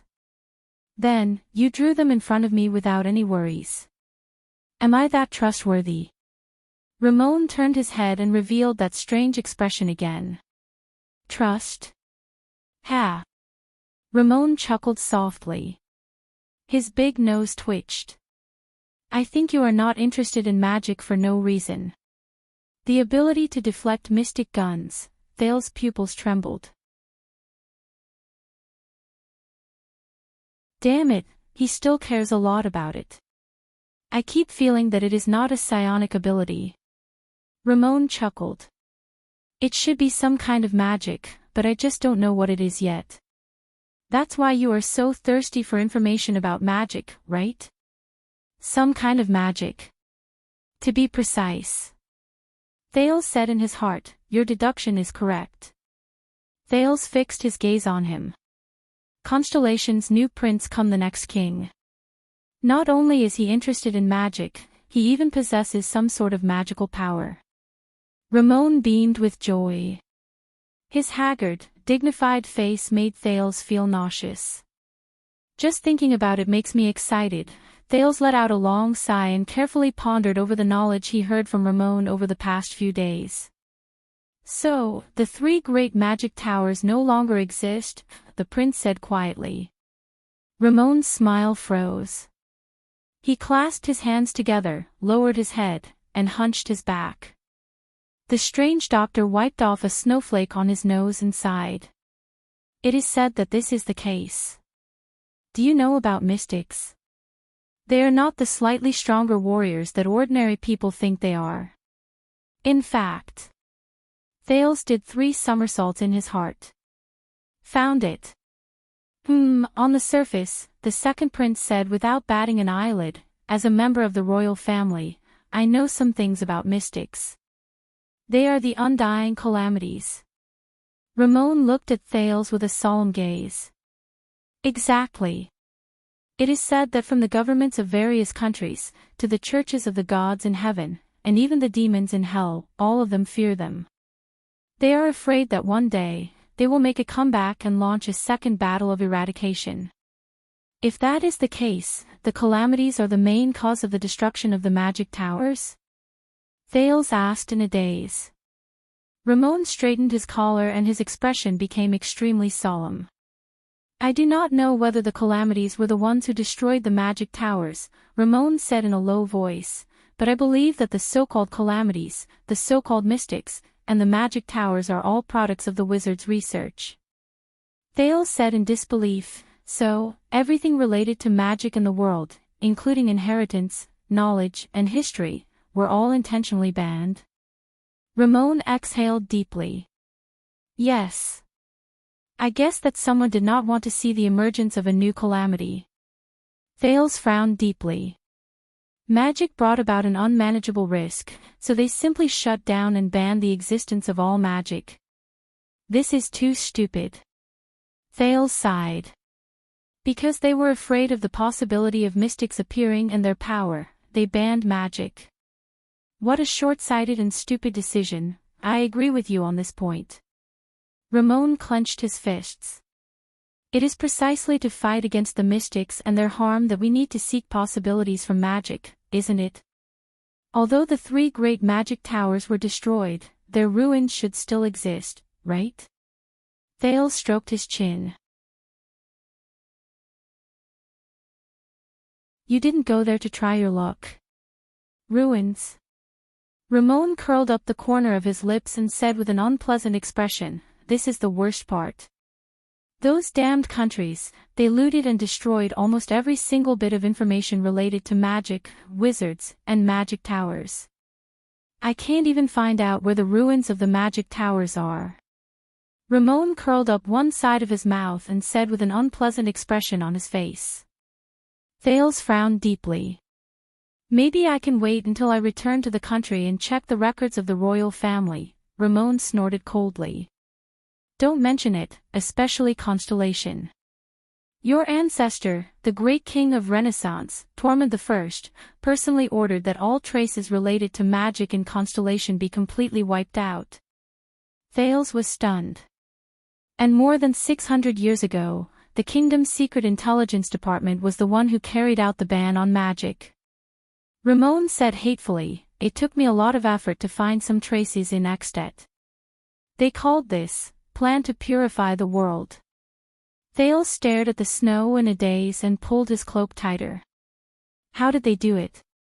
The prince raised his head. If magic is really as important as you said. Thales was stunned. They did it. Ramon raised his head. His eyes were filled with hatred. In the decades after the Battle of Eradication ended, the various countries imprisoned all the remaining wizards and plundered all the books, scrolls, records, and artifacts related to magic. They even investigated all the people who had close contact with the wizards. The most important thing was that they wiped out all traces of magic from history. Of course, all those who intended to study magic and revive it would immediately become a thorn in the side of the various countries' agencies and the temples and churches once they were discovered. They would be eliminated without hesitation. Just to ensure that magic would never appear again. All of them fell silent. For a moment, only the crackling of the flames and the mournful whistling of the cold wind could be heard. If the kingdom's secret intelligence department was in charge of the plan to purify the world 600 years ago, then there might still be a lot of information left in the secret intelligence department. Thales muttered to himself. Hey, to dig things out from the kingdom's secret intelligence department without anyone knowing. Thales sighed. It's even harder than breaching Broken Dragon Fortress. Ramon stared coldly at the fire and finished Thales' sentence. Wait. Thales thought of a question, and a strange expression appeared on his face. Doctor, he said slowly, Murat was not the first chief of the kingdom's secret intelligence department, was he? Nonsense.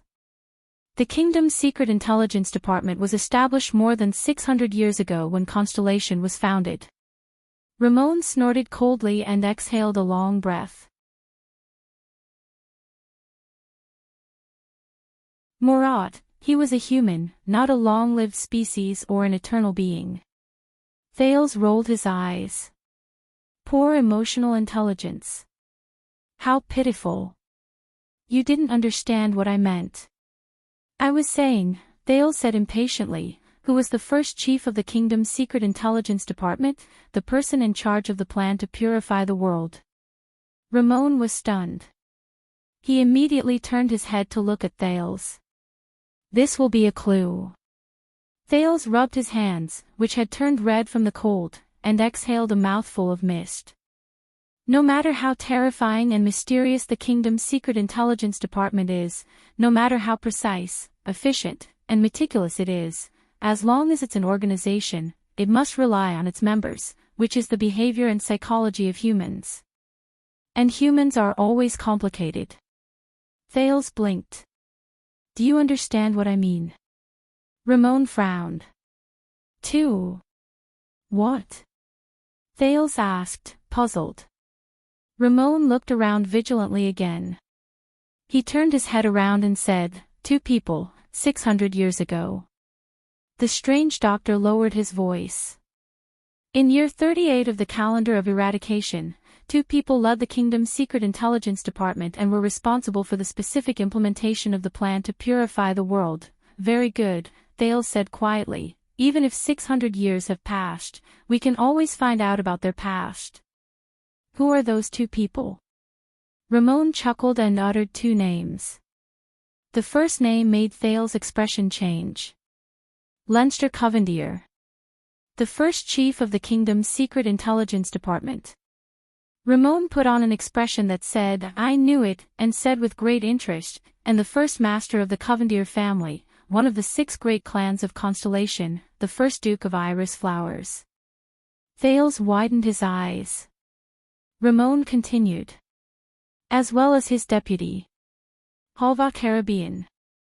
One of the 13 distinguished families, the first master of the Long Sword of Twin Towers, the first Count of Walla Hill, and later the wise Prime Minister of the kingdom. Just as Thales was carefully thinking about these 2 names and the meaning behind them, an extension sentinel let out a loud roar that pierced through the northland sky, where the cold wind rustled. Be on guard. The elite extension soldiers around him immediately drew their weapons. Countless sounds of metal being unsheathed rang simultaneously. The atmosphere was tense and somber. Unlike the group battle formation of Constellation, these Northlanders had stern expressions, but they were not flustered. They formed groups of 2 with their backs against each other. They stood scattered around the perimeter of the camp, facing the cold wind and fluttering snow around them. The light cavaliers mounted their horses together under their commanding officer's command and rushed to the perimeter. The heavy cavaliers and heavy infantrymen immediately began to put on their armor. Ida instantly dashed to Thales' side. Waya and Ralph rushed over as well. Be alert, the elven protector, whose age was unknown, said in a grave tone, how unlucky. It's another army. Army? The second prince thought of something. Under the moonlight, Thales' sharp vision, which had been modified by that fluctuation, allowed him to quickly see the source of the threat clearly. To the north of the camp, the figures of countless fully armored cavaliers appeared amidst the indistinct falling snow. Light armor, gray robes, white horses, and masks. They were swift and silent. They almost blended into the snow around them. In this kind of weather, Putre, who rushed over from behind, frowned. They're elites. These cavaliers, who did not look like good people at first glance, suddenly dispersed when they were 100 meters in front of them. They moved towards them in a messy but orderly manner.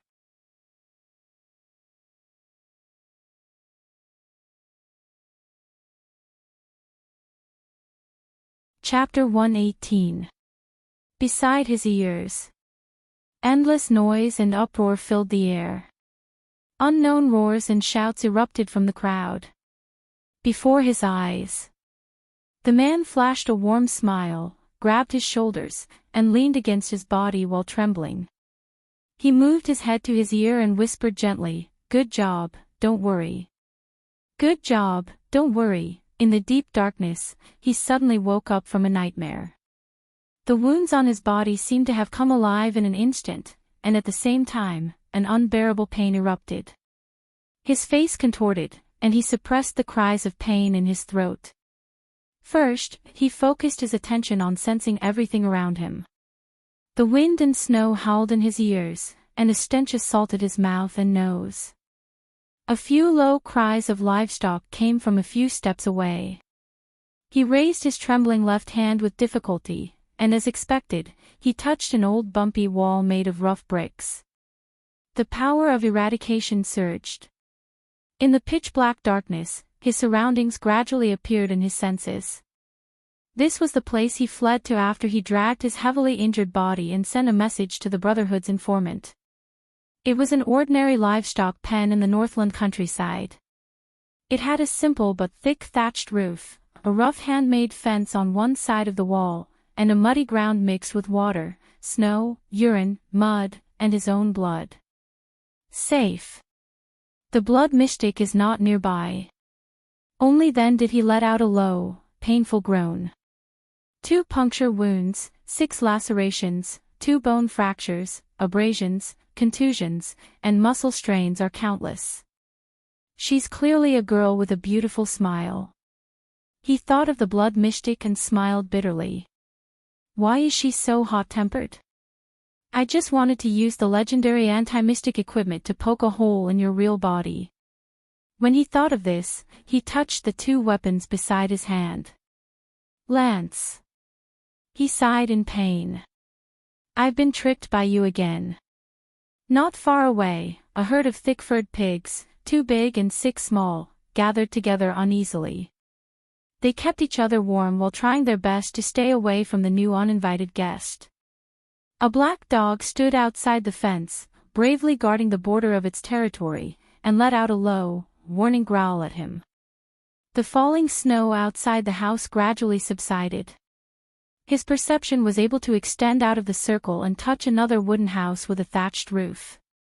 There were 4 people sleeping soundly inside. 2 were relatively calm, while the other 2 were young and restless. Next door was a stable, and inside it were 2 slightly different breaths. They should be 2 strong horses unique to the Northland. He smiled in the dark, thinking of the days when he was busy and had to live in different countries. Obviously, this was an ordinary northern family of 4. One of the horses was a plowing horse, and the other was a horse used for military service and hunting. They were probably rented from the feudal lord. Looking at the terrible environment around them, the pigs were probably not their own. Instead, they were reared for the feudal lord's dining table.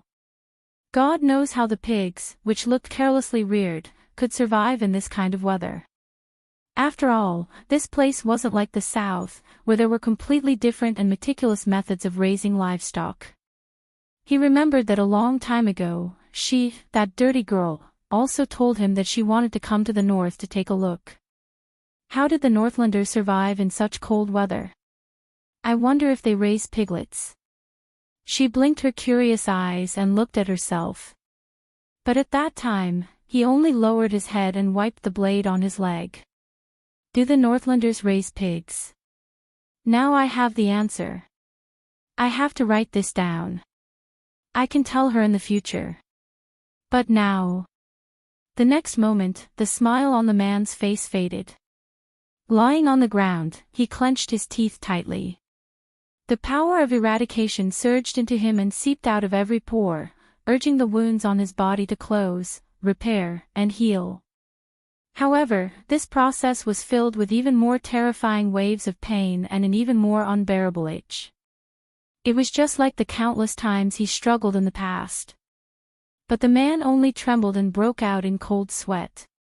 The corners of his lips curled up slightly, revealing a bitter smile. "It's all right.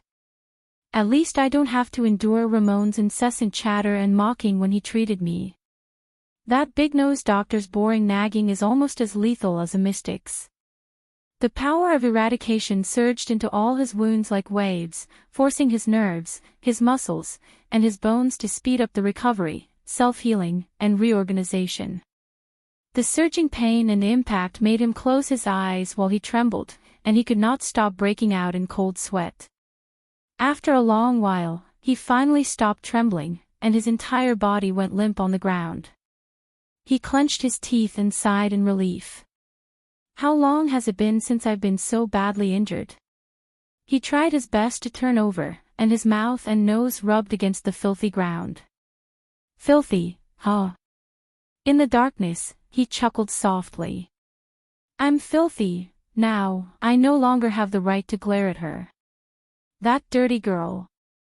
The man pressed his hands against the filthy ground, got up weakly, and sensed the condition of his body. "I need some food to replenish my energy, preferably meat." He looked in the direction of the pigs. Mr. Thick-Fur Pig's family instinctively sensed the man's killing intent. They trembled and whimpered softly. At the same time, the 4 breaths of the Northlanders, who were sound asleep, rang in the man's ears again. These pigs are probably one of their few sources of livelihood. He sighed. The man looked at the shivering Mr. Thick-Fur Pig's family, and flashed a smile that they definitely could not see or understand. Then, he grabbed the 2 weapons beside him, and flipped out of the pen. He remembered that the day before the bitter cold winter was almost here. "Fortunately, this is Northland. Thank you, Master of Mountains. Thank you for your gift. And I will always remember your generosity." Spear and shield bearers. Form the first line of defense on the gentle slope in front of us. Make them slow down no matter what. Ken Vita looked at the attacking cavaliers with a solemn expression and ordered resolutely. Under his command, the Exted infantrymen of Black Sand region picked up the big iron shields unique to Northland without hesitation and jogged to the front of the camp to form a line of defense. "Heavy infantry, 1 minute. You must be ready and follow the line of defense. 2-handed heavy swords in front, aim at the horse's legs. Heavy armored axemen at the back. As long as it falls from the horse, whether it can move or not, smash it with your axes. Phil." Ken Vita turned his head and shouted at the archers at the side of the camp, "Have your men get ready. The enemy appeared too suddenly, there's no time to shoot."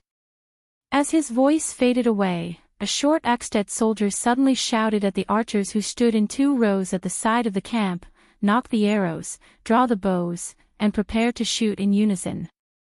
Cavaliers, get on your horses and look for an opportunity to attack from the side. Shoot the signal arrow, and at the same time, send light cavalier messengers to the campsite at the back. Have the rearguard quickly reinforce them." In comparison, the Constellations, who were heavily protected by the Black Sand region army, were much quieter. Bad weather, strong wind, difficult to control. This was Ralph's sign language. As expected, it caused Wyatt to frown again. "I knew it, there's going to be a war again." Ramon gritted his teeth and chattered in Thal's ears, "Nothing good will come out of following you.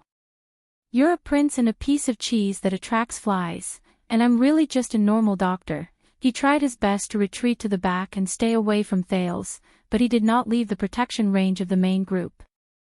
The cunning doctor, Wyatt, who was watching him coldly, pressed his hand tightly on the hilt of his sword and snorted in dissatisfaction. Thales ignored the doctor. With a stiff expression, he looked at the cavaliers who were flanking them with complicated emotions. It was not that he was too apathetic in the face of threats, but ever since he left Eternal Star City and headed north, he had experienced too many inexplicable threats. So much so that when he encountered a similar situation again, his first reaction was no longer shock and nervousness, but a long sigh. What is it this time? Can't they just let me reach Dragon Cloud City safely? But Thales forced himself to think of something logical. Black Sand Region's army of more than 2,000 soldiers had been vigilant along the way, and they had been careful in their journey. Why would they not be vigilant against this group of uninvited guests? Putre said that the people opposite them were elites, but the escorts around him were also elites of Black Sand Region, so there should be no need to be too worried, right? Then, a familiar voice traveled from afar among the group of masked, light-armored cavaliers in gray. Soldiers, lower your guard. It was Tolja. Thales heaved a sigh of relief. The Fire Knight of Black Sand Region, one of the 5 war generals of Ekstedt, who had set out to investigate, appeared from among the cavaliers opposite them. He stopped beside the campfire at the outermost perimeter. These are King Nuven's personal guards. They are the troops he sent to receive the Prince of Constellation's diplomat group.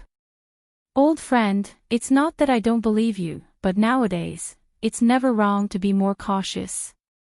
Viscount Canvita drew his sword from his waist and walked to the front of the camp under the protection of a group of soldiers. Is there anyone from the king who can testify? Canvita suppressed the unspoken words in his heart. There might even be traitors among the Archduke of Black Sand Region subordinates, right? The cavaliers in grey reined in their horses and stopped in front of the camp.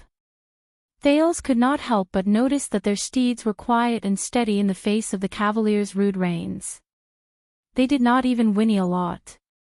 These cavaliers lined up in a line and stood neatly an arrow's throw away from the camp, displaying superior mobility and discipline. Elites, huh? A masked man with brown hair and a white cape rode out from among the cavaliers. Tolja followed behind him and rode all the way into Black Sand Region's camp. I've seen these people when I was traveling before. The vice diplomat beside Thales took a deep breath when he saw the figures of these elite cavaliers clearly. Based on their attire, they are indeed the king's personal guards of Ekstedt. Thales rolled his eyes and breathed a sigh of relief. Fortunately, they should not be enemies, for now. Beside him, the attendant from the Tower of Eradication, Waya, was obviously stunned. You mean the White Blade Guards? Waya whispered. The White Blade Guards, who are comparable to the elites of the Royal Guards of Constellation and are known as the Dragon's Imperial Guards. White Blade Guards. The King's personal guards. The Dragon's Imperial Guards. Thales stored this information in his heart and observed the development of the situation cautiously. The masked man rode in front of Canvita. He first cast a glance at the Archduke of Black Sand Region's most trusted strategist, then looked sharply in the direction of the Constellations. His gaze stopped on their double-cross stars flag for a moment before he turned his head. As the captain of King Nuven's personal guards, I should be considered one of the king's men, right? The masked man pulled down his scarf, revealing a pale and well-defined face. There was a weapon of unknown shape on his back. The white handle protruded from the snow-white cape. Nicholas, it's you. Canvita saw the other person's face clearly and his expression turned unpleasant. The pale-faced man in the cape snorted coldly. He nimbly dismounted from his horse in front of Canvita and threw a scroll with wax seal into Canvita's bosom. I brought the White Blade Guards to welcome the Prince of Constellation. If you have any questions, go and see the king's warrant. With a frown, Canvita tore open the seal. I met them during my scouting, the White Blade Guards. The Fire Knight behind the cloaked man, Lord Tolja, immediately dismounted from his horse. With a tense expression, he said, "It seems like King Nuvan really values this Constellation diplomat group." After Canvita finished reading the warrant, he sighed and sheathed the sword in his hand. At the same time, he gave an order to the army of Black Sand region. "Stand down. Let them in." The masked cavaliers in grey capes, the white blade guards, rode into their campsite as if there was no one else around. Even though their faces were hidden under their veils, their gazes were sharp and fierce. They glared fiercely at everyone in the campsite, whether it was the extensions from Black Sand region or the Constellations at the center of the campsite, mobilizing an army of nearly 2,000 soldiers to protect this prince. The man in the white cloak walked towards the direction of the Constellation diplomat group. He looked at the situation around the campsite and snorted coldly. "Lampard is really a generous archduke." Hearing the sarcasm in his tone, Canvita and Tolja both frowned. "This is for the prince's safety, at least until he safely meets King Nuvan," Canvita replied calmly. "We believe that there are people in Ekstedt who want the prince's life. According to the information we received, Black Sand region surrounded and intercepted the prince in front of the fortress and shot him with mystic guns." The man tightened his cape. "That's right. It seems that they really want his life." Canvita was speechless for a moment. "We will take over here," the man in the white cape said bluntly. "As for your mission in Black Sand region, it has ended. Go back to where you should be. It's not a good idea to bring a few thousand people into another suzerain's land, especially when the day before the bitter cold winter is approaching. Lampard's ambition ends here. His Majesty will settle the score with him." Tolja replied coldly, "The Archduke's order is to protect the prince until he reaches Dragon Cloud City. Even if he leaves with you willingly, we must still follow him to Dragon Cloud City. It's up to you. If you want to follow, then follow. It's not my money that's going to be wasted anyway." The man knocked on the white handle behind him and said nonchalantly, "Next time, Tolja, let's spar again."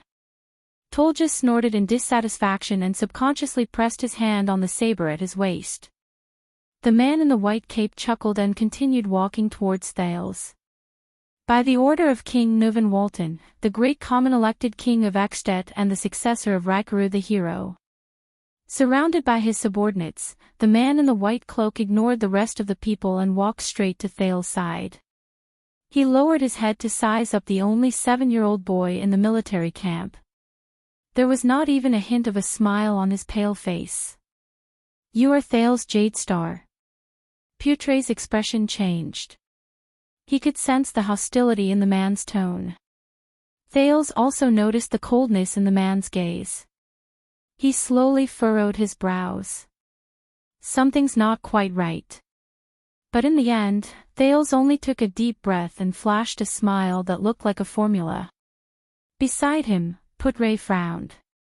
He glanced at Canvita and Tolja, who had unpleasant expressions on their faces but did not say a word. He cleared his throat and said to the group of white blade guards, who had unpleasant expressions on their faces, "This is Thales Jadestar, the second prince of Constellation." By order of King Kessel, however, before Putre could finish, he was rudely interrupted by the man in the white cape. "My name is Nicholas, the commander of the white blade guards." The man named Nicholas shook his head expressionlessly and lowered his head to speak to Thales. "A long time ago, people used to say that the blood of the Empire's royal family came from the gods. That's why it's brilliant gold. When it flows out, it will even sparkle under the sun. So, is your blood golden as well? Will it sparkle?" Nicholas. Putre and Wyatt seemed to have heard this name before. Both he and the attendant looked at each other in shock. Thales, on the other hand, mulled over Nicholas' words. He was a little confused. Golden blood. What the hell? I don't know. Thales narrowed his smile. After all, I don't really bleed. Or are you, King Nuvan's personal guard, so eager to see me bleed? The second prince rebutted Nicholas' words without flinching. As if. Humph, Nicholas chuckled.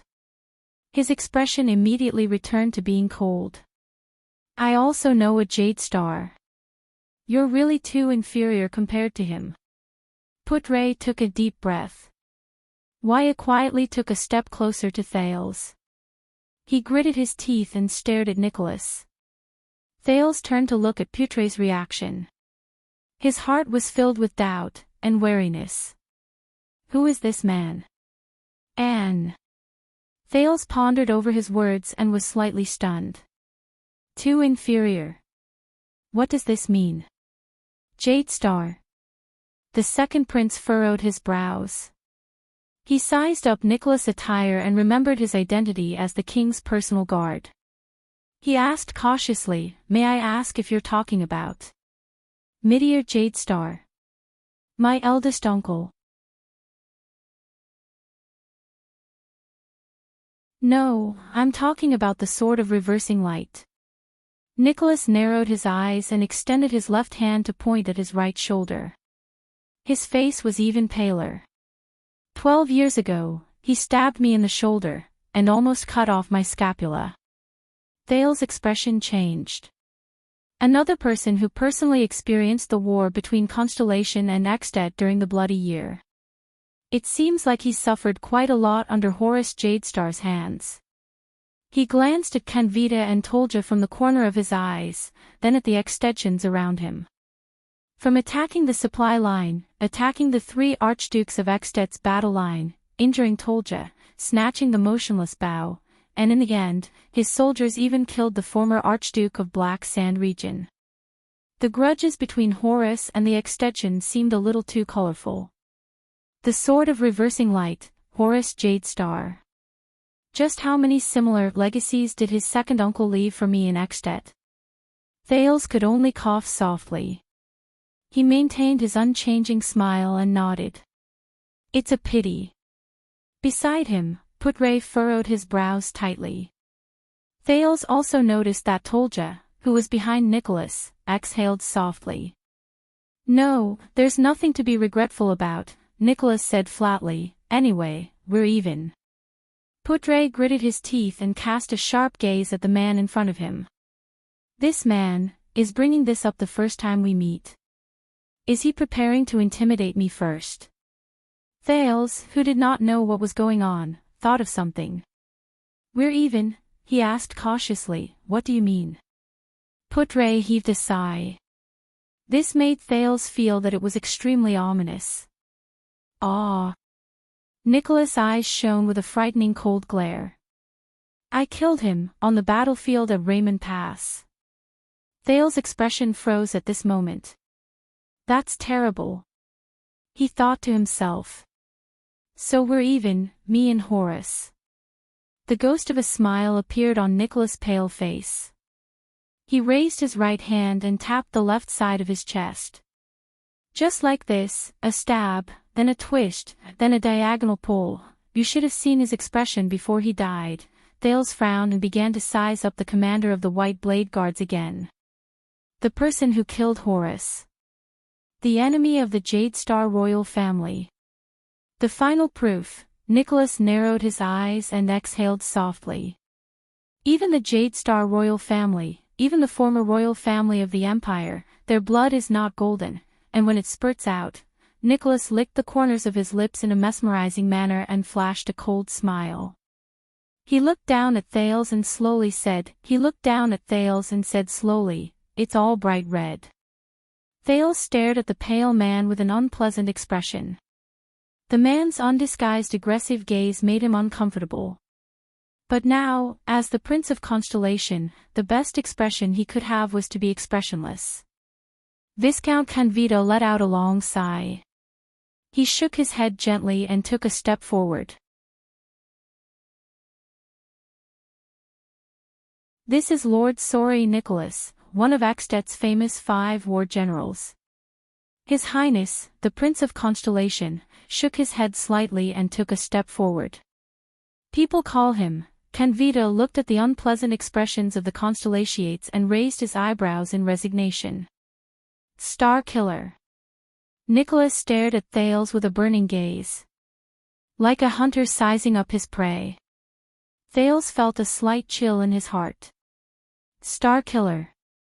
Let's save the meaningless pleasantries, citizen of the Empire, Nicholas said slowly. From now on, we will escort you to Dragon Cloud City. Thales was stunned. Of course. The second prince looked at Nicholas and nodded slightly with complicated thoughts. If this is King Nuven's wish. However, his heart was extremely perturbed. King Nuven actually sent such a person to welcome me. Thales suddenly had an ominous feeling about his future in Dragon Cloud City. Putre took a step forward sternly. Wait, according to the rules and etiquette, the envoys from our side must meet with the extension welcoming party in a formal manner that is befitting of their status. You talk too much. Nicholas rudely cut off the vice diplomat's words. I don't have time to waste. In the next moment, Thales saw Nicholas' expression turn serious and the cloak behind him flutter. Please believe me. This is for your safety, Your Highness. Sorry, Nicholas, the Star Killer. The pale-faced man snorted coldly with a cold smile. He gestured at the uncertain Thales Jade Star with his chin and ordered the white blade guards behind him. Tie him up. What? Thales widened his eyes. You're tuning into the LoveLore Library YouTube channel. We're so grateful for your support and don't forget to subscribe to join us on this incredible journey through captivating stories. Your generosity through donations truly makes a world of difference, as it's the primary source of revenue that allows me to expand and enhance this channel for you. Thank you from the bottom of my heart for being a part of this adventure.